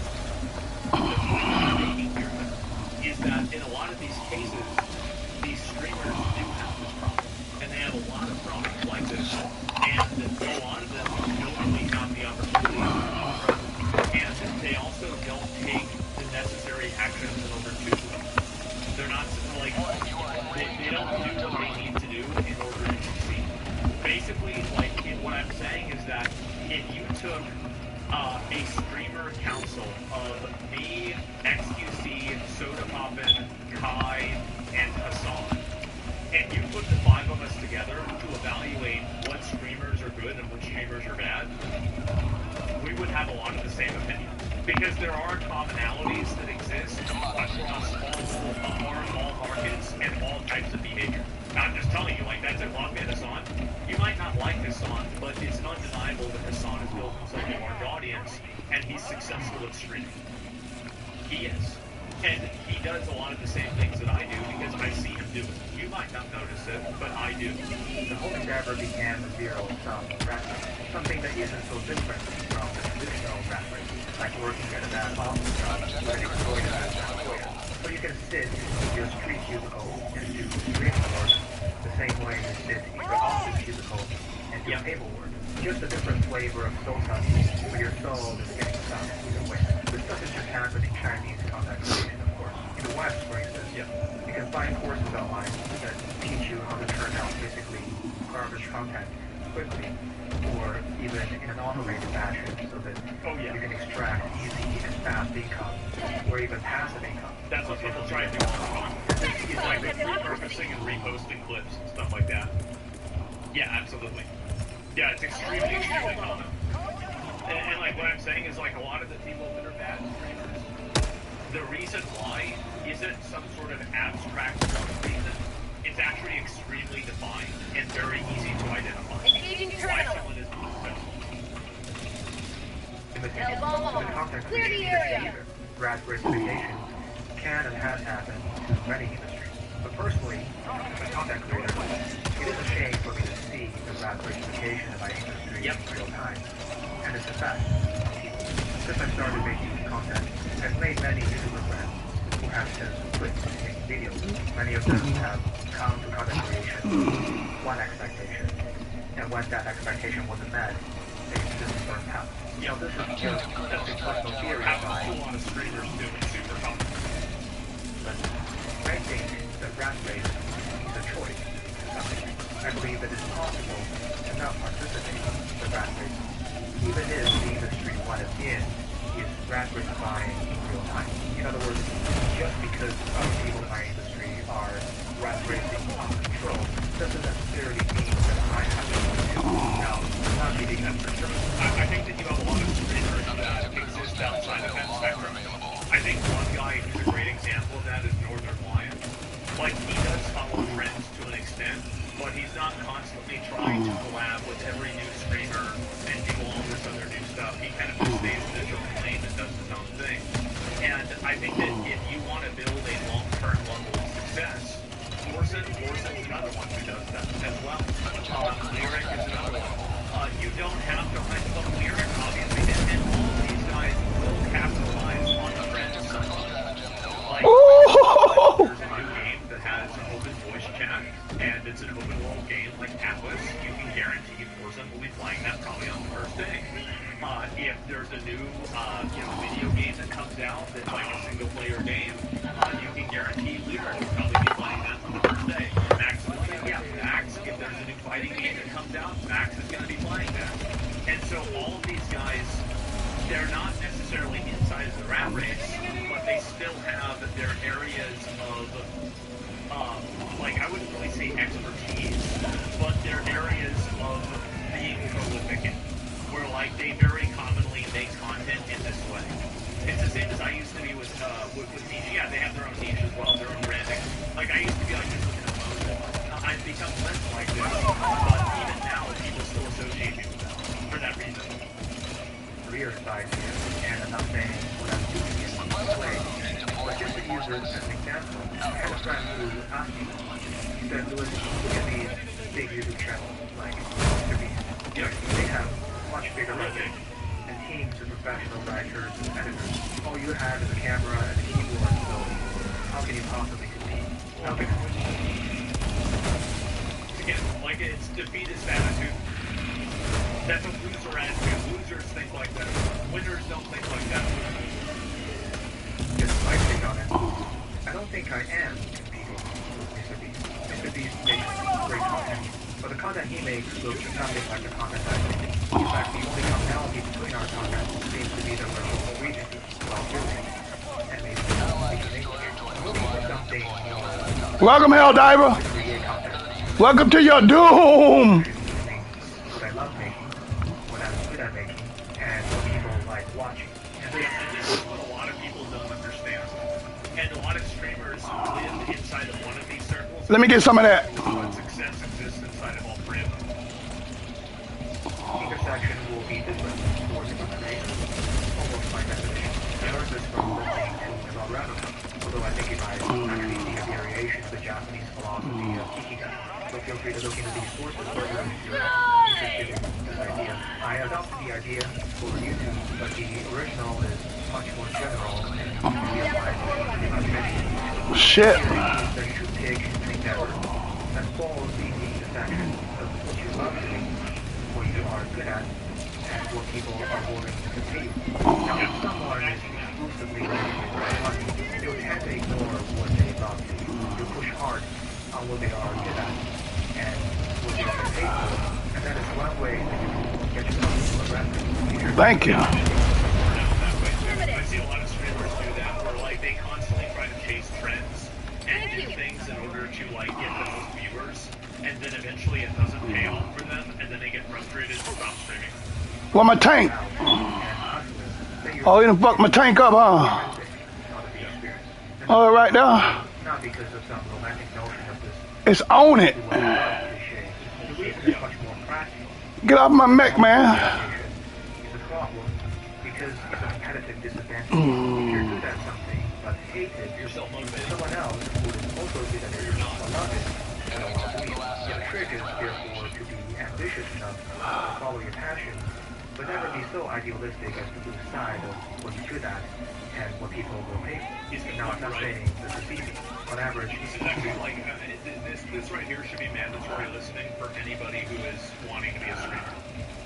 This insight is exactly how you should think about it. It takes a lot of time and countless trial and error, and success isn't guaranteed. For example, I'm still iterating to find my sweet spot in the intersection between these three circles regarding my own effort on YouTube. My channel hasn't made enough revenue to cover what I've spent since I quit my job, so I'm still in the red so far. And it remains to be seen whether it'll work out before I run out of savings. I am ready, though, to take my resume back to the job market if it doesn't work out. And I'd probably keep making content on the side and try again once I have enough savings. Because I remember what it was like to push myself to do only what people are paying me for when I worked as a consultant for a living.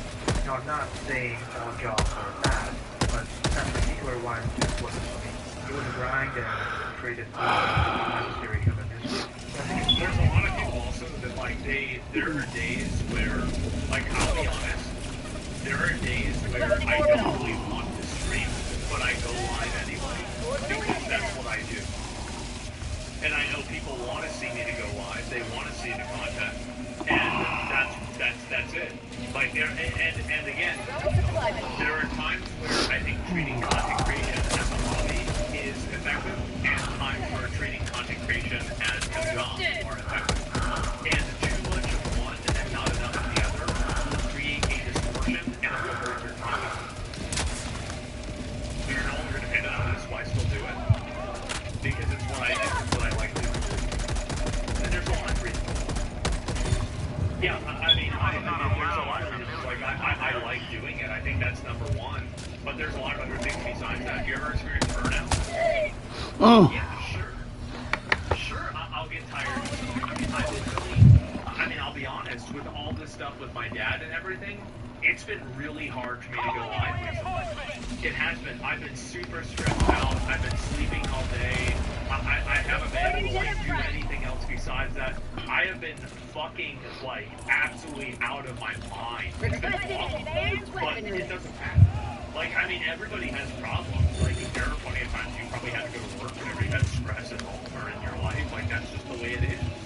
Like, and so the more that you give in to weakness, the more you become weak. And so the more important thing to do is to focus on being able to overcome challenges and being able to work through them. Because the more that you indulge yourself in weakness, the more you practice being weak. And so that's it. To take some time to figure out a way to avoid that, even if it takes some time. Especially when I know that it's possible to avoid the rat race.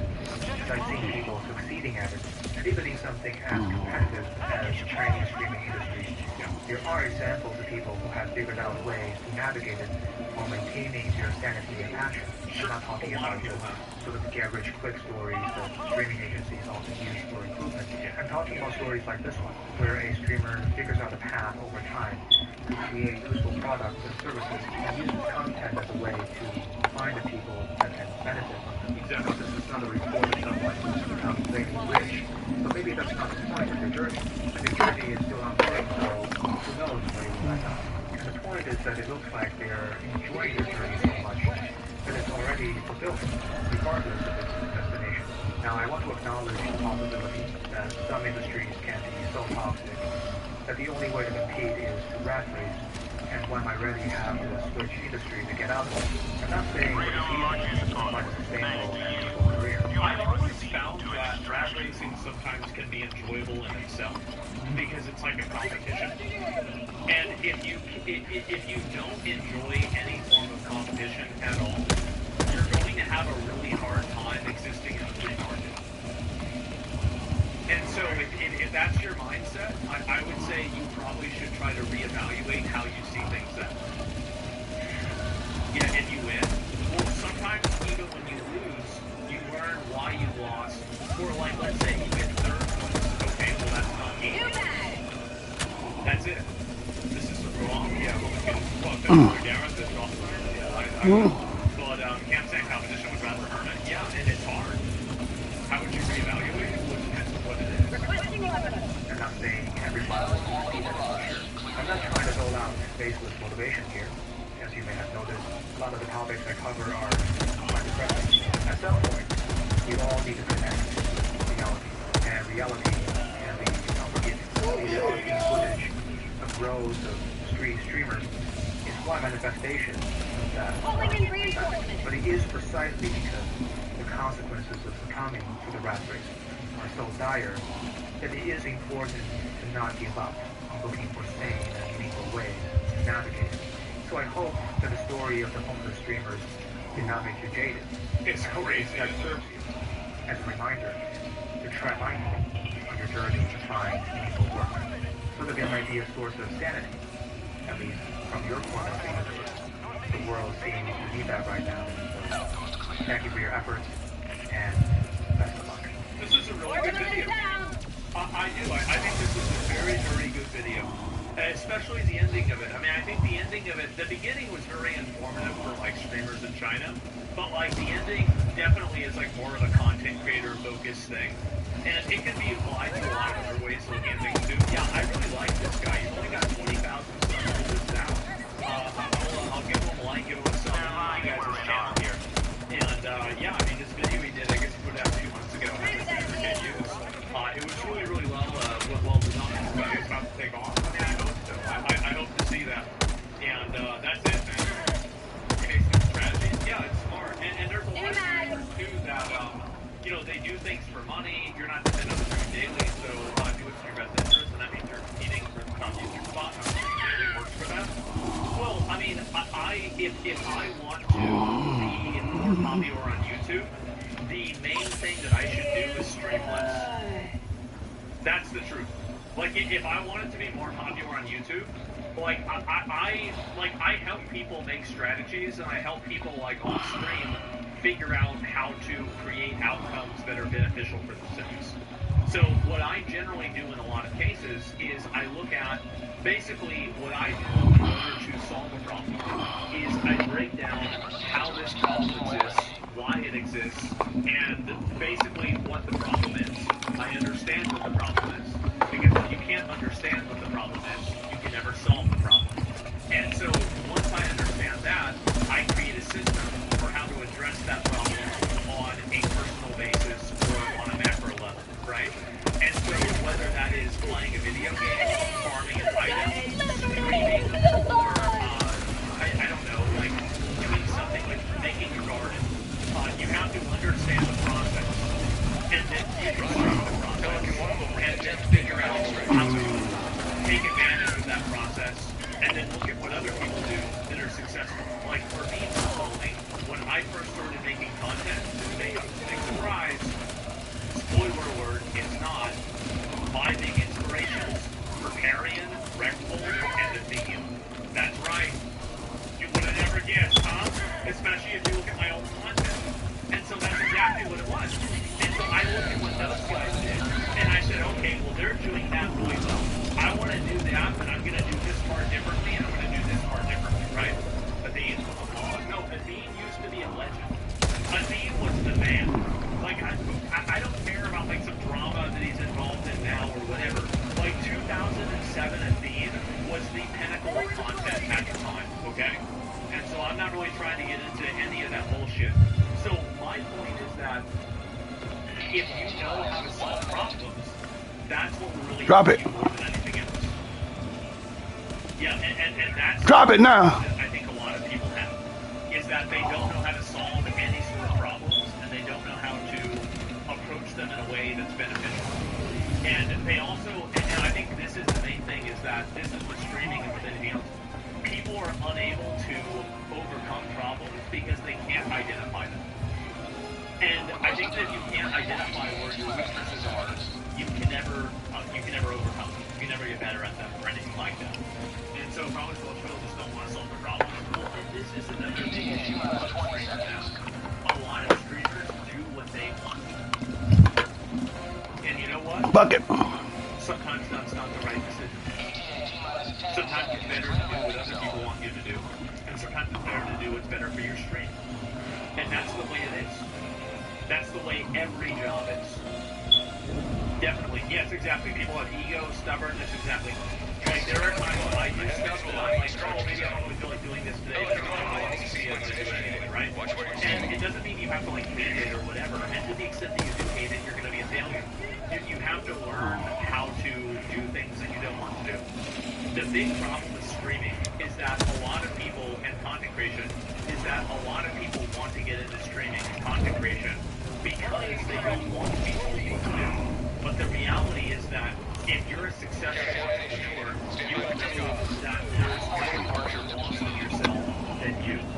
You never are off the clock. You're always thinking about your work. And the people that are successful have to consciously delegate time away from them. And like for me, I'm thinking about this all the time. Yeah, exactly. That's right. Yeah, these are successful. And yeah, there's always there's grass on the street on the other side. Never positive way, like working at the IRS. If I could make a statement on the streaming would be at the IRS, there would be a number of days that I would probably rather work at the IRS. Because I liked that job, it was enjoyable, I didn't have to talk all day, and I could just focus on doing something and tell me exactly what to do, and I would just apply that job. That would be it. And so, like, of course, now, I certainly wouldn't do that with Sam's. Oh, fuck, I worked at Sam's, but that was awful. But, yeah, what about the advice of just doing it instead of stalling? Well, yeah, and that's it. How much did you make? I don't know, like, $16 an hour. But this is, like, over 10 years ago. It's a great salary. And so, yeah, morning job's the best job. Yeah, you clock in and clock out. Exactly. And so, yeah. And we talked about how he's a scumbag. Yeah, no, I don't like covering drama with my friends. Sorry to say. I know some people like, and also I don't want to give people the runaround with that, where it's like, oh, I'm not above drama. I just don't want to cover drama with friends of mine. Why? Because I'm biased. Because I'm biased, I don't want to do it. Yeah, that's it. Like if Nick and Donut Operation Raider and Brandon and Tectone and all of them and Raw Alerts want to get in some internet fight. This is not my fucking problem. It's not my fucking problem. I am biased. I know a lot of the guys involved. I've talked to Brandon. I've talked to Donut. I've talked to Nick. I know Tectone. I even cover Raw Alerts content as well myself. So This is Licketsplit. It's been good. We are out of here. See y'all tomorrow. That is from behind the scenes. In my opinion, I think that I know what the problem